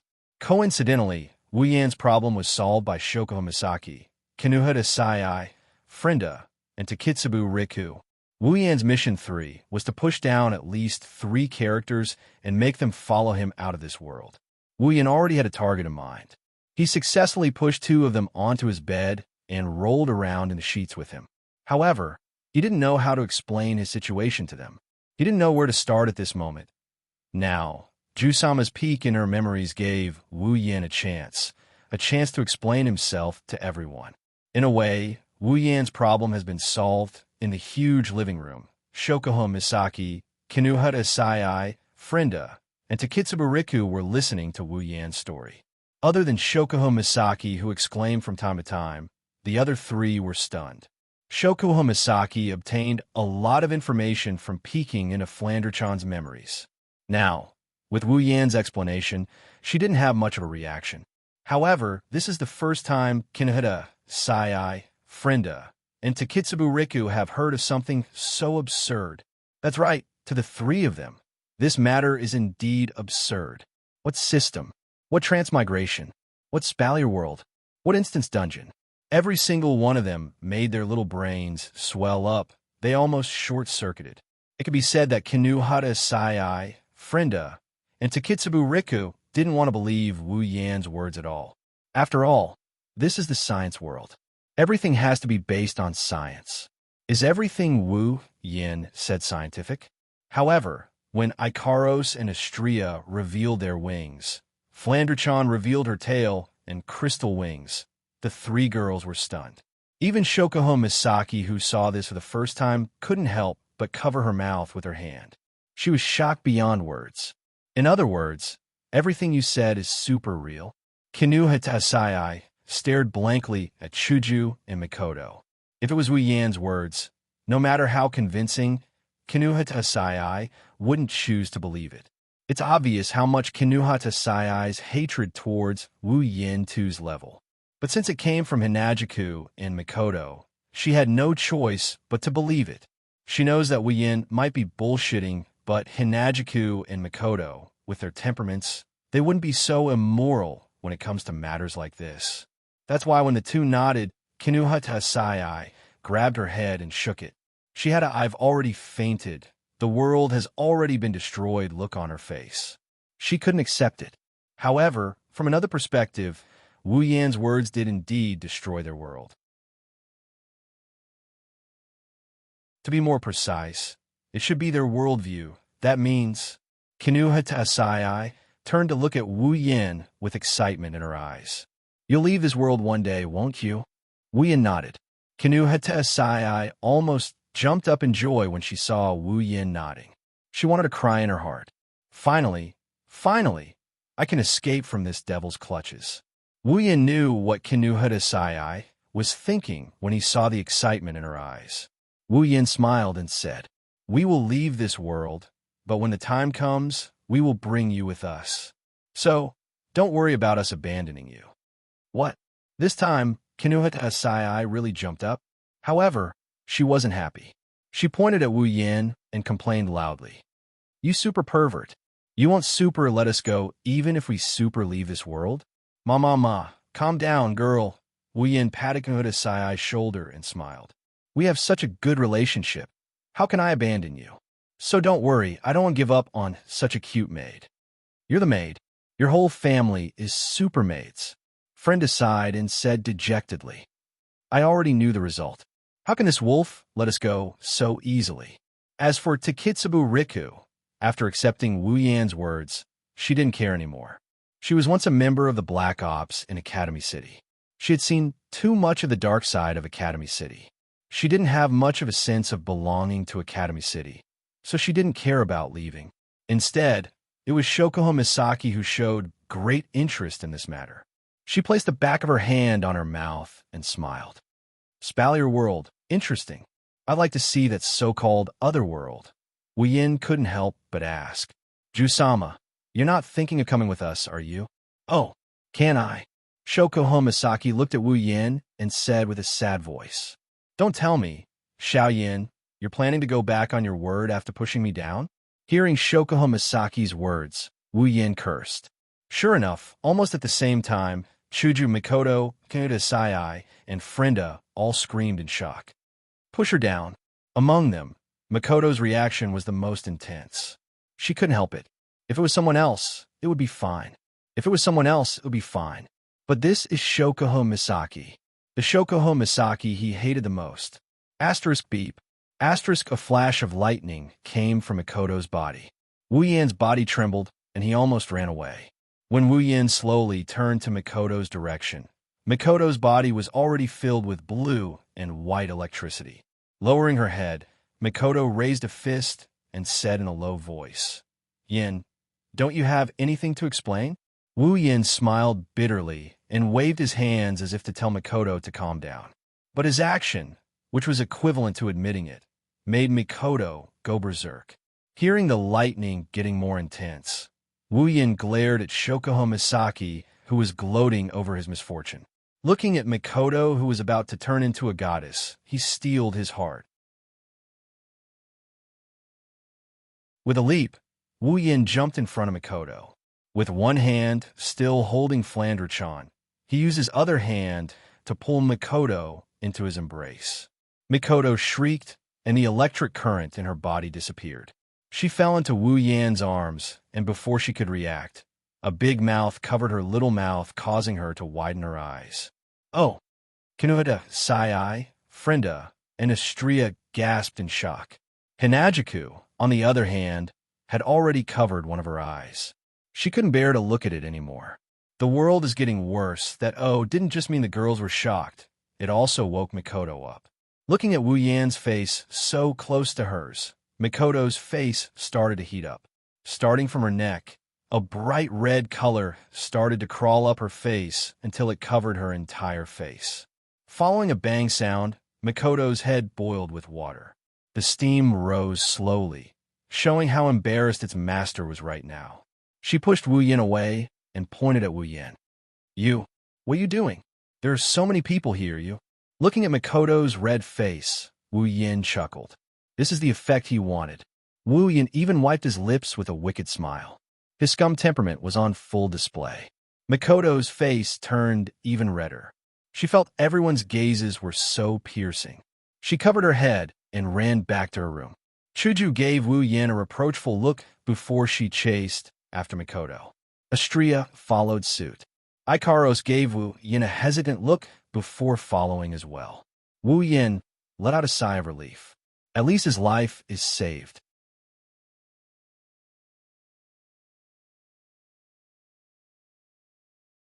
Chapter 291. With the departure of Mikoto, Chuju, Xianxia, and Ikaros, the place became a lot emptier. The only ones left were those who had something to do with leaving this world. Perhaps that's why Ikaros was hesitant when she left. It's obvious she wants to stay by Wu Yan's side, but she also knows that Wu Yan should take care of Shokuha Misaki, Kinohara, Sai, Frenda, and Takitsubu Riku. That's why Ikaros decided to leave. Wu Yan, who guessed her thoughts, couldn't help but smile dotingly. As expected, Ikaros is the one who deserves the most love, Shokuha Misaki suddenly said. She's quite understanding. That girl called Ikaros. To Shokuha Misaki's surprise, Wu Yan shook his head and he chuckled. No, I think it's a bit of a misnomer to use on Ikaros. Looking at the direction Ikaros left, Wu Yan said with a doting smile. Ikaros is a bit slow when it comes to emotions. There are a lot of things she can't understand. That's why Ikaros is trying her best to change herself. What she doesn't know is that I like her the most. She doesn't need to change at all. Shokuha Misaki nodded as if she understood something. She turned to Wu Yan and giggled. So, you're not worried that I will get jealous of you, huh? Wu Yan glanced at Shokuha Misaki and he smirked. Oh, then why don't you try one for me? Shokuha Misaki humphed and turned her head away. What are you doing? Can't I be jealous? I'm still a girl. Yes. Shokuha Misaki was even more annoyed by Wu Yan's perfunctory reply. Before she could complain, Wu Yan said, All right, how's Flandra-chan? Shokuha Misaki narrowed her eyes. She looked at Flandra-chan, who was sleeping in Wu Yan's arms because of her ability. Don't worry about her, she's fine. Her mental state is a bit unstable, but she'll be fine soon. She'll be a normal little girl again. Wu Yan was stunned for a moment before he was overjoyed. He tightened his grip on Flandra-chan and said, Thank you, Konosama. Shokuha Misaki didn't know whether to laugh or cry. Don't misunderstand. I didn't do anything. Didn't do anything? Wu Yan looked at Shokuha Misaki in surprise. After making sure she wasn't joking, he frowned and he looked at Flandra-chan in his arms. If you didn't do anything, how did Flandra-chan's mental state recover so quickly? Shokuha Misaki glanced at Flandra-chan and stroked her blonde hair. Originally, this little girl by the name of Fran became mentally abnormal because she possessed a terrifyingly powerful strength that overrode her young heart. And now, you've already sealed her power. Without that terrifying power as a burden, she's like a spring that has lost its weight. Her mind will naturally grow stronger in the following time until it returns to normal. Wu Yan laughed heartily. Then, he noticed that Flandra-chan is still sleeping, so he stopped himself from laughing out loud. Instead, he chuckled. That's great. Shokuha Misaki stared blankly at Flandra-chan's sweet sleeping posture and sighed. I can't believe this little girl has such power inside her body. I'm afraid even all the LV5S in Academy City combined wouldn't last more than a minute. That ability that can destroy everything in its path is truly terrifying. You know about that too? Shokuha Misaki rolled her eyes and regained her confidence. Of course, Flandra-chan's power is strong, but it's been sealed. Plus, her mental state is unstable, so it's easy to invade her mind. Basically, I know everything she knows. You know about Jinsokyo as well? Shokuhome Misaki nodded. Wu Yin hesitated for a bit before asking. Then, what Flander-chan did in Jinsokyo, you know about as well. Shokuhome Misaki looked at Wu Yin and laughed. You didn't think Flander-chan's identity as a vampire and how she tore people apart would scare me, did you? Wu Yin smiled sheepishly. So you knew about it. Shokuhome Misaki rolled her eyes at Wu Yin and sighed. Those so-called scholars in Academy City, what they did to the aptitude users or test subjects is even worse than what Flander-chan did to them. I've been watching them since I was a child because of my mind control ability. Wu Yin went silent. Indeed, the darkness in Academy City is too thick.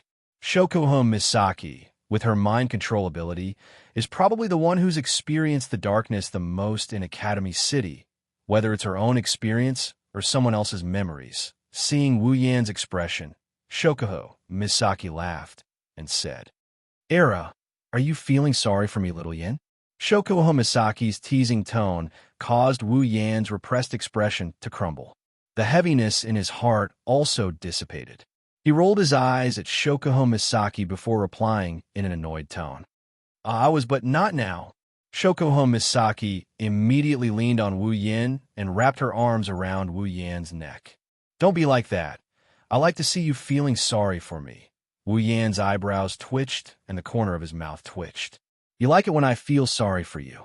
Shokuhome Misaki giggled and suddenly asked Wu Yin out of curiosity. Little Yin, when are we leaving this place and going to that Spalier world? I'm really curious about that place. Wu Yin shook his head helplessly. Jusama, what's there to be curious about another world? Of course I'm curious. Shokuhome Misaki said with a bit of dissatisfaction. You said Misaka Makoto would use that place as a stage. Don't you think she can do it? Wu Yin clutched his head and laughed. So it's because of Makoto. So, when is it? Well, if you're in such a hurry, then we'll have to see if a certain someone is willing to cooperate. Wu Yan's wine-red eyes shot out like an arrow and landed on a lowly girl who was trying to tiptoe out of the room. She froze in her tracks just as she was about to take a step forward. She's Kinuhata Sayai. For some reason, after Chuju, Makoto, Ikaros, and Astria left, Kinuhata Sayai's body trembled. She had a bad feeling about this, and the alarm in her head went off. Girls tend to have an inexplicable trust towards their own sixth sense. Thus, Kinuhata Sayai decisively followed her heart's guidance and started to sneak out. But in the end, Kinuhata Sayai didn't manage to escape. At the same time, Kinuhata Sayai's alarm went off like crazy. Without hesitation, Kinuhata Sayai sprinted out of the room. But soon, she felt that her running feet were already in the air. Kinuhata Sayai fell into despair. She struggled with all her might and shouted, Super let go of me, you super pervert. Wu Yin grinned when he heard that. Kinuhata girl, you won't be able to escape today. Ignoring Kinuhata Sayai's struggle, Wu Yin grabbed Kinuhata Sayai by the back of her collar and walked into the room. Seeing this, Frenda patted her chest in relief. But then she remembered that she was pushed down a long time ago. Takitsubu Riku stared blankly at Kinuhata Sayai being dragged into the room. She realized what was going to happen next, and her face turned red.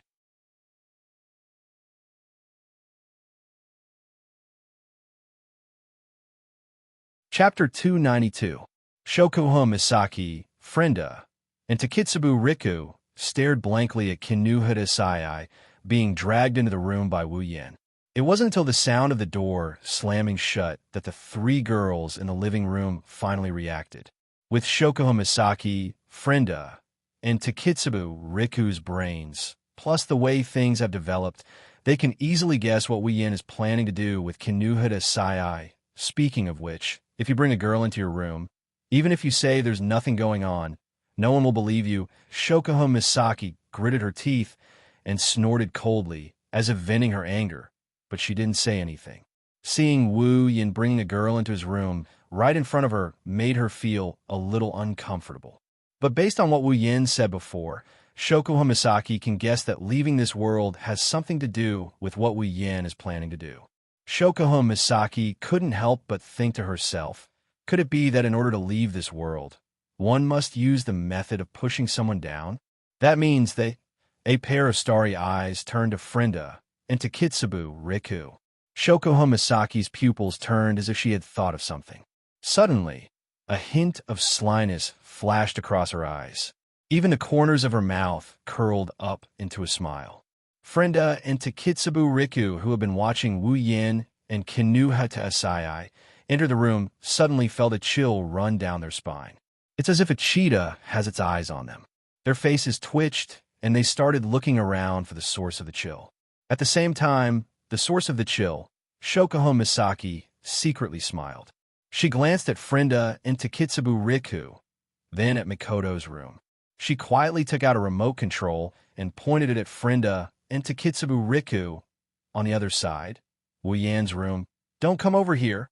Let me tell you, I'm super awesome. Kinuhata Sai slowly shrunk deeper into the bed, and as Wu Yin got closer, she also shrunk deeper into the bed. Kinuhata Sai's little heart was beating rapidly, and her face was filled with panic. She could only helplessly put on an I'm very fierce expression, staring at Wu Yin while saying some weak words. When Wu Yin heard Kinuhata Sai's words, he couldn't help but laugh. Even his footsteps stopped. Looking at Kinuhata Sai, who was shrinking into the bed, Wu Yin shook his head, crossed his arms, and looked at Kinuhata Sai with a smile. Kinuhata Sai also stopped and looked at Wu Yin suspiciously. According to her understanding of Wu Yin shouldn't be someone who would let go of such a threat. Could it be that this fellow had suddenly found his conscience? When such a thought appeared in Kinuhata Sai's mind, Wu Yin laughed loudly and pounced on Kinuhata Sai like a wolf hunting for its prey. Kinuhata Sai was shocked. She screamed and retreated, but it was already too late. Wu Yin accurately pounced on Kinuhata Sai's delicate body and pushed her onto the bed. A thick manly scent assaulted Kinuhata Sai's face, and her body also gained a weight that was much heavier than her. But unexpectedly, she was able to withstand the weight with her small body, causing Kinuhata Sai to be stunned. Super, let go of me. Kinuhata Sai screamed in panic, but unfortunately, just as she started screaming, her hands were grabbed by the person on top of her, and with a twist, her hands were above her. Help! Super help! Frenda! Takitsubu! Super, come and save me!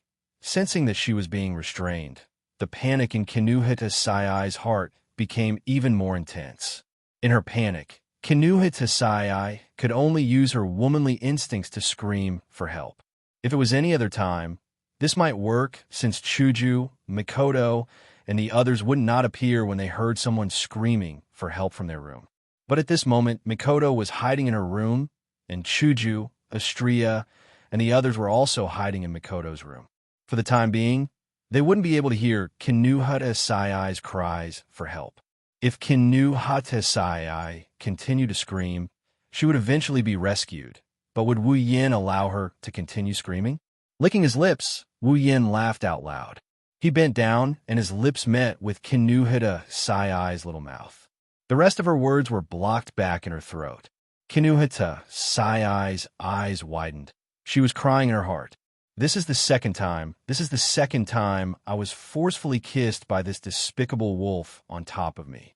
It's a pity that the heavens gave me such a cute appearance and body, but today it's going to be taken away by this wolf. While Kinuhata Sai's mind was in a mess, Wu Yan's tongue had already broken through Kinuhata Sai's tightly clenched teeth.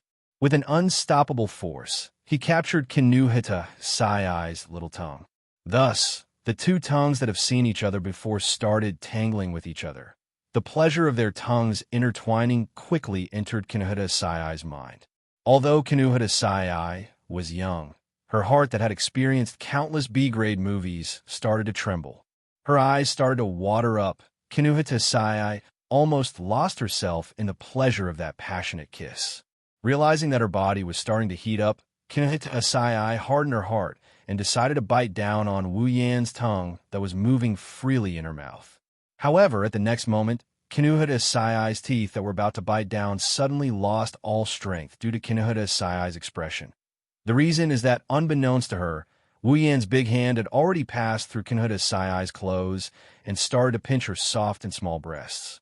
Wu Yan's hand that was supposed to be holding both of Xiaxia's hands was now left with only one.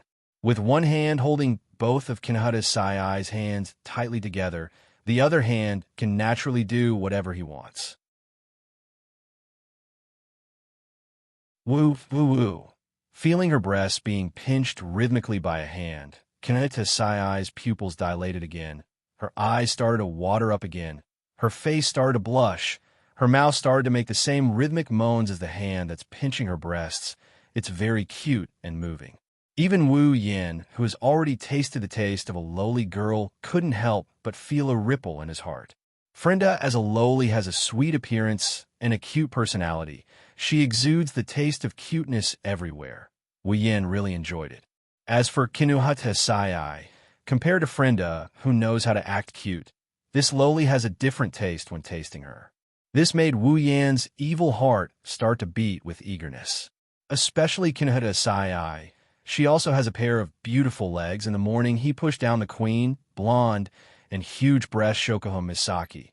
Now he's going to push down another lowly. Even Wu Yan felt that he's being evil. Of course, it's only for a while. As for his evil actions today, Wu Yan didn't feel that there's anything wrong with it. In fact, he felt that today is his lucky day. Pa pa pa pa. Wu Yan loves to play. Thus, Wu Yan, who's gradually getting dissatisfied, immediately let go of Xiaxia's little bunny that he's holding. Xiaxia couldn't help but sigh in relief.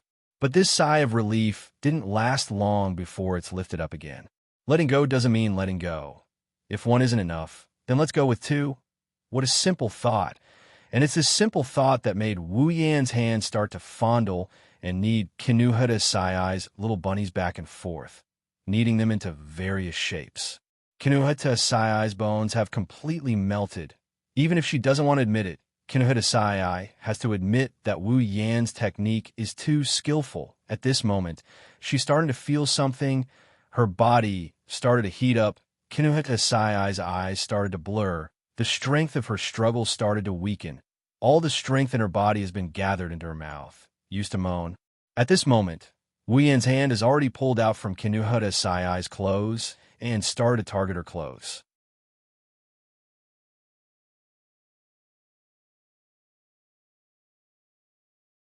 Chapter 293. Under Xianxia's weak resistance and unyielding whimpers of protest, Xianxia's unchanging hoodie and shorts were taken away from her petite body not too long after. The clothes were casually thrown under the bed by Wu Yan. At this moment, Xianxia has turned into a naked little lamb in front of Wu Yan. That petite body of a lowly did not diminish the lust in Wu Yan's heart. After all, even if it's a lowly, Xianxia's body has an unusual charm. Smooth and beautiful thighs, smooth and supple skin, as well as a delicate fragrance that assails the nostrils. All of these are seductive luster from this petite body. Feeling the chill on her body, Xianxia understood her current situation. She was so embarrassed that she wanted to die. This is also the second time Xianxia exposed her body in front of a man. Xianxia wanted to raise her hands to block in front of her chest, to block Wu Yan's invasive gaze. However, before she could do anything, Wu Yan seemed to have seen through her intentions. With a pa sound, he grabbed her hands and pressed them on both sides of Xianxia's head. Woo-woo, you despicable bastard. Even though she knows that no matter what she says, the big bad wolf on top of her will not let her go, Xianxia still couldn't help but cry out.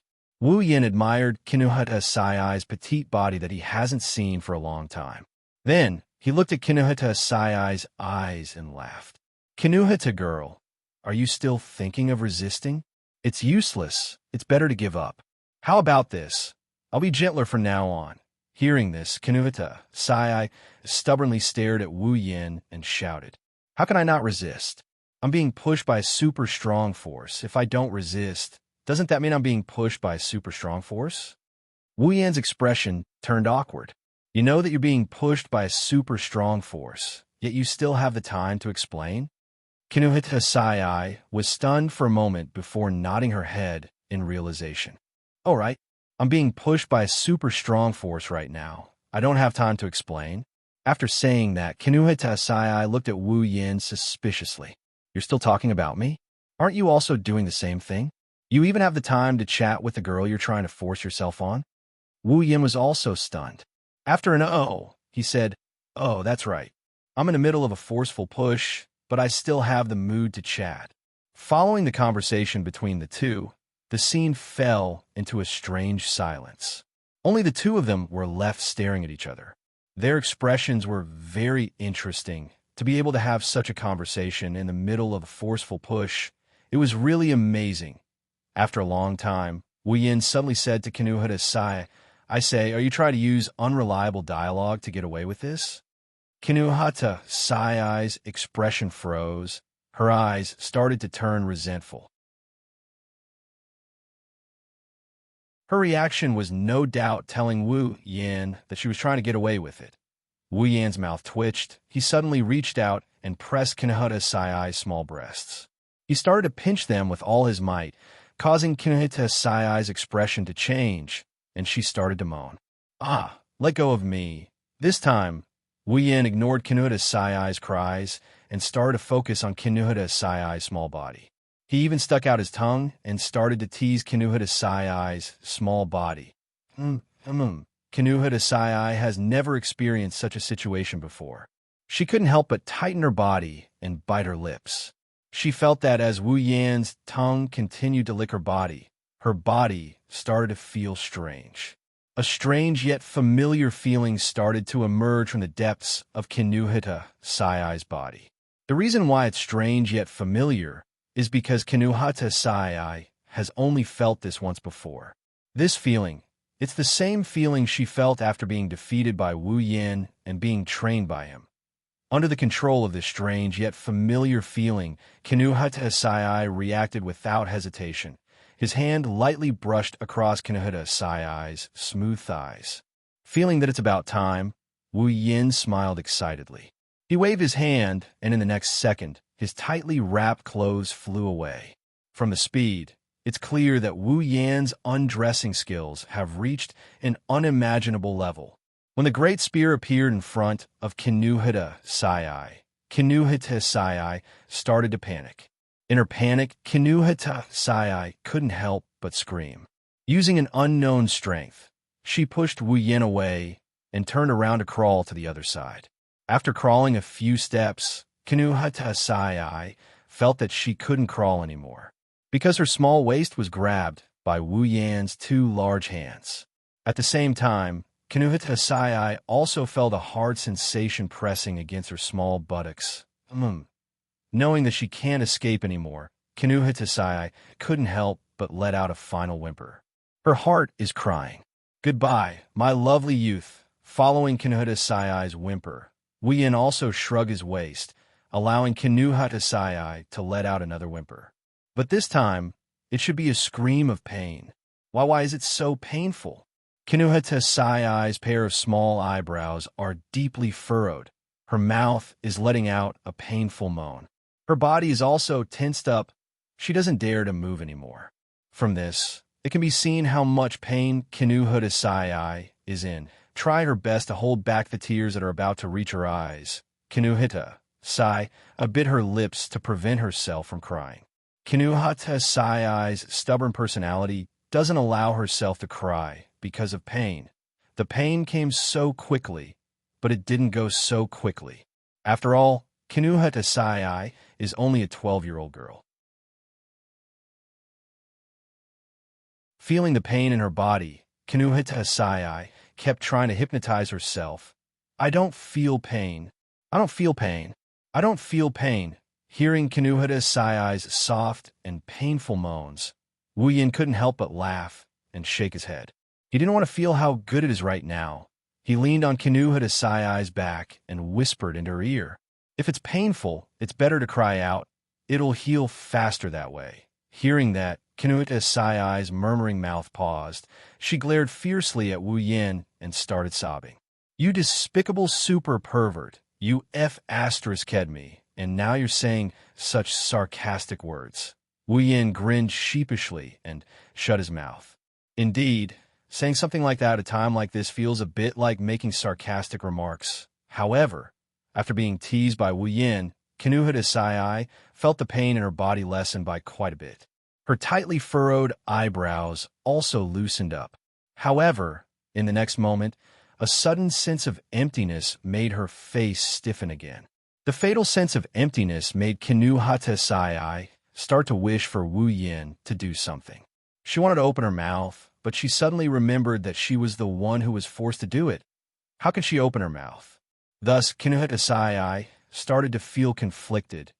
If Wu Yin knew what Xianxia Sai was thinking, Wu Yin would definitely feel conflicted too. What kind of situation is this? You still have the time to think about such things. Could it be that your hidden nature is off the line? However, even though Wu didn't know what Xianxia Sai was thinking, he himself couldn't hold it in any longer. Not to mention the problem of whether others can hold it in or not. He directly pounded the conflicted Xianxia Sai into a daze. And a long moan came from Xianxia Sai, who was still conflicted a second ago. Xianxia Sai was overjoyed because that fatal sense of emptiness has been alleviated by Wu Yan's actions. And this long groan is also the signal to start the battle. After the long groan, the sound of flesh colliding, accompanied by loud and small groans, began to resound. You're tuning in to the Eternal Immortal Ballad YouTube channel. Don't forget to subscribe and join us on this journey to catch the most captivating stories.